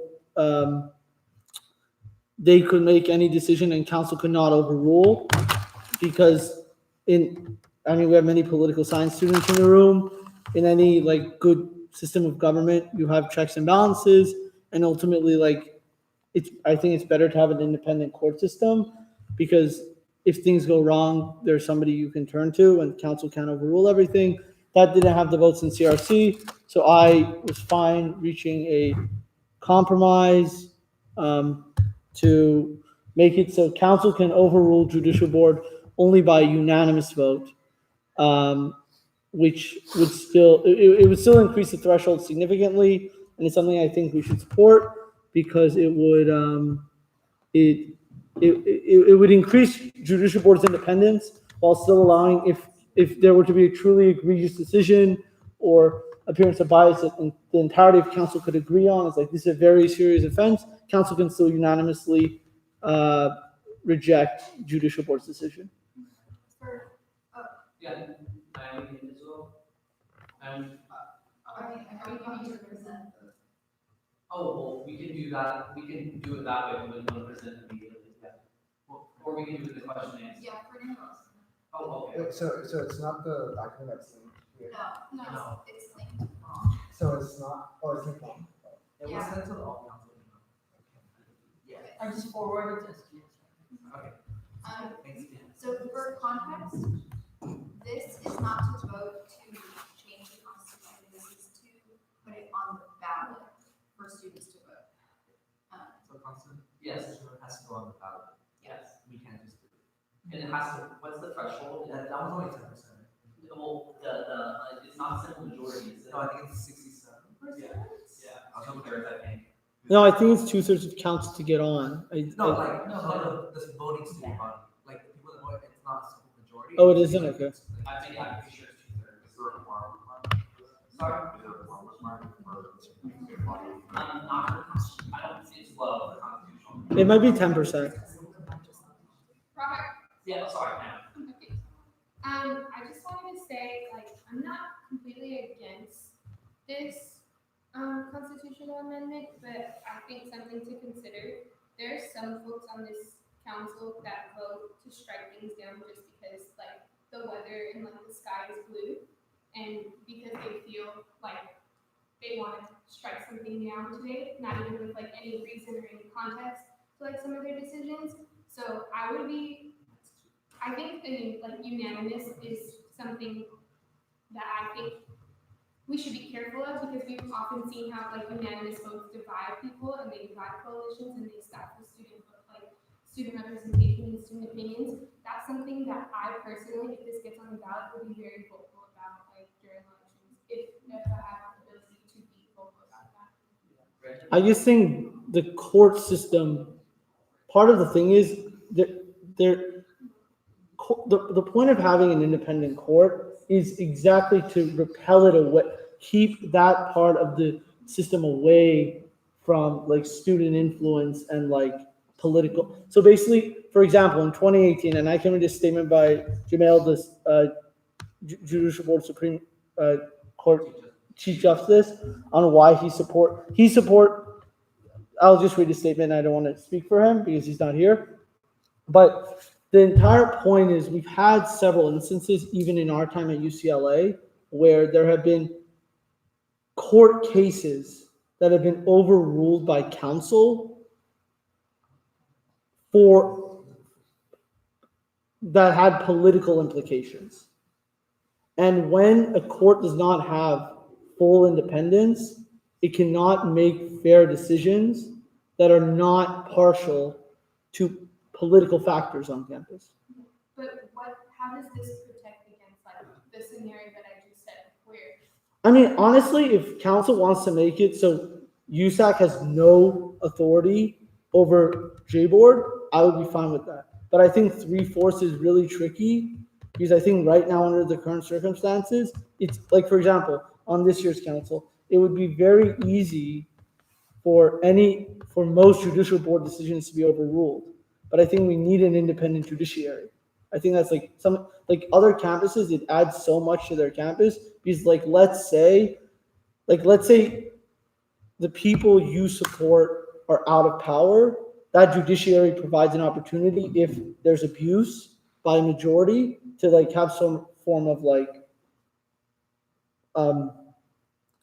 some way to have the problem be addressed. Yeah, I mean, I don't disagree with you. I just think, I would disagree with the sentiment that even this year, most things would pass because there are people who actively vote against things that students want. And I'm not going to name drop because I think we all know who I'm talking about, the people who actively would vote against certain things. So I think that there should be a protection in the Constitution that protects against that.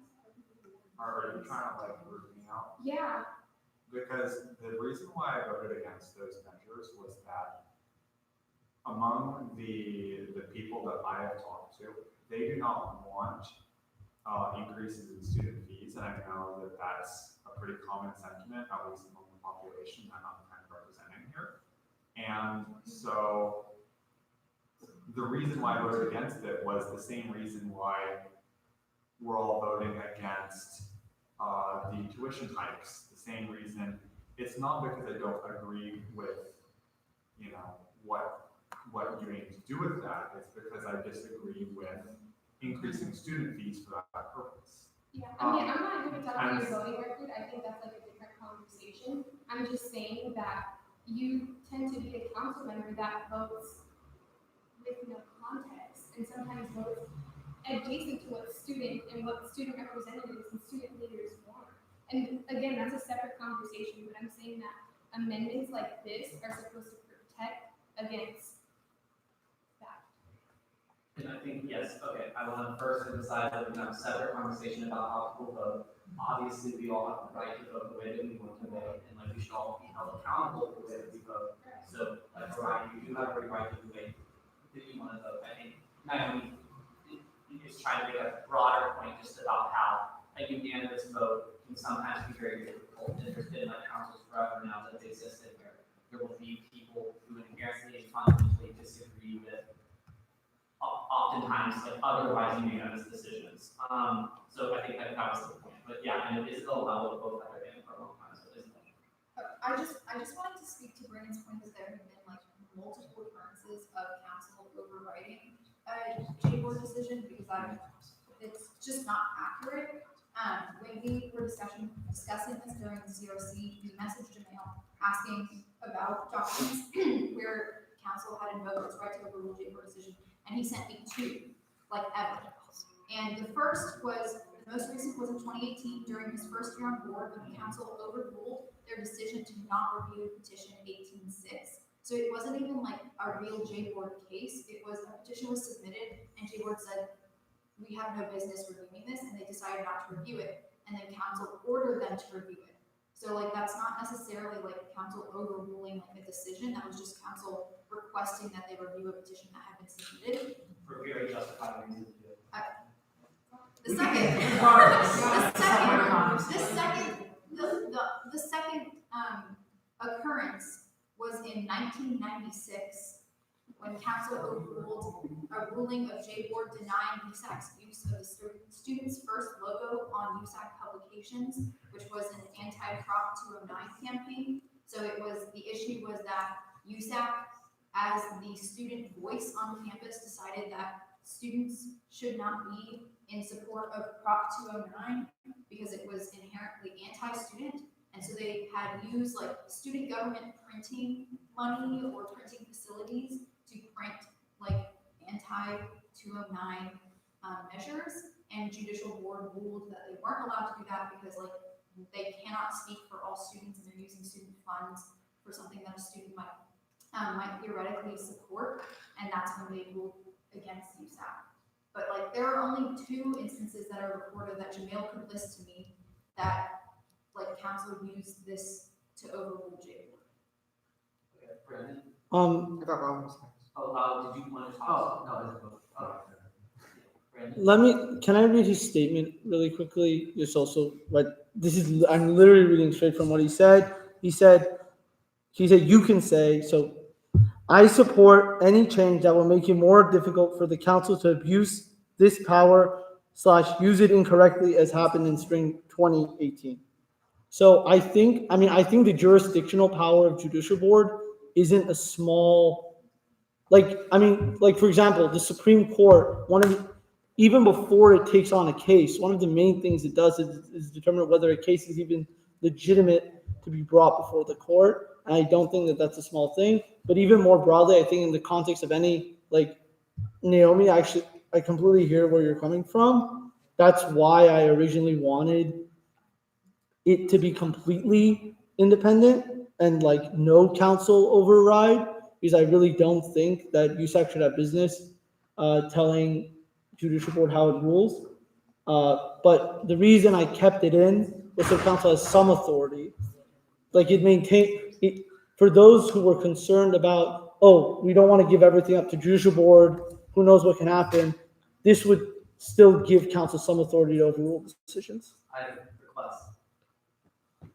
I personally I think maybe this would be something that would be more beneficial to council members, is one thing that immediately bugs me about this, and it bugs me about other parts of the Constitution too, is a unanimous vote of the USA Council implies that everyone would have to be present, which almost never happens. Like a unanimous vote of the entire council. I think what often happens and how we treat votes most of the time as they are in the bylaws is present members. So first of all, people would show up and people who don't abstain. So people could still abstain from the vote and it would still count as unanimous if everyone voted yes and there were abstentions. So I'm not sure what people think about that, of maybe to further compromise this in a way where it still increases the threshold, but it's present members of the USA Council. Because it doesn't make sense to ask for everyone. We've had 2 or 3 meetings this whole entire year that everybody's been here. So Brandon, I'm fine with that. You're fine with that? My intention in writing that wasn't. Yeah, of course. I'm just thinking. Yeah, no. My thing is just I want to get it as far away from.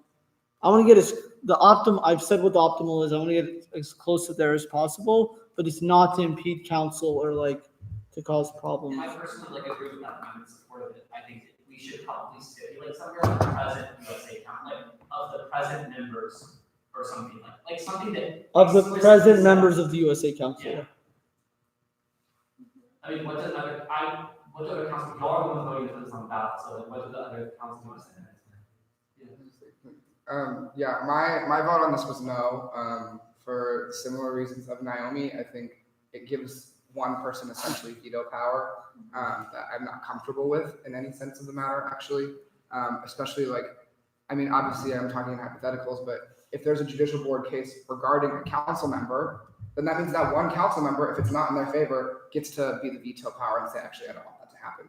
And I don't really trust that, and I don't think that seems fair in any sense of the matter. So my personal vote on this one is no. Other council members? I agree, but I also think like, I don't know how everyone else feels, but I kind of want us to go to a vote because we've been here really long and everyone's really tired, and I think like, short of pressing information, like, at this point, most people are going to vote the way that they are thinking.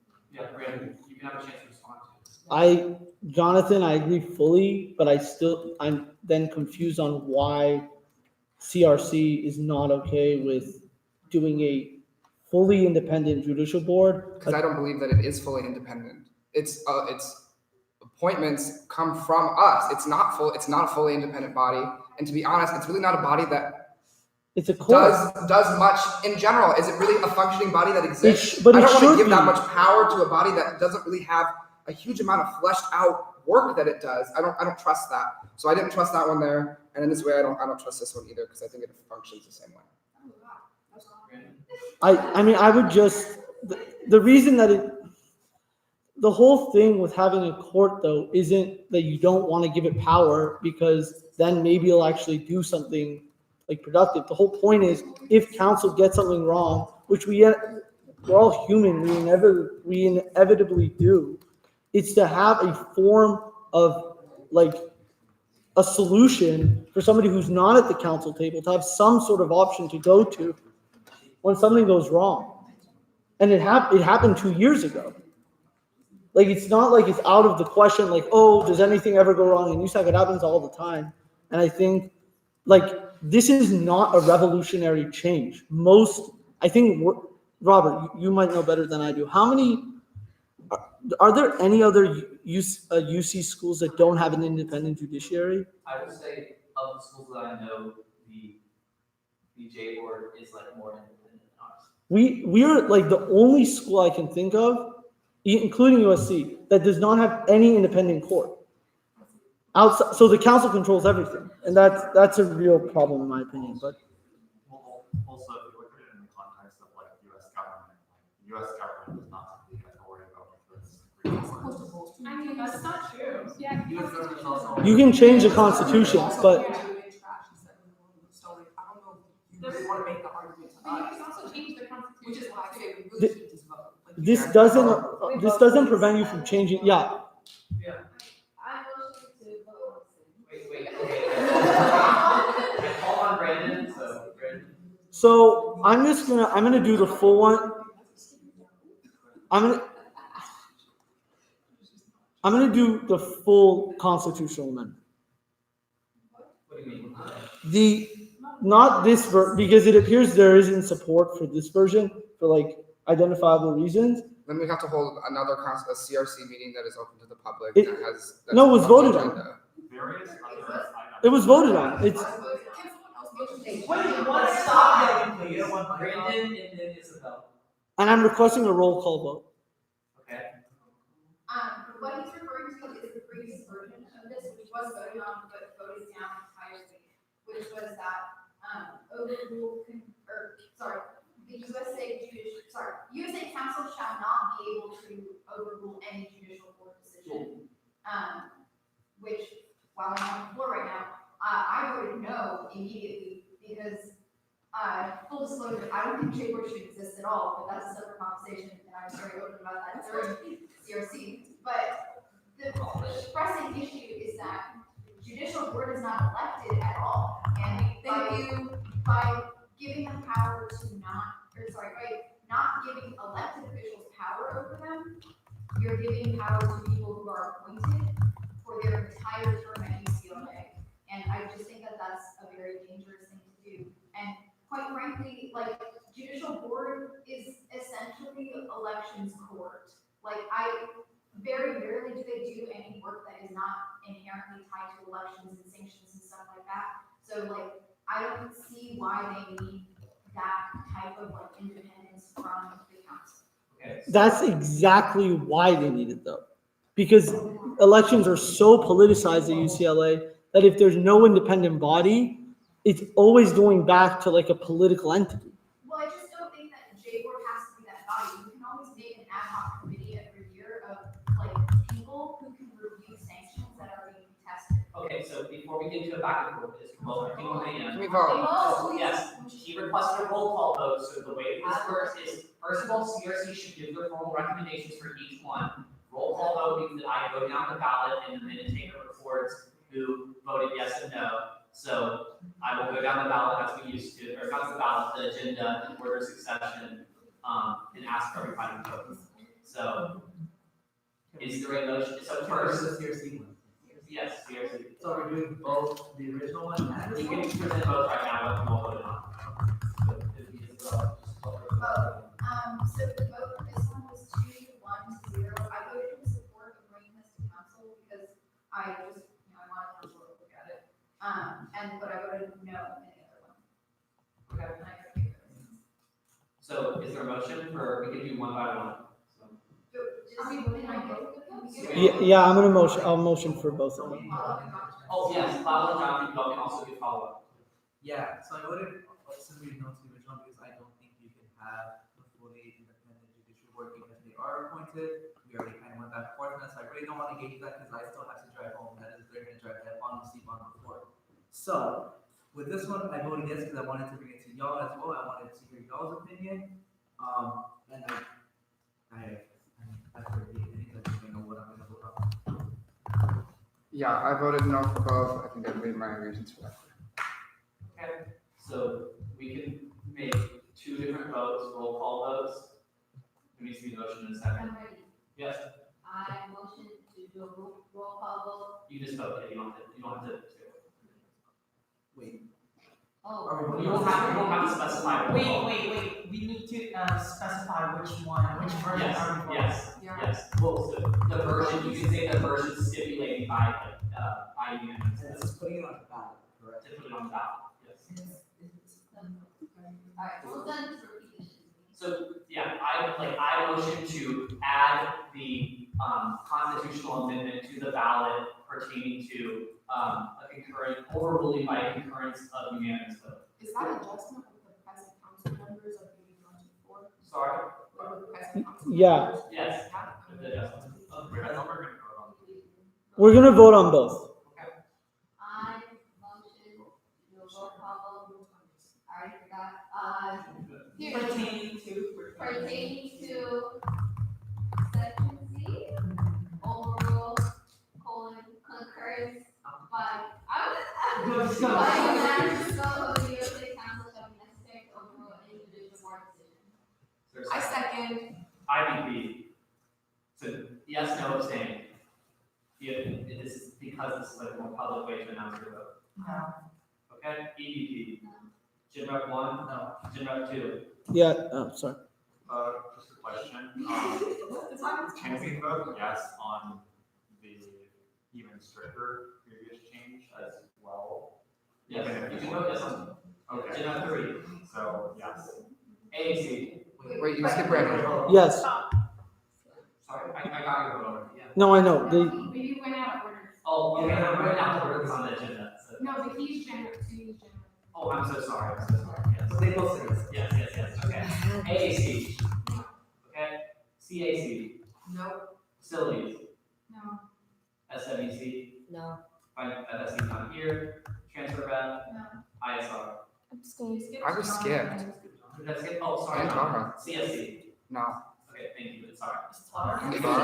was skipped too, but I'm abstaining, I wasn't here for the start of this. Sorry, okay, they're struck through, that's why I can't see them. Fine. CSC, sorry. I'm abstaining. Okay, you're abstaining. Okay. If I miss you, just remind me, I'm sorry. It's tiny. So, okay. I'm trying to count. It was two yes. Two abstaining, and the rest. It was two to six. Okay, you want to do another one? Okay, I motion.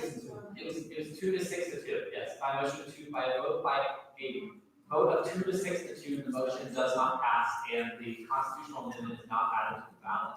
So the second one is, what the second one, right? Yes. Okay, can you show me the second one? I motion. This was the original one, Mr. Conklin. Is it the independent, will be the original one? No. I don't think I sent that one. Yeah. I didn't think you.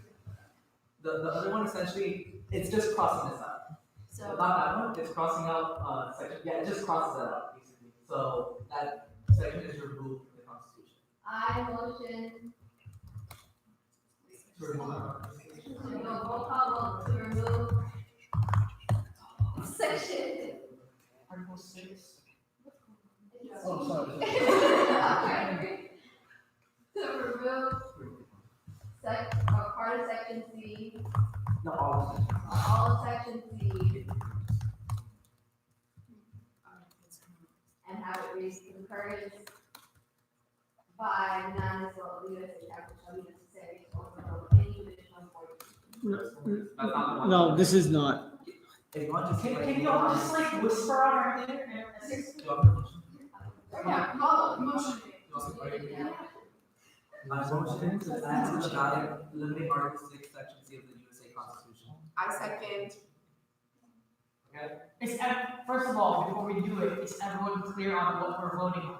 Does section C contain anything else besides? I'm so, it's flipping up here. Yeah, which one? You don't have, I don't think you have it for now. Yeah, I think that's what we're gonna vote on this one. It's literally just the entire construct, because it's what currently hires, right? Yeah. So you want to just So cross there would be no overruling. There would be no overruling period, like that power. I can. Do you want me to? I can pull it up. I mean, I have it pulled up. It's just, yeah, we can go back to one that's up. It's just not sent. So one that, it would just strike this whole thing, there would be no overruling policy. Okay? That makes sense, that.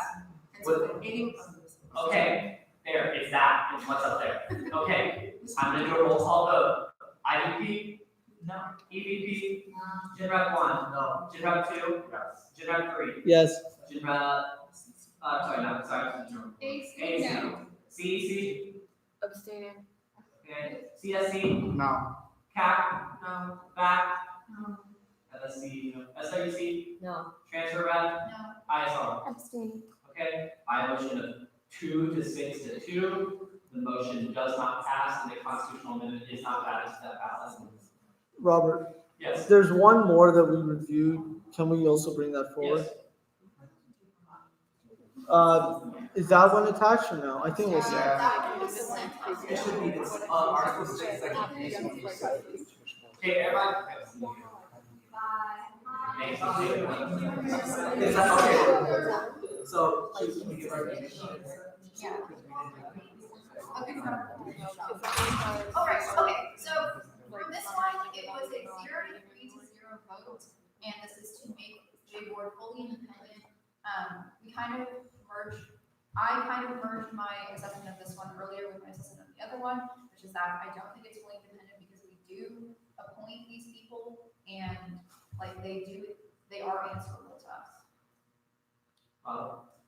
Yeah, say Well, something like, would you, like, we want to get rid of the US Supreme Court? Those are. I want to go to the US. Those are Oh, only- here, wait, I can elaborate on this, because I actually spent hours researching J Board in preparation for the CRC meeting. Oh, the question was, he asked me, would I be in favor of removing the US Supreme Court? Okay, so I spent a lot of time researching judicial boards in universities, and I came to the conclusion that student governments are not real governments. And especially here at UCLA, like we are a student union and we are also like a business. And we are part of ASUCLA, which is a business. So I don't think we necessarily need to function exactly how like the US government or any government functions, which includes having a judicial board, because it's not like people within our association are like suing each other. Like it's everything that comes to the judicial board is either election related or like it's some very, very specific issue with council that like can be addressed by other means. Like judicial board does not have like regular jobs that they do every single day in regards to judicial board. Like they are at the call of council. Okay, Lalo, and then Lalo, I know you're gonna say, but do you have anything else, and then I'll move to John. Okay, Jonathan? Yeah, I also voted no. I think Isabel said it really well. I also just kind of feel like the addition is just a little unnecessary to go through the whole process. Okay, with that, is there a motion And Brandon, is this a request to have a roll call? Yeah, roll call, please. Okay.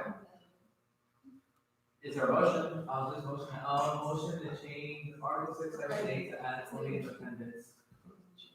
To the ballot. Let me rephrase it. I motion to add to the ballot, changing Article 6, Section 8, to add the words fully independent before judicial branch of the association. I second. Okay, IDP? No. EDP? Genera 1? Nope. Genera 2? Yes. Genera 3? Yes. Sorry, I'm counting too. AAC? No. CEC? Abstaining. Okay. CSC? No, okay. CAP? No. FAC? No. SWC? No. Transfer? No. ISR? No. No. Okay, by a vote of 2 to 7 to 1, the motion does not pass and the constitutional amendment is not added to the ballot. Okay? Just really quickly, Fernando, said the lights go out at 1:30. It might be 2. Didn't they, I mean, Even that. dear God, I hope we don't have to go like far, but like, That's can we get Let's go. It's fine. Let's go. You can turn on our phone lights. I'm sorry. Okay. Thank you, Robert. Is there a motion? Motion to enter executive session for a personnel matter. Second? We're entering, right? Okay, all in favor?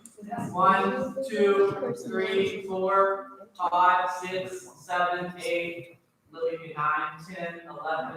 Okay, 5 minutes, 12 to 0 to 0, the motion passes, and we are entering executive session regarding the personnel matter.